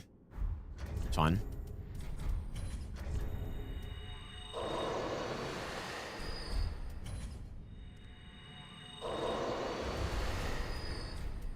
Hope they make an Elden Ring 2 and they consider giving more bosses runbacks.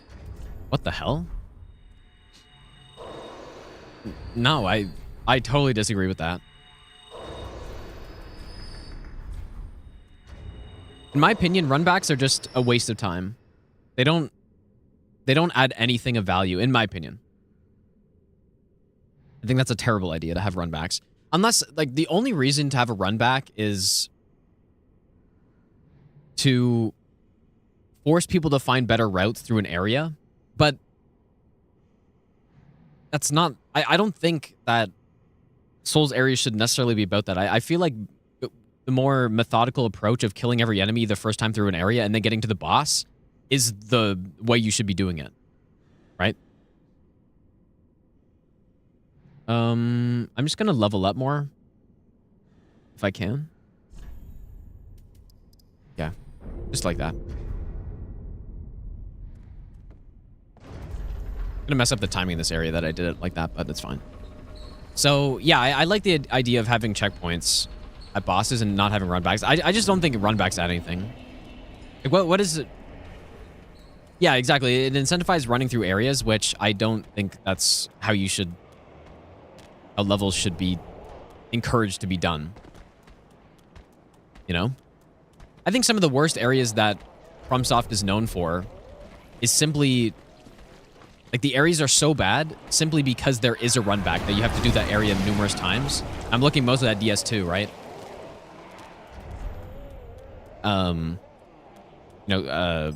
Frigid Outskirts is the main one. That's an area that really isn't that bad, in my opinion. The reason people hate it so much, though, is because there's no checkpoint at the boss, and you have to run through it every time. And that's when it gets dumb. But I guarantee, if there was a bonfire at the end of that, people would not even think of that area as being nearly as bad as it is. Okay, I didn't think about how this guy will chase me, and I won't be able to buff him. Do these guys go... do they go after skulls? Can't remember. Yeah, the Sir Lone run back and the Blue Smelter Demon run back and the Red Smelter Demon run back. Like, so many run backs that are just totally unnecessary. But one thing I don't mind is DS2 has the mechanic where if you kill an enemy 13 times or whatever, I think it's 13, they don't respawn. And I think there could be a Souls game that has something like that where you're rewarded for, I guess, tediously killing every enemy, and then you get an easy run back or something like that. Yeah, maybe it's 12. Yeah, it could be 12. So something like that, I guess, could work. But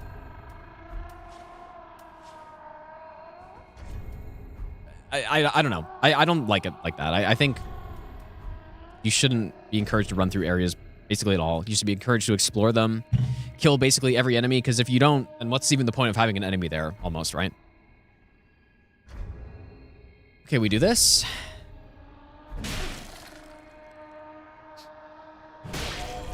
Yeah, I know there's some of the more OG Souls players that really like having runbacks. I just don't see it that way. I just don't see the point.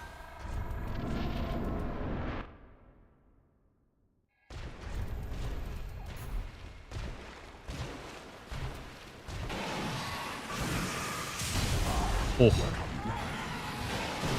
A little bit tricky finding openings for Osiris with Lightning Stake. I wonder if I could just go right now. Oh my...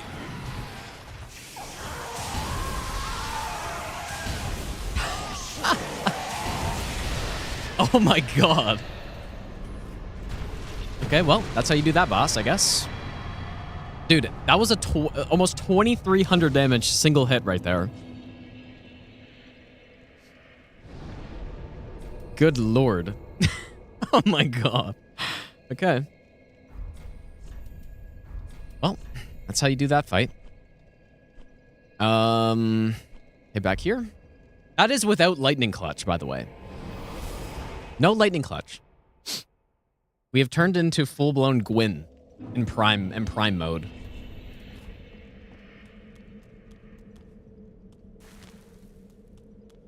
So that, yeah, we're just missing 15% damage there, basically. About the missed farming potential for Covenant items.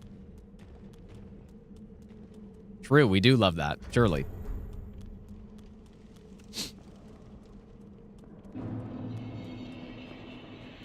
Yeah, the thing is, this damage doesn't really come from the buffs here, though.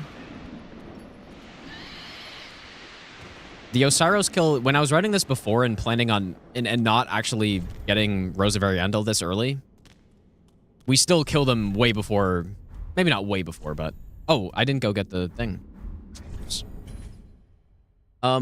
I still killed him before he did stuff in phase 2, but it wasn't like that. It wasn't just completely stupid. The only thing I'm concerned about is if that guy chases me to the fog gate here.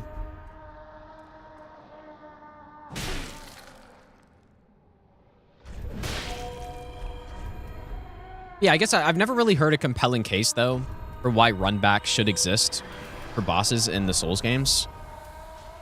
Some people have mentioned it, but like the one, I don't know.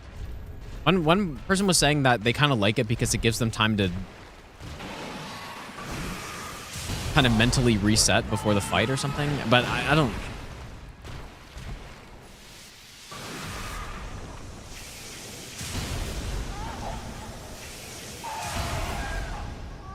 Okay, well, maybe misplayed this one a little. Let's see if I still, like, I still kill him easily there. It's so funny.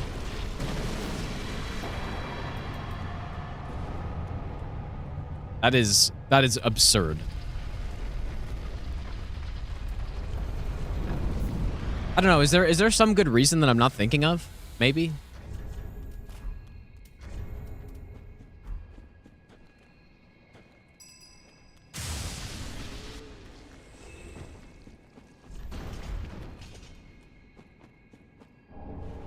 Wait, what do you mean it's far from absurd? Because, yeah, I guess, I mean, sure, I could be using Sunlight Spear there, which would be even better than that and even more consistent, but...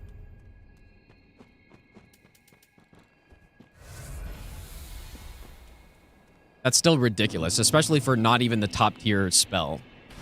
But yeah, you're right. Yeah, Sunlight Spear would be even easier.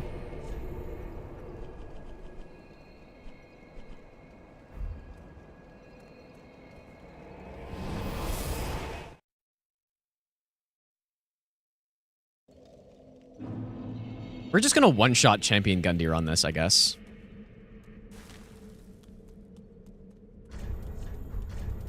Maybe not a clean one-shot, but maybe a two-shot.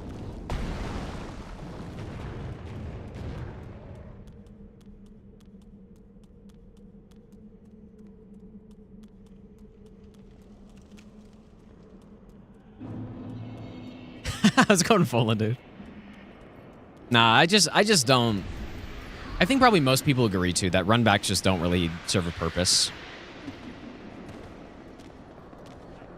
The thing that I don't like about it is that I've already done the hard work. I've gotten through the level. And so why do I have to do it again? No, I did it. I made it through the level.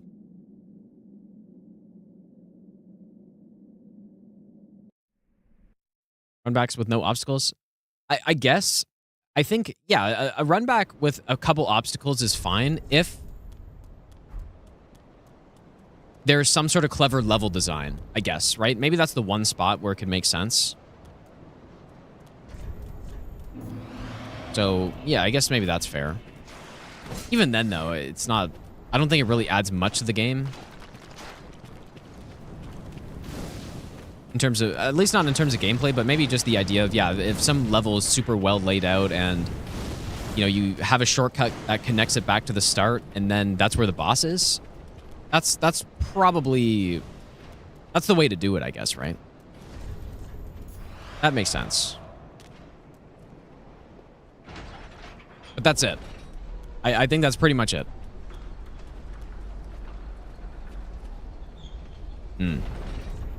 Just slow walked from further here.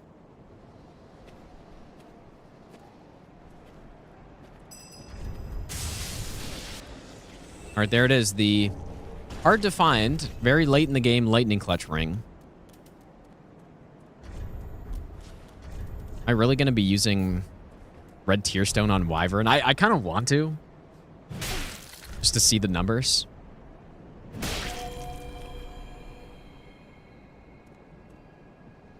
Yeah, Abyss Watcher's run back was the first time in well, first of all, it was the first boss in Dark Souls 3 that I struggled with. And so that was the first time that I started getting annoyed at a run back. And it's not even that bad as far as run backs go in the Souls games. Really not even bad. But it's like, why am I doing this every time? Especially when I would get hit on the way back by some Gru or something, and then I would basically just reset because it's like, man, now I have less heals for this boss that... Oh, shit. Ah, god damn it, dude. I do want to use this just to see the numbers.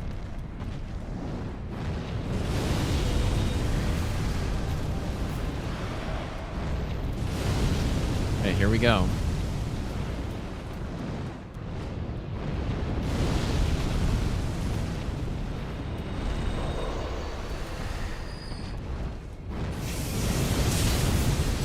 $1,500. It's not bad.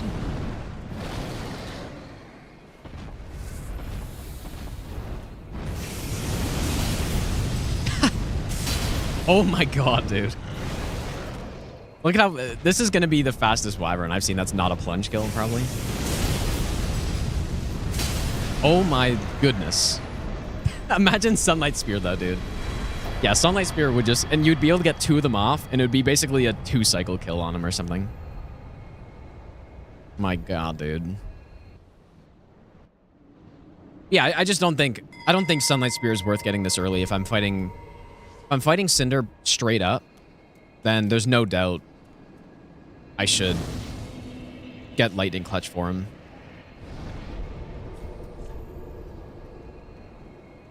Okay, so we are going to Twin Princes now.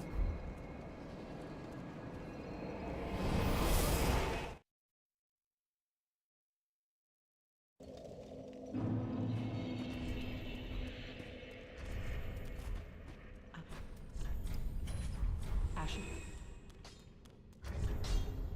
What? Friede. Well, that Not quite 30 attunement.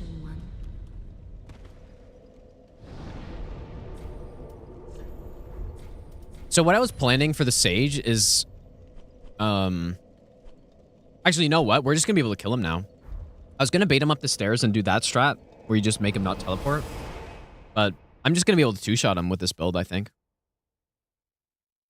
Let's see. Yeah, because before it was a 3-shot. It just wasn't quite fast enough.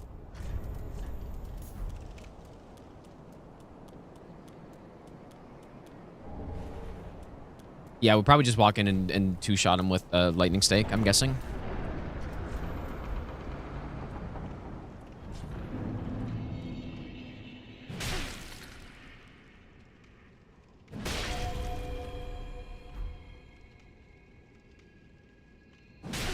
To get lightning clutch, then come back to Wyvern. There's no reason to do that, right? I could, though, but there's just no point. It wouldn't save time to do it that way.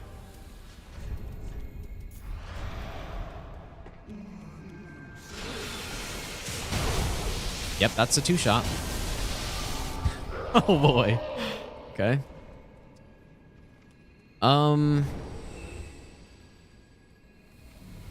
That's insane, dude. I'm just wondering, so I don't know why I was thinking I used Wrath of the Gods on this boss. I don't. Oh.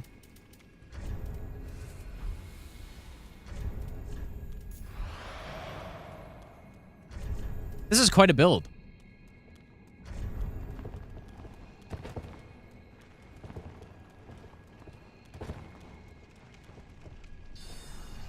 This is quite a build.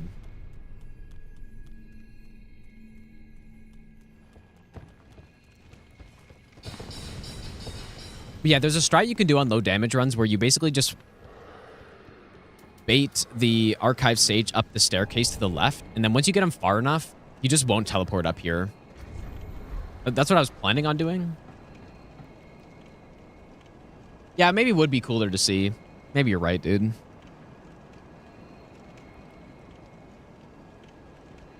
But the problem is getting that bonfire with all those enemies is Very bad. Very, very bad. And so there's just... Maybe It would be cooler, but I don't think it makes sense. not ever. Enigma, thanks for Less the than 25-month resub. Thanks, dude.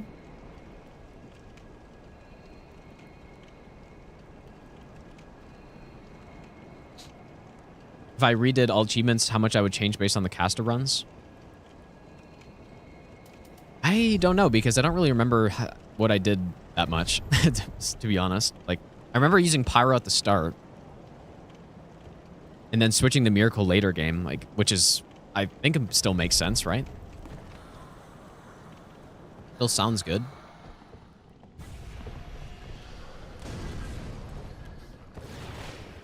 The guy below actually did throw a firebomb there, I think. Remember losing some runs to that random firebomb. Oh yeah, hidden body strats would be huge. Yeah. Hidden body's just so good, dude. And what I really like about doing the runs that I've done, the sorcery and the pyromancy and stuff, is that I'm not using hidden body if I'm not, for the non-sorcery runs. And it feels like it balances the runs out a lot more because sorcery, I do get harder bosses, but at the same time, I get much easier running sections versus with pyromancy, just as an example, I get, the harder running sections, but easier boss fights. So it feels like it balances the magic classes a bit more for no hit. Which is cool. Because, yeah, if I didn't do that, then sorcery is just by far the weakest, right? But because I'm doing it the way I am, sorcery actually was a very easy run. Even relative to these other ones. Okay, what my plan was here... was I think I can just...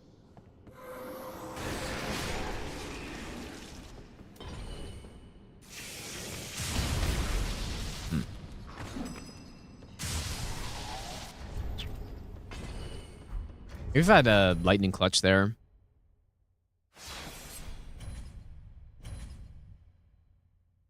Coming back to Elden Ring make me use hidden body more? Not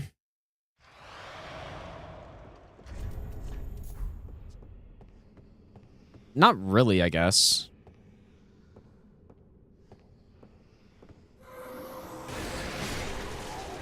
It wasn't because of Elden Ring, I guess.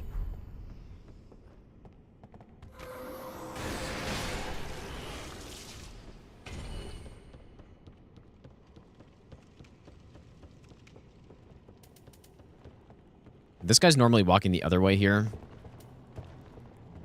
This is going to be a little scuffed, but... I won't normally be concerned.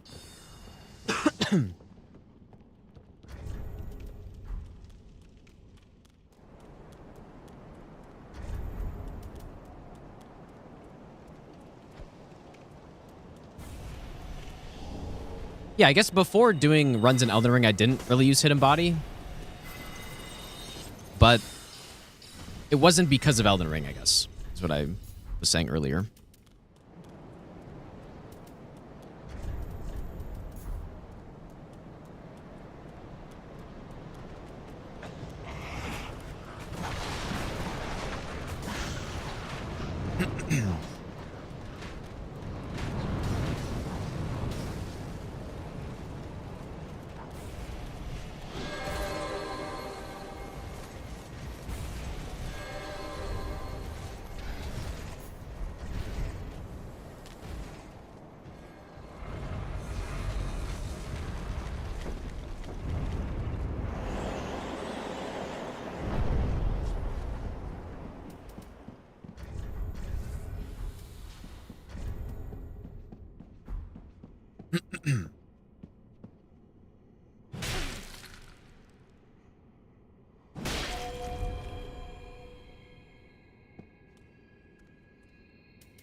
Okay, well, this is going to be an absurd amount of damage.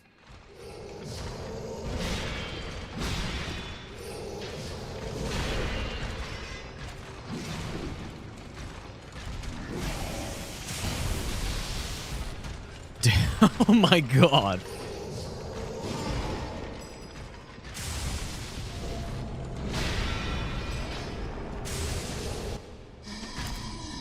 Good lord.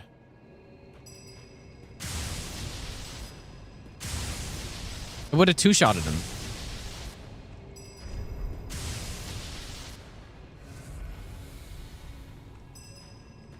It's actually very nice. It makes this skill much better because before I kind of had to do a weird sequence of hits, but now it's just 2 ranged lightning spears. And it could probably be a close range lightning spear as well. And then like a far range one plus 1 lightning stake. Works out very nicely.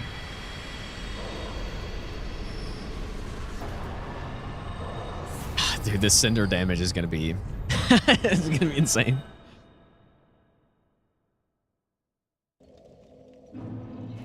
Wait, the spear can hit Lorien? What do you mean by that? In phase 2?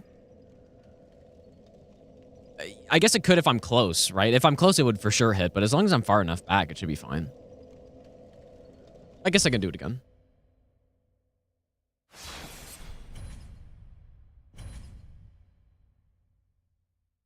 No, I'm...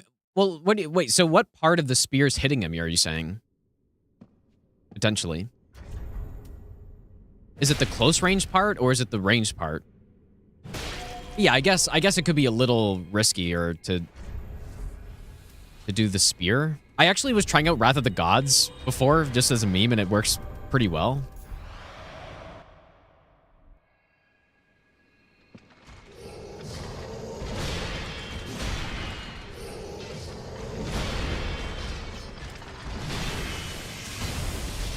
But I do want to try. This is perfect RNG on this fight, but I do want to try close range spear.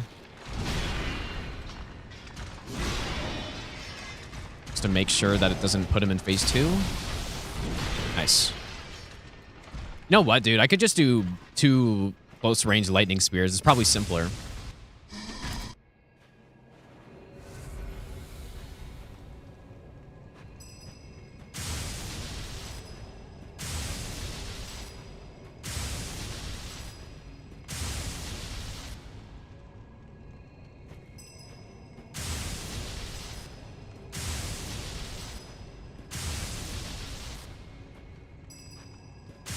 Yeah, I guess I see what you mean, because if I go up to them and do this...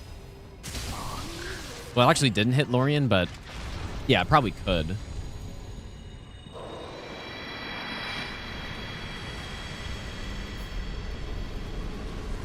Anyways, it seems good.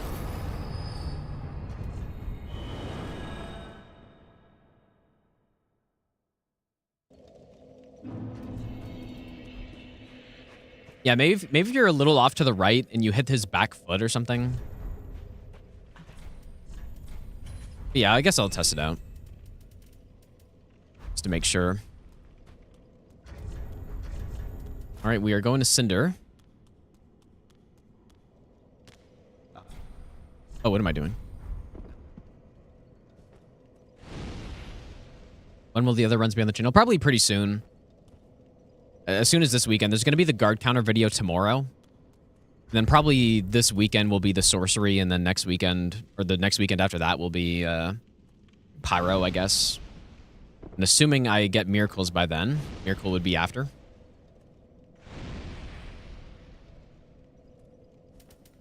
I shouldn't need...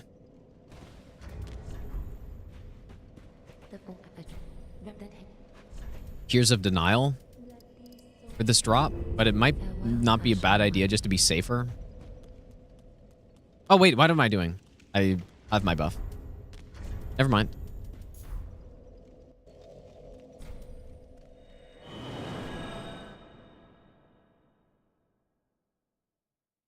No Nightmare video then? Surely Nightmare eventually. Yeah, I think that would make a really good video too. It's gonna be really long. Hockey or golf? What are you asking me? Like, what's better? or what? Hockey's probably better, but man, golf is fun too, though. Like, if I were to only pick one to play for the rest of my life, it would probably be golf, I guess. I don't know. That's actually why I didn't stream yesterday, because I was golfing, because it was, Canada had a holiday yesterday, so went golfing, which was pretty fun. Yeah, well, they're the perfect synergizing sports, you know? Hockey in the winter, golf in the summer is perfect.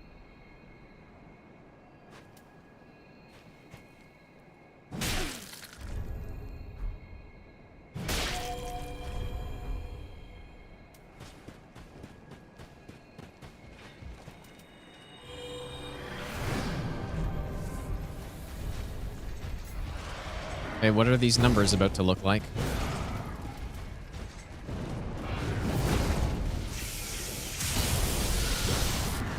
That's... Oh. It's quite... That's not safe. Oh my god, it's a 3-shot, isn't it? Oh, it's so close, dude.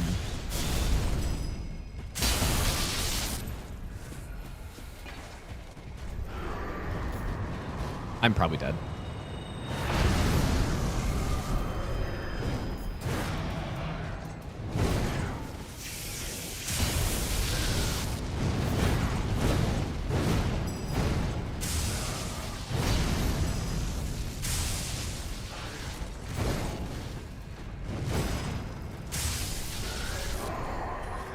Damn.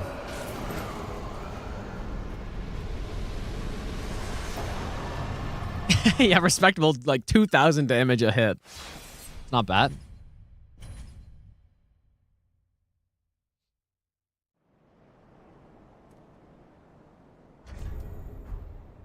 What'd the third hit do? 1740? It's the hitboxes on Lightning Stake are a little inconsistent. It hits a bunch of times, and sometimes things miss, so that's probably why.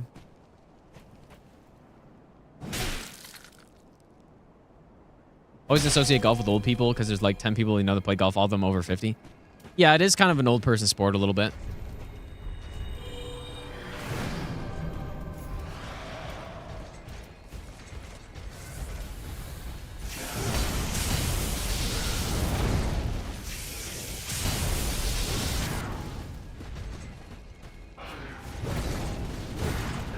I think Stake is safe here. And we stun him, because why not?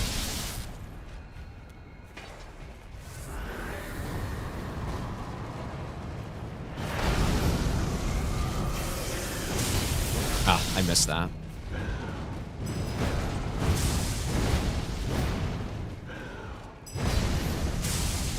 I'm probably...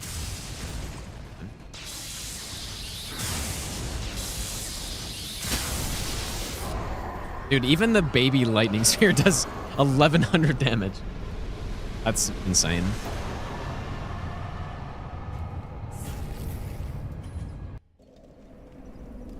Basically, starting Miracle does 1,100 damage.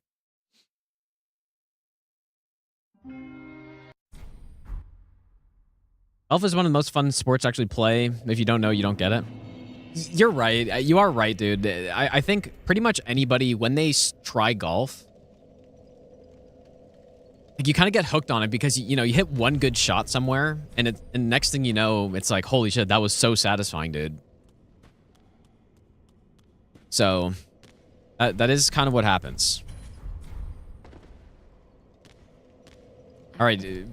So we have now unlocked the most powerful, probably the most powerful spell in the game. And it is time to destroy. Although, to be fair, you know, Nameless King, we can't really use it. Halflight, we're not using it. Graveton, we're not using it. So, we don't use it on a ton of stuff. But it is still insane.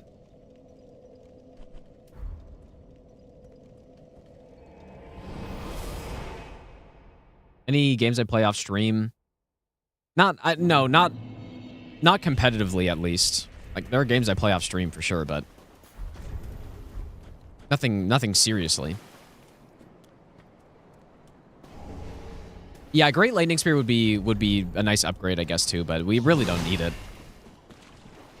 Yeah, Cinder's weakest to dark and lightning, so Doris's gnawing would also be excellent for Cinder. Dark damage, plus it does bleed, but obviously it wouldn't be, you know, 2200 damage.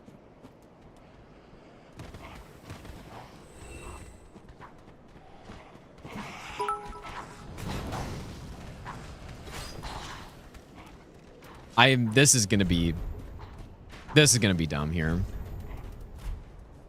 Pretty sure. Okay, here we go.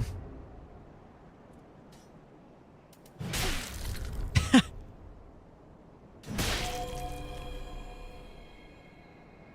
just kind of curious. I'm not going to attack him when he's standing up, just to see if he gets one-shotted by it. That's what I'm more interested in. I don't think he will. Let's see. How much does this do?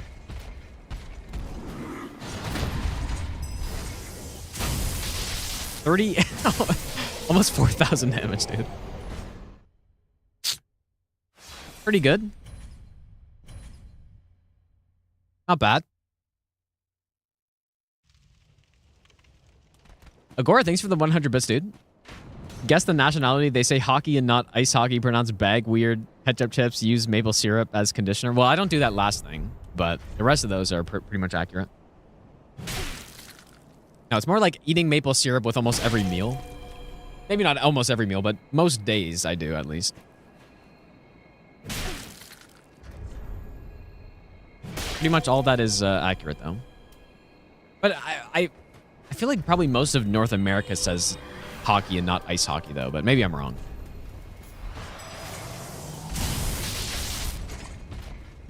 That's like almost instant phase 2.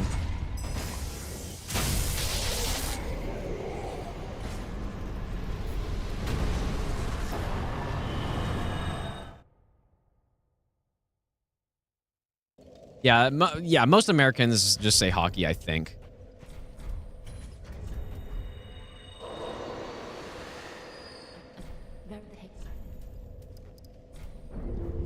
Farewell, Ashen One. We do have to run through this section.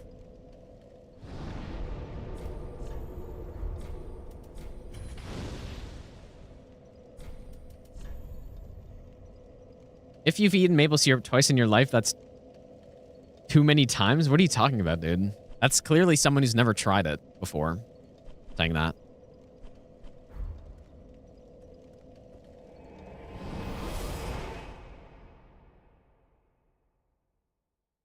Yeah, most people have tried, you know, some sort of like table syrup or something, which is honestly just gross in comparison. Like, I'm almost repulsed by it, dude.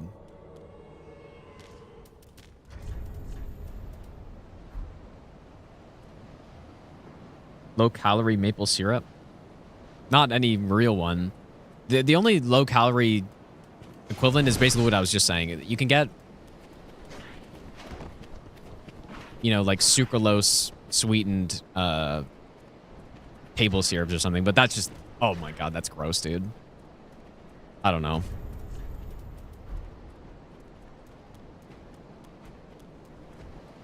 I'd rather, at that point, I'd rather just have a totally different popping on it, you know? Yeah, like I'd rather just do something else than try to replicate it. That's with most things, to be fair. I mean,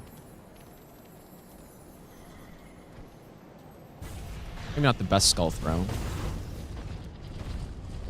Yeah, there's certain like vegetarian options. You know, there's the vegan burgers and stuff.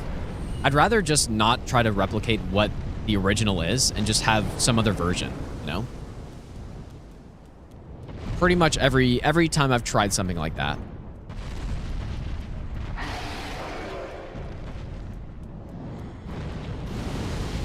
Not saying that they're all bad necessarily, but just, I don't know. It's just what I would rather, probably.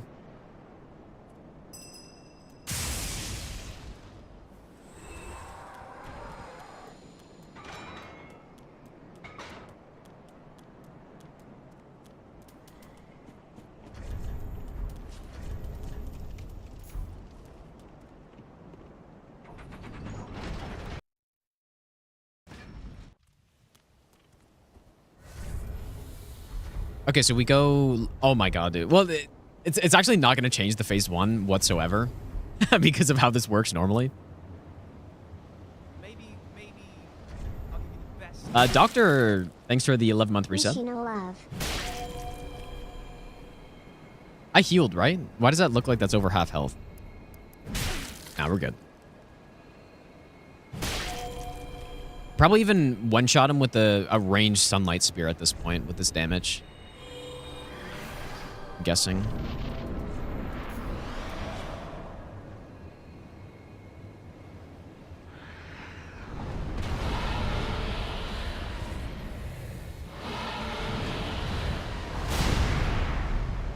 Here we go.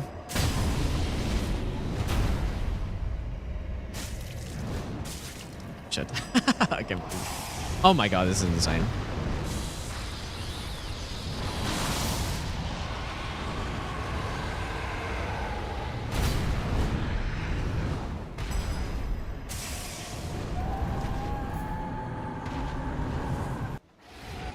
I thought we were gonna one-shot him, dude. Yeah, this phase won't be quite as impressive.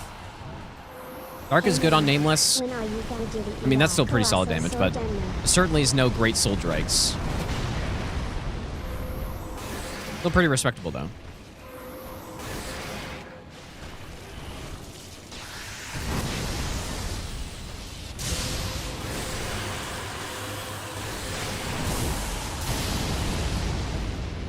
It's a little bit more aggressive in this phase.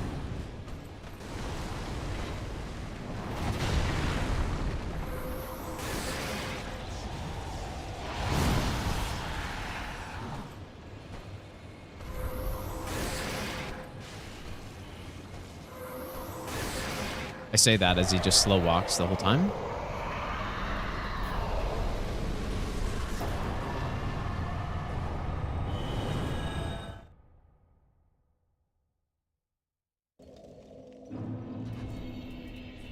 I actually did try the lightning storm, and it does solid damage, but it's just not better than anything. So very good, very good PvP spell though, top tier.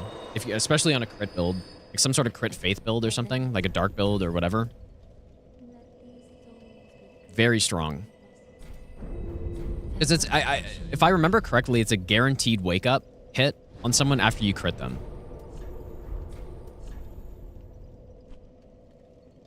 Okay, Demon Prince is next, so go here, I guess. I don't know which one's faster. Probably doesn't matter. Does Doris' gnawing hit twice sometimes? No, it doesn't. It's bleed. So it does dark damage and also a good amount of bleed buildup. So on most enemies, it takes two hits to bleed proc. On some, it's one. So that's what you're seeing, alternating numbers with it. Because the first hit is just the dark damage plus bleed buildup. The second hit is dark damage plus bleed proc. So yeah, it's a really solid spell. Maybe not top tier, but very solid.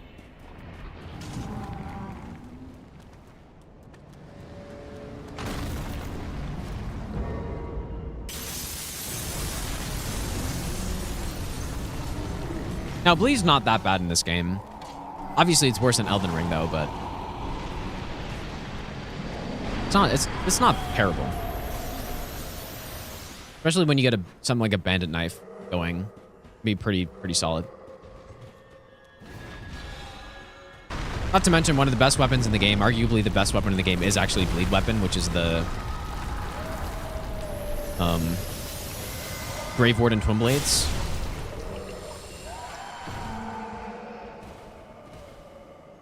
Swarm of Flies Alpha version. Dude, I would take this over Swarm of Flies any day.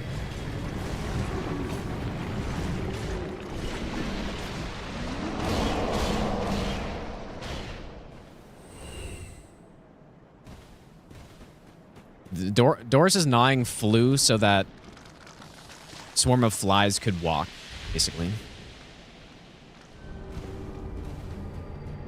Well, so the Grave Warden Twin Blades are basically just a slightly less damage version of the Cellsword Twin Blades, but they have bleed. So on certain boss fights, they do become better if they bleed, basically. And yeah, pair that with the Karthus Rouge, then you're bleeding a lot. You're doing insane damage. Basically the best build in the game, probably. But yeah, like normal Sellsword Twin Blades and Warden Twin Blades are pretty much just as good as each other. Depends on the fight, really.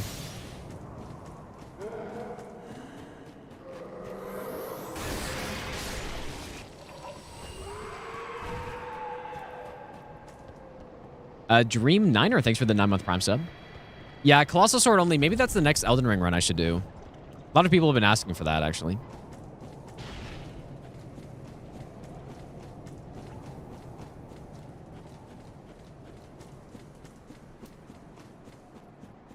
Yeah, exactly. It's just like Starfist and Iron Balls, but only if Starfist were just slightly less damage, basically.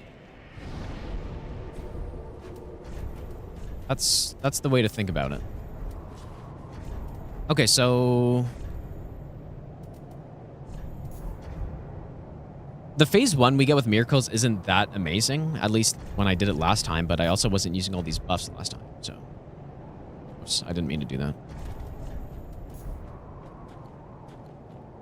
Did I watch NBA in 2019? Is that when the Raptors won? Not really. I'm not interested in NBA at all. Honestly, it really bores me. So there are several other sports I'd watch that I'm not super into before NBA. Not gonna lie, dude. Like almost baseball I'd watch over over it, which is probably an insane thing to say, but I don't know what it is. I'm just really not interested.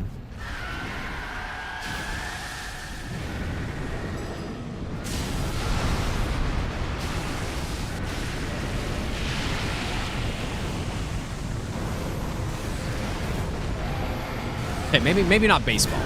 Maybe that's a little too much, but definitely I'd rather watch American football or just, you know, soccer / normal football or golf is a little different because I'm super into golf. What other sports out there? Oh, shit. Thought I'd move a little bit further back than that. What other sport, dude?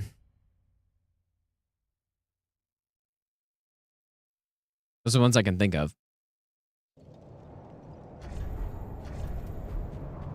Let's go on Zoodle.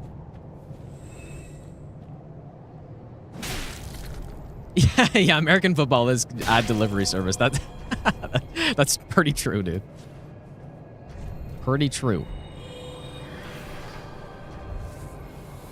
Yeah, but watching on TV is not great, but I like the sport itself, though.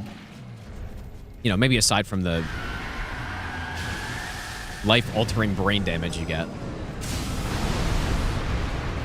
Maybe that part's not great.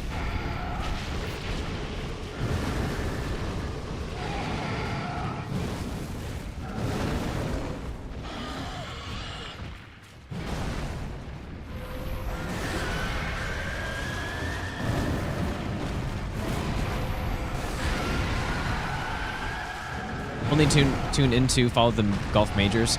I'm basically the same. But when I said I was super into golf, I more meant like playing it.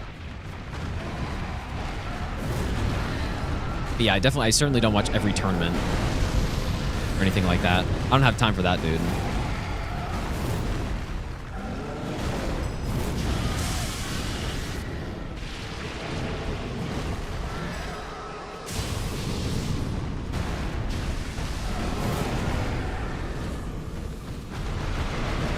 And even when it's majors, it's only Sunday, basically. For me.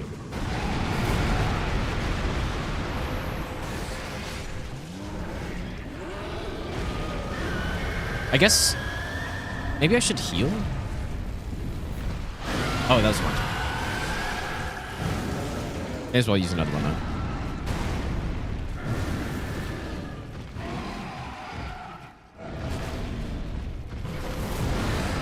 I kind of want to rebuff, but I'm not sure if I'm going to have time.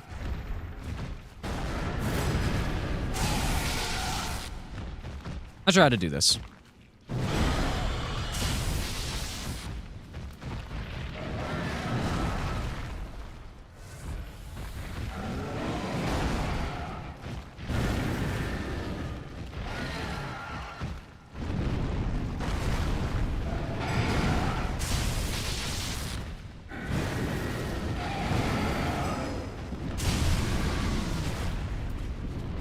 Oh.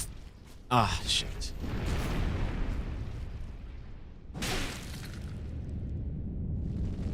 Too bad this takes so long. Because now I'm kind of screwed. Because I just did another one.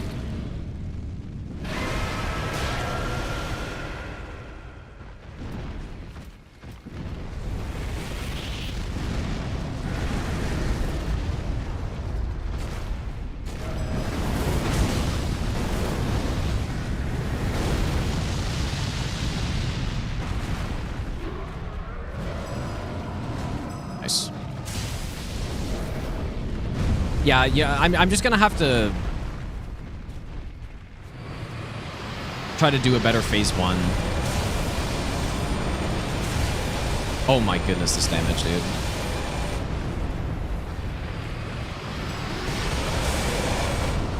Not quite boulder heave type kill though. But it is the best spell in the game on this fight.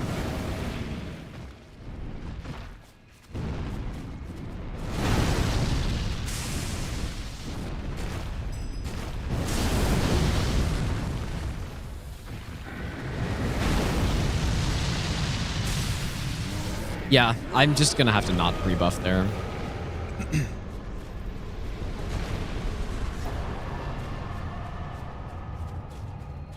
How's it going, Matt?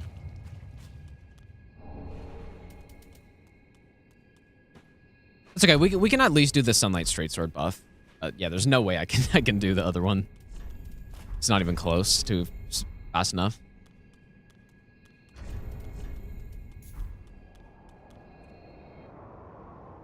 Still a decent kill.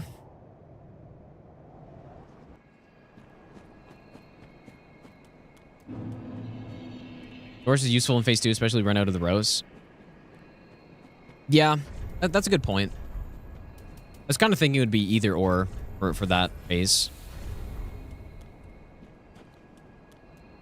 Opinion on Cathedral Knight Greatsword?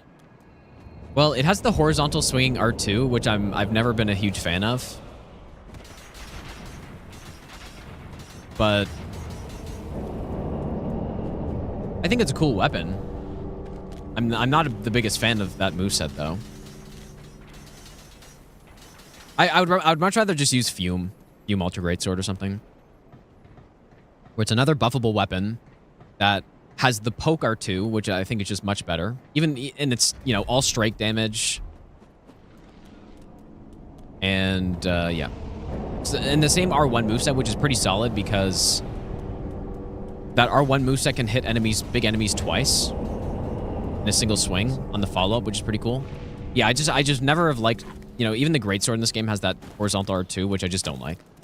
Just too slow. Doing runs tomorrow? Probably, I guess. Guess we'll see.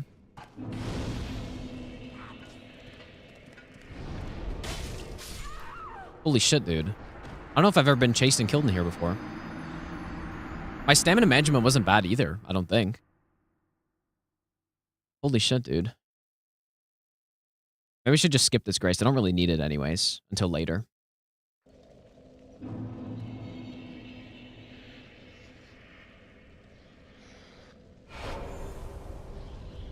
Yeah, we can just skip it. But yeah, I haven't seen that.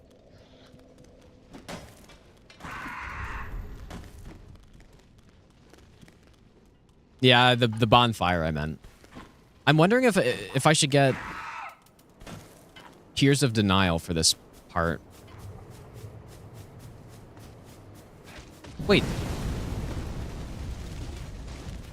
Wait, the cathedral has the thrusting R2, really? What? I thought it had the horizontal. Are you certain about that? How certain are you of that? Because I thought... I don't know.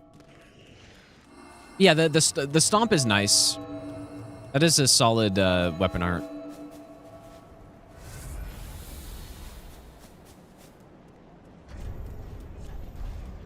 I thought it was the horizontal, though.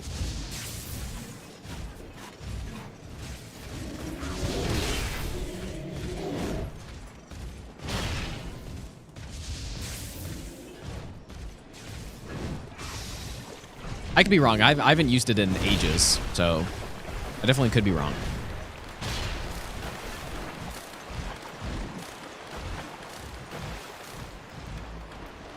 Cathedral's the lightning one? What do you mean the lightning one? The Lothric, you're thinking Lothric Ultra Greatsword's the lightning one, which has the poke and the non-vertical R1 moveset. Like there are 2 charged R2s with Ultra Greatswords in this game, and there are 2 R1s. There's the poking R2, which the Fume, Lothric, and Astora have. And then there's the horizontal, which the Greatsword, I thought the Cathedral Knight Greatsword had that as well. And then in terms of R1s, there's the vertical, which is like a big slam first hit, and then the second hit is the follow-up that you lift up, and then that's the one that can hit twice. And then there's the just normal horizontal R1s on the Astora and Lothric and, you know, other ones as well. I'm actually so curious. I'm going to test it now because I'm still pretty convinced that it is the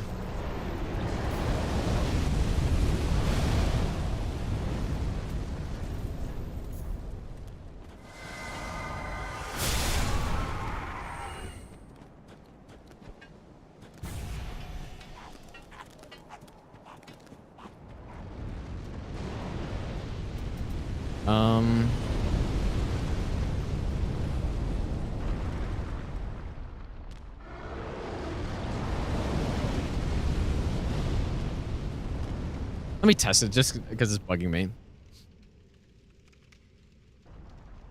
But yeah, you're probably right, I guess. I'll give you the best nut ever. So in the seamless with Patastic, you dragging her kicking and screaming through the DLC, right, love? Oops. Oh shit, yeah, it is. Damn, dude. I don't know why I thought it had the other one. Not a weapon I've used very much. But I guess, you know what, that does add some value to it, though. It's got that thrusting hit. Yeah, 10,000 hours, dude. And Caligon, thanks for the 11-month resub. Thanks so much, dude. Yeah, we'll see. I'm not sure the I should have just healed because I want to use the rose here. Yeah, we'll have to see. I'm not sure what the plan is for that DS3 playthrough. But yeah, we'll see. I don't know. Should be pretty fun. Should know all 180 weapon movesets. I probably do for the most part, but that's a very obscure weapon though, because it's, first of all, it's farmed. And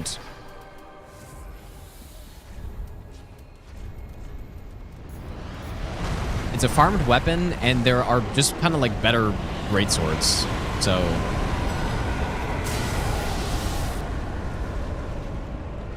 or ultra greatswords.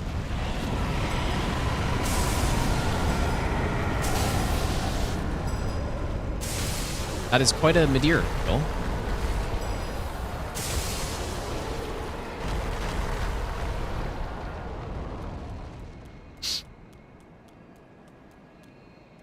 Gonna do run duos with Potastic tomorrow? I don't think tomorrow. I thought, when is the Everdark? I thought that was on the... Oh, I guess that is tomorrow, isn't it? But no, probably not. But I guess we'll see. I don't know.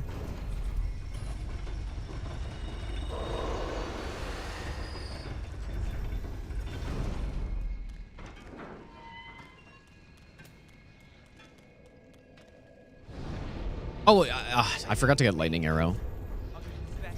I'm gonna low save.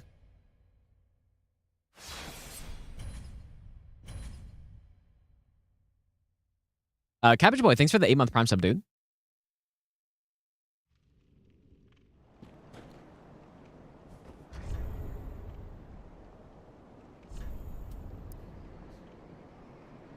Yeah, this is actually, I mean, maybe this is more of a more interesting weapon than I give it credit for, because, yeah, the Strike R1 is pretty cool, because the Greatsword is standard, isn't it? Standard R1? Having strike on the R1 that's quite useful actually. And because the fume is all strike. Fume is all strike, but there are certain spots where you want that thrusting R2, and Madeir is the main spot, I guess. Would I use Lightning Arrow? I was thinking it's good for the wolves on Gravetender. Unless there's something better for them, but...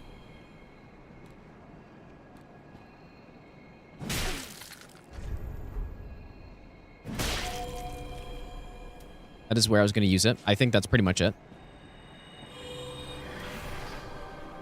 DSA 2? Well, DSA, you want the Strike R2 is good for DSA.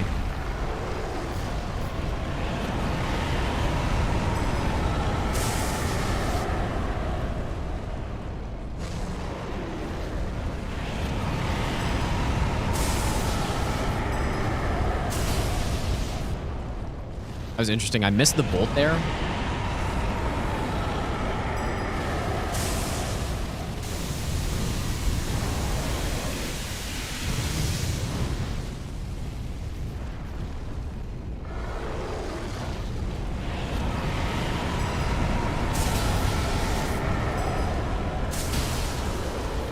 Wow.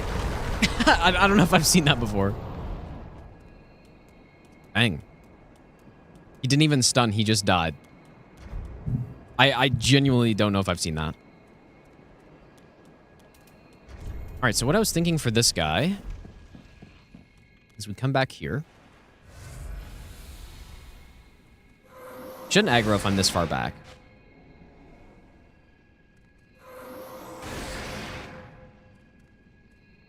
If I aim that lower, would that hit? Just don't know how far up I can walk here.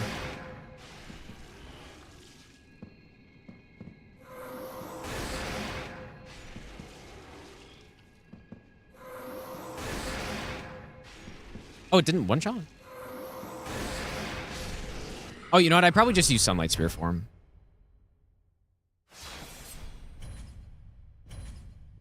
Yeah, I probably just Sunlight Spear. Pretty sure it has more range.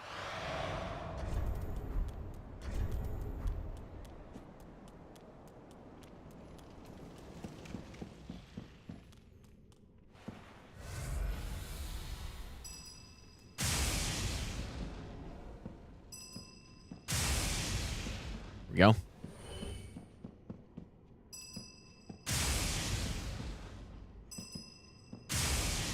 Oh my god. Average controller aim.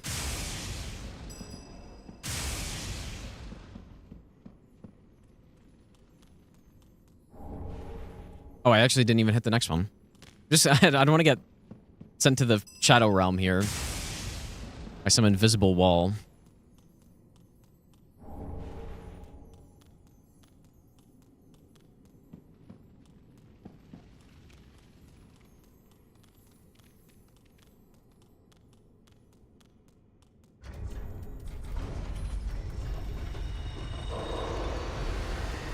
Okay. I'm pretty excited at the... once we finish this run, I'm going to do... I was talking about it earlier. A spreadsheet. Or, well, I don't know. Just some comparison between the different spell categories and, you know, who gets better boss fights and stuff. It'll be interesting to compare them all. Because I can think about it right now, but it'll be nice to have that all organized and stuff.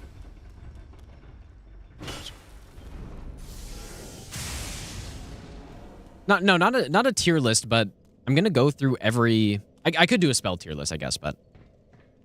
I'm gonna go through every boss in the game, and then figure out what is the best for them, and what is the worst. And then I can kind of compare them all like that. You know, including running sections as well, because Sorcery has insane running sections, and, you know, Pyromancy has some useful stuff with the grabs, you know, things like that. No, not including melee, just for the spell categories. Just for the runs that I've done in the last couple weeks. Is what I was thinking. Okay, this is going to be... The damage is usually insane here. But this might just be... other level damage, dude. What will be, I guess.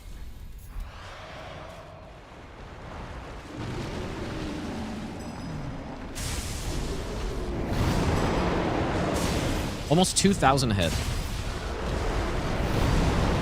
Unfortunately, I didn't get the full hit on that first one. Like, is this going to be the scripted Midir? Might be. Oh my goodness, man.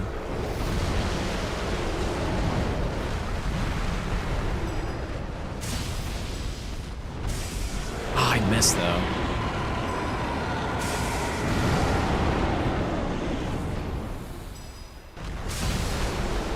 Yeah, like, there's not going to be a phase 2 here, dude. Wow. This is quite a Midir.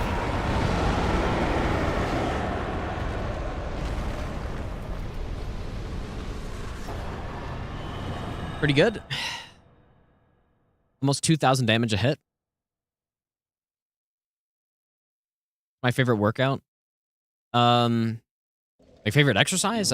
Definitely pull-ups is my favorite. I'm a big fan.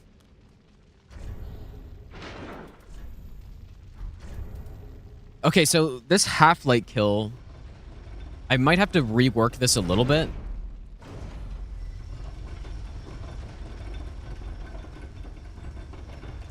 It'd be fun to include a Twin Blades baseline. Yeah, I could do that as well.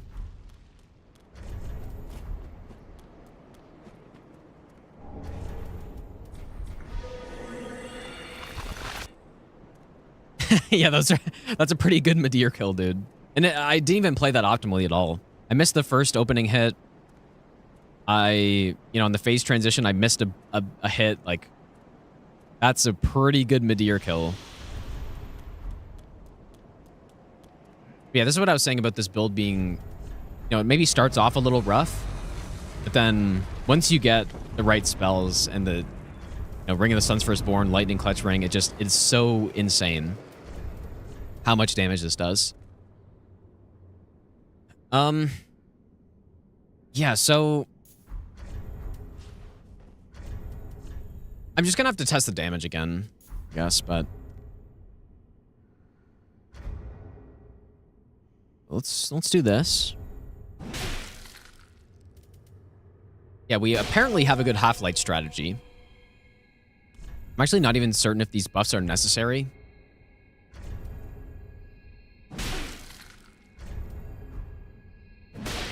I mean, there's no way I'm one-shotting the Guardian, right? I don't think so. We would need basically plus 50% damage to do something like that. Or plus 100%, I mean. We have to double our damage. Just not gonna happen. I kind of forgot I still have this thing on, but this, like, delay the Argo speech. Or shorten it, I mean. Obviously, I won't normally have that.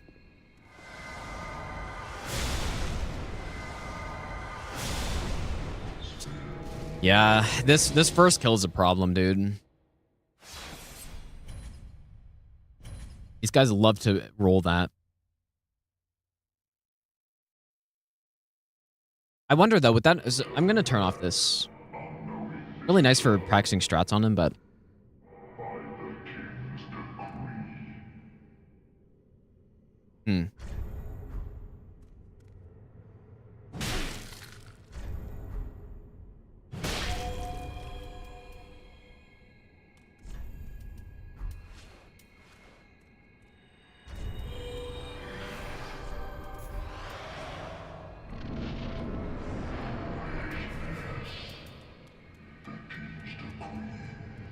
Yeah. The problem is that I had it on. I'm using Silky Souls 3, and I have the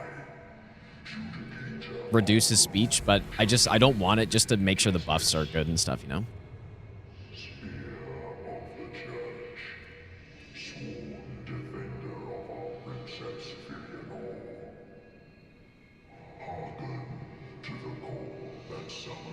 mean, I guess I could just buff while I'm sitting here as well.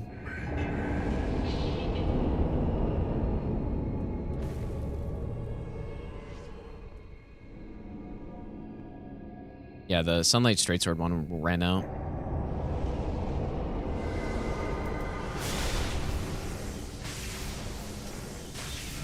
Dude. It's enough damage. Yeah, and what I was thinking is I would just rebuff again for this.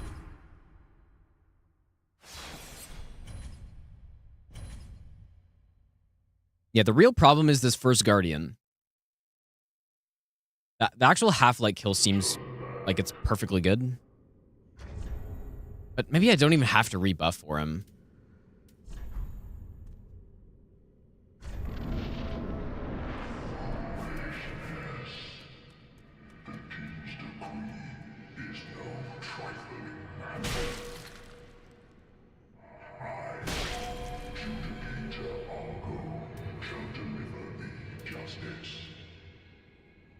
Oh yeah, I was just saying Lightning Storm is unrollable, didn't I? I was just saying that.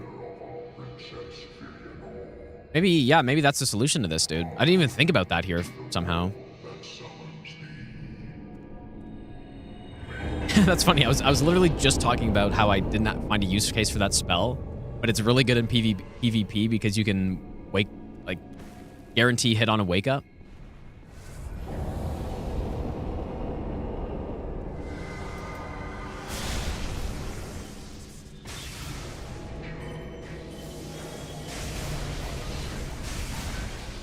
Oh, let's try it. That might be the solution there. As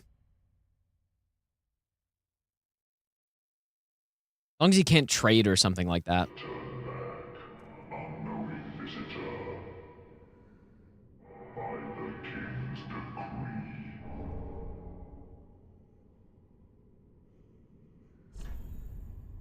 So, I don't need Doors' Gnawing here. So we go... Oh, it's a double slot. Ah, that's kind of annoying. Okay, we don't need Sunlight Spear either. This is all we need.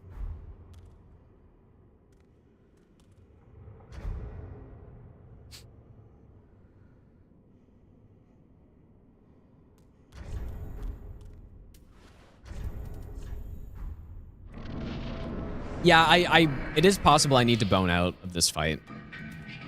Unfortunately. Yeah, because Halflight doesn't necessarily need to get stunlocked by Wrath of Gods. Also, I should have leveled up Endurance. Endurance is pretty much necessary for this.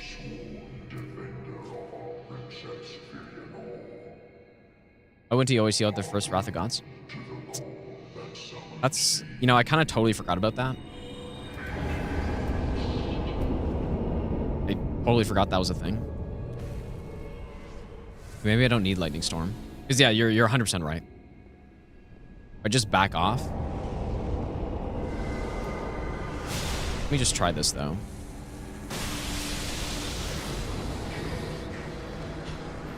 Okay, since we're testing, I'm going to turn Argo talk. This is a really good point. I don't know, how did he see me there?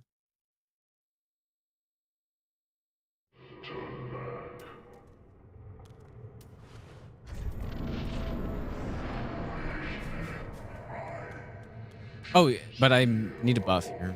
Whoops. Might be a little scuff. Doesn't matter. Bonk the thing.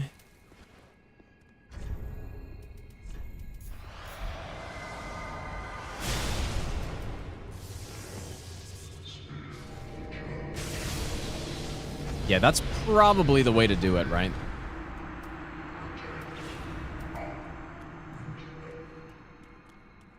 I actually totally forgot that when you back up from him, he wants to go heal.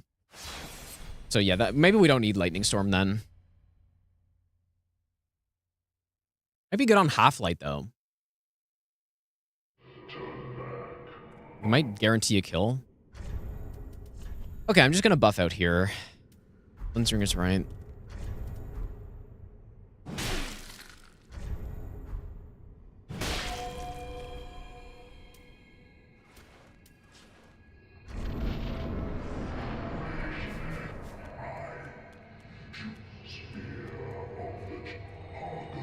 I do wonder if he could dodge out of the heal, though.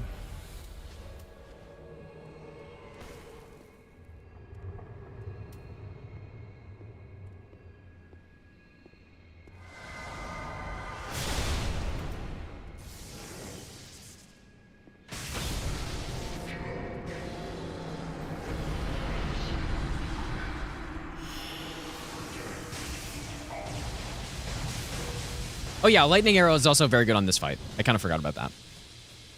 Good on Grave Tender Wolves. It's very good on Halflight as well.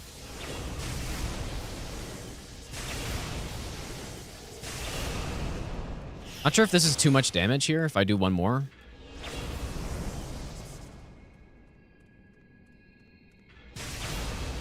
It's not.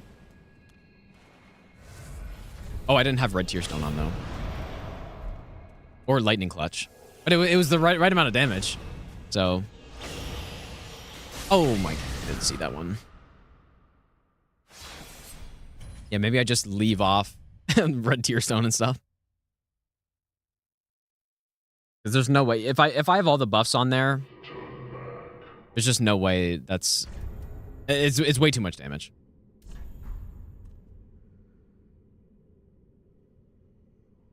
Well, unless it's not, I guess I should just check. But.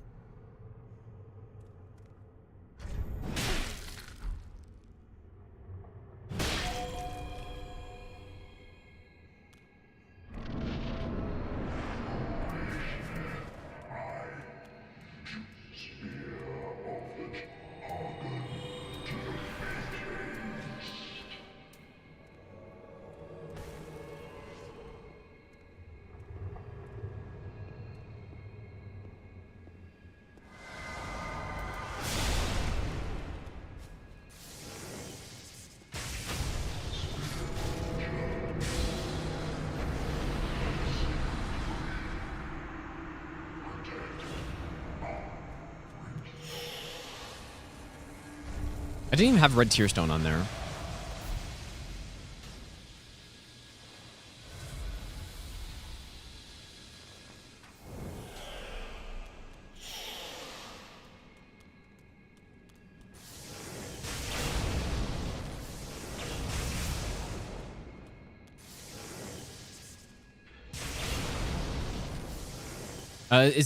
That's too much, right? Yeah, 1100. So wait, what is the max damage per hit then? I can do if I'm doing 3 of the same hits.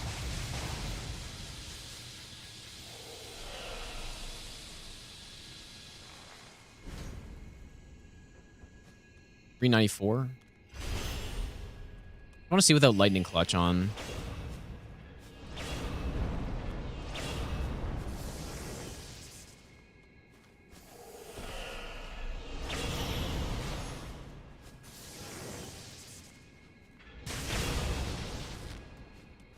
So, okay, with the buff and with Red Tear Stone and no Clutch Ring, that seems perfect.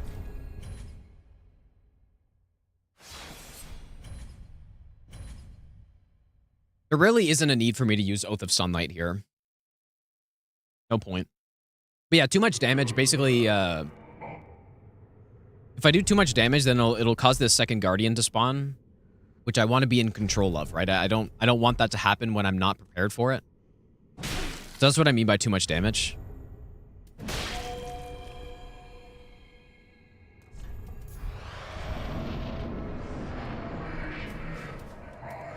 Yeah, I guess I don't need Lightning Storm then. But we'll see. I still think there could be a use case for it here.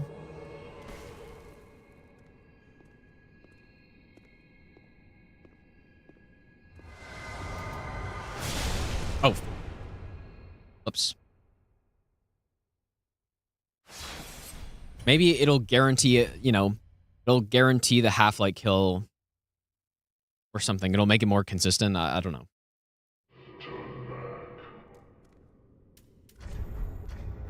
You just set a hotkey for speeding up my character.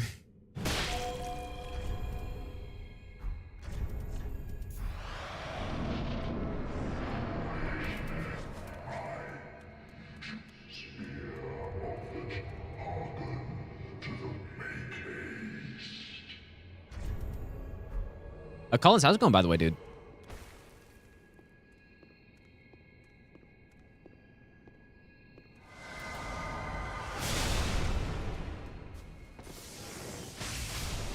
Yeah, that's perfect. You know what? I don't even have to swap any rings because we don't have Lightning Clutch on already.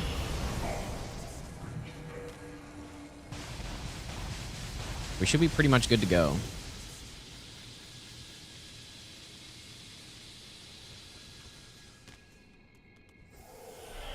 And yeah, if the buff falls off, it shouldn't matter.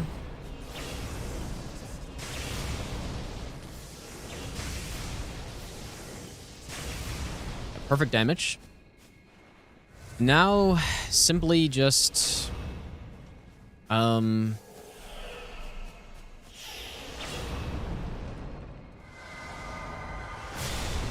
He rolled it. I'm not certain if that opening is safe there. I wish you'd use a Blossom too, but I don't think I actually need it.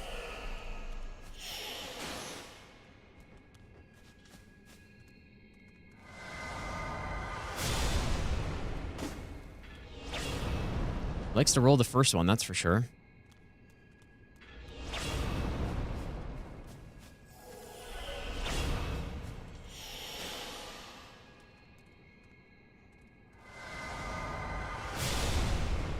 My god, dude.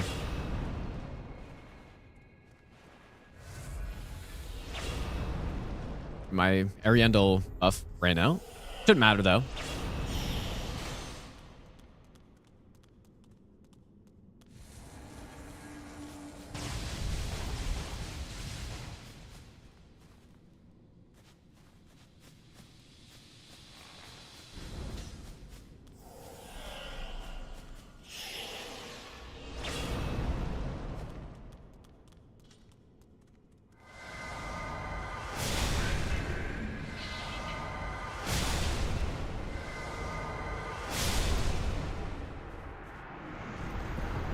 That's the idea. I don't know. I don't think throwing in Lightning Storm to that makes sense. Unless it... I don't know. Unless it did enough damage to finish him off, because it'd be more guaranteed. But I think just triple Wrath of God. The idea is if he rolls out of it, which is possible, I just have to Homeward Bone. And it is going to be scary, but just... No, probably I should try to start it up next to some pillars or something, so that I'm not right next to the Painting Guardian if he decides to dodge out. But yep, that's the idea. Honestly, you know what? It's one of the better Halflight strats I've seen.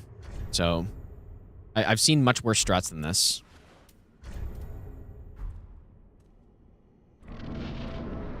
What if I input bait into parry? It's just not fast enough. It's not even close to fast enough. Even Sunlight Spear is not even close to fast enough.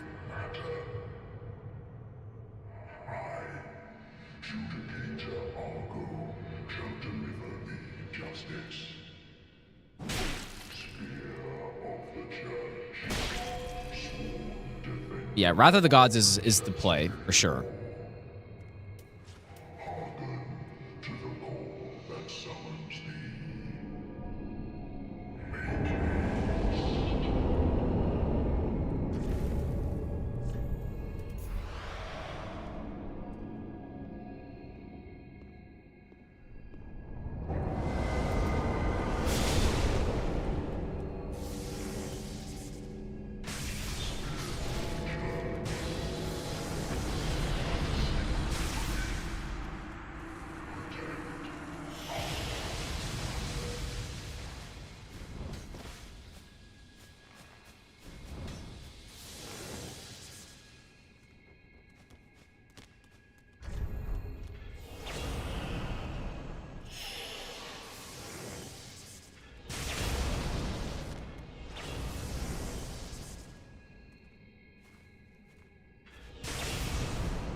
I think the spell is really fast.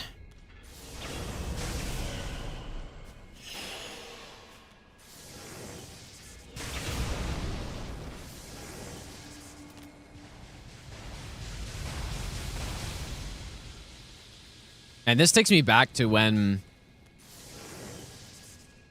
we didn't have when the poison cheeses weren't discovered.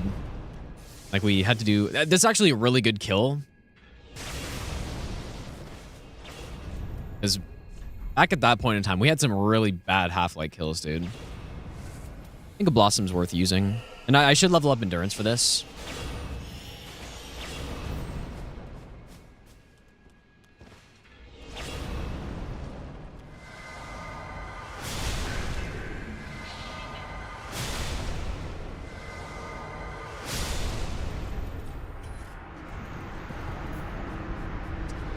All right, good stuff. Run slash go through pillars? No, it doesn't.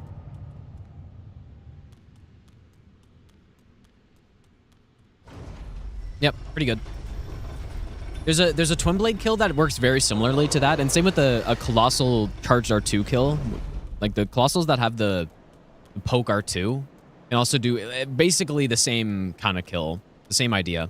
Twin blade is a little bit different because you're doing the L1 tap R2 combo, which works on a lot of NPCs.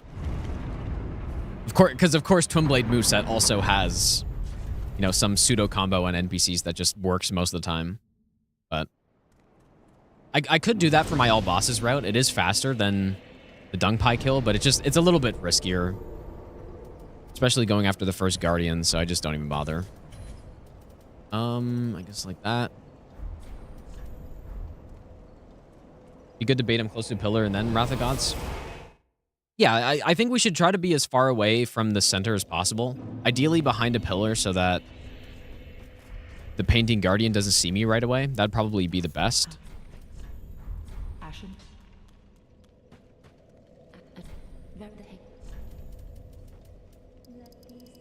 Holy shit, dude. Maybe I should get some more attunement. Farewell, Ashen One. Actually, probably too much, but doesn't matter at this point. I was killing him the whole way with the bow. Yeah, the problem with trying to do that is just that the Guardian's going to come in and blast me, right? So you only have two options on a legit Halflight fight. You either kill the second Guardian, which I've never done. I've never seen a good strategy to actually do that. Or the thing that I've done numerous times is you kill Halflight before the Guardian can do anything.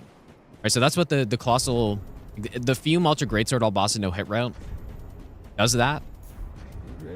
The Sellsword Twin Blades can kill him before the Guardian comes in as well. This run, we do the same thing, but yeah, the other option just doesn't really work. And I guess the third option is just the cheese, which I would do most of the time. But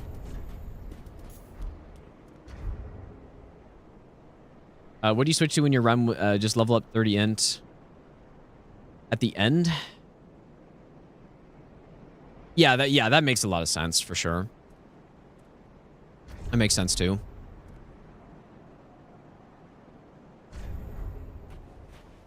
Ever finish Fume all bosses? I never attempted it, I don't think. I just did Fume any percent, and then I just kind of routed... I don't know if I made a save already, but... I routed Fume because it's such a cool weapon. It would be cool to go back and do that, actually. Some pretty cool kills, especially knowing some of the stuff I know now.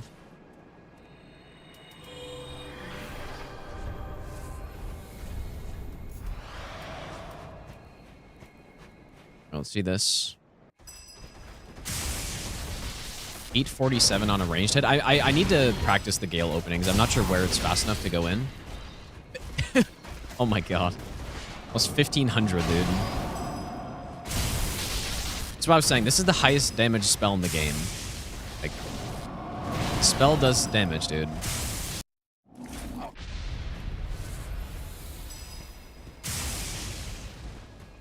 Really, I can get a second one.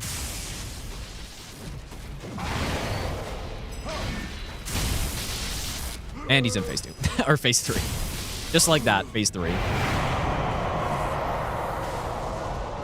Pretty wild stuff.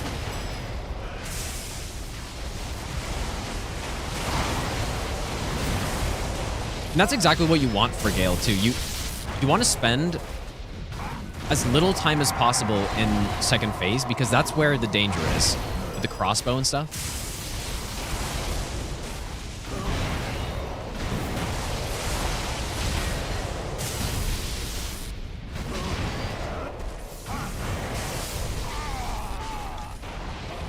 That's quite a Gale kill. That's insane. Okay. That is quite a Gale kill. Yeah, there were 2 bosses on this run that I was very confident Miracles would be better than Sorcery or Pyro for. Midir and Gale.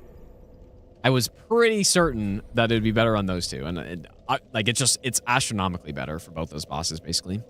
Maybe not astronomically, but it is much better. Because Pyromancy still gets a very respectable Midir kill with Boulder Heave. Sorcery, though, it's not amazing on those 2 bosses. Okay, we're going here. How'd Halflight go? Well, yeah, we got a pretty good Halflight strat. It is a bit RNG, but Wrath of the Gods is enough damage where I can just get 3. I can just stun lock him with it, basically. But if I got unlucky, then I may have to back out of the fight and redo it.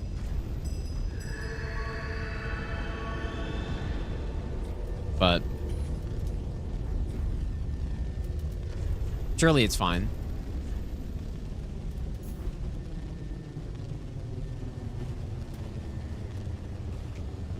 Yeah, I did get Pyro. Pyro is very good. I wasn't actually certain coming into this if Pyro would be the best overall run, but it definitely is.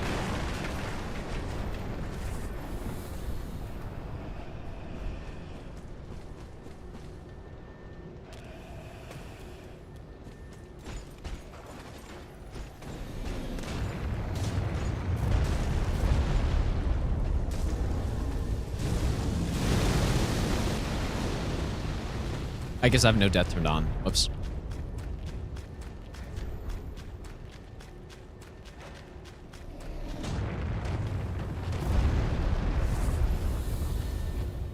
Yeah, best out of the School's Magic, yeah. I thought in the DLC it would fall behind like Miracles. I mean, even if it did, it would still probably be better, but it doesn't. Pyromancy excels in the DLC still. Maybe not quite to the degree of Miracles, but it's hard to argue with that Demon Prince's kill that Pyro gets. So it does get just an absolutely ridiculous Demon Prince's kill that I've just never seen before, so.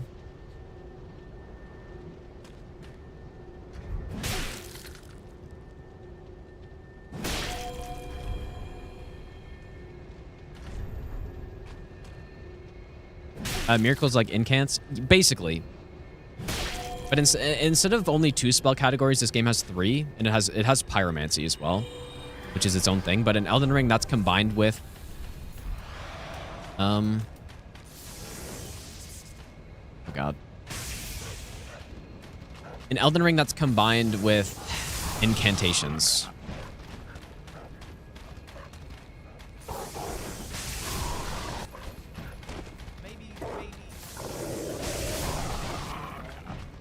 Sup.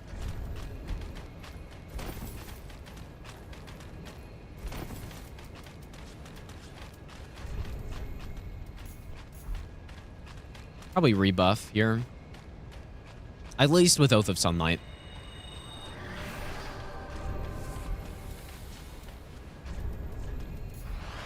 The only problem with this strategy is if he blocks.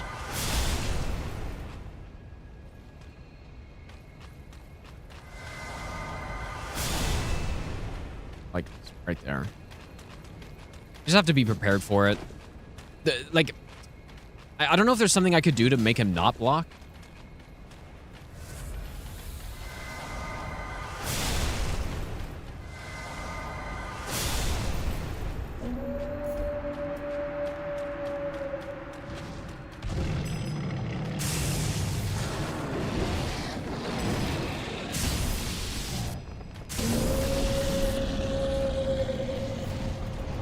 I may want to test that one just a little bit more, but yeah, this, I mean, we got a pretty damn good kill here with Miracles.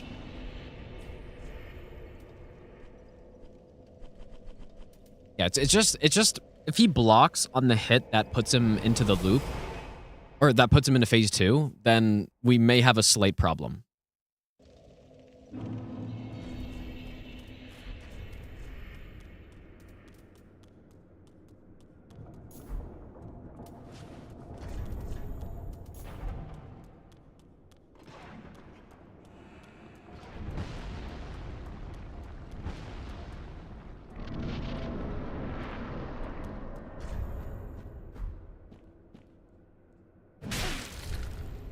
You know what? It seems like the pace of this run might be pretty good, actually.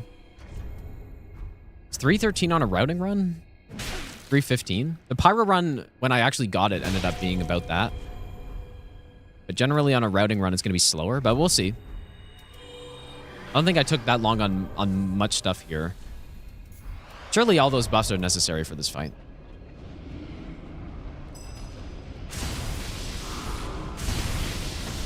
Actually, maybe I should play it safe with gnawing there or something. Or lightning arrow. Suck to lose a run to ODK like that. Anyways, I'm probably gonna end for today, guys. It does kind of feel like tomorrow we can do. Tomorrow I should be able to do a no reset run through now that everything seems to be mostly figured out. At least mostly figured out.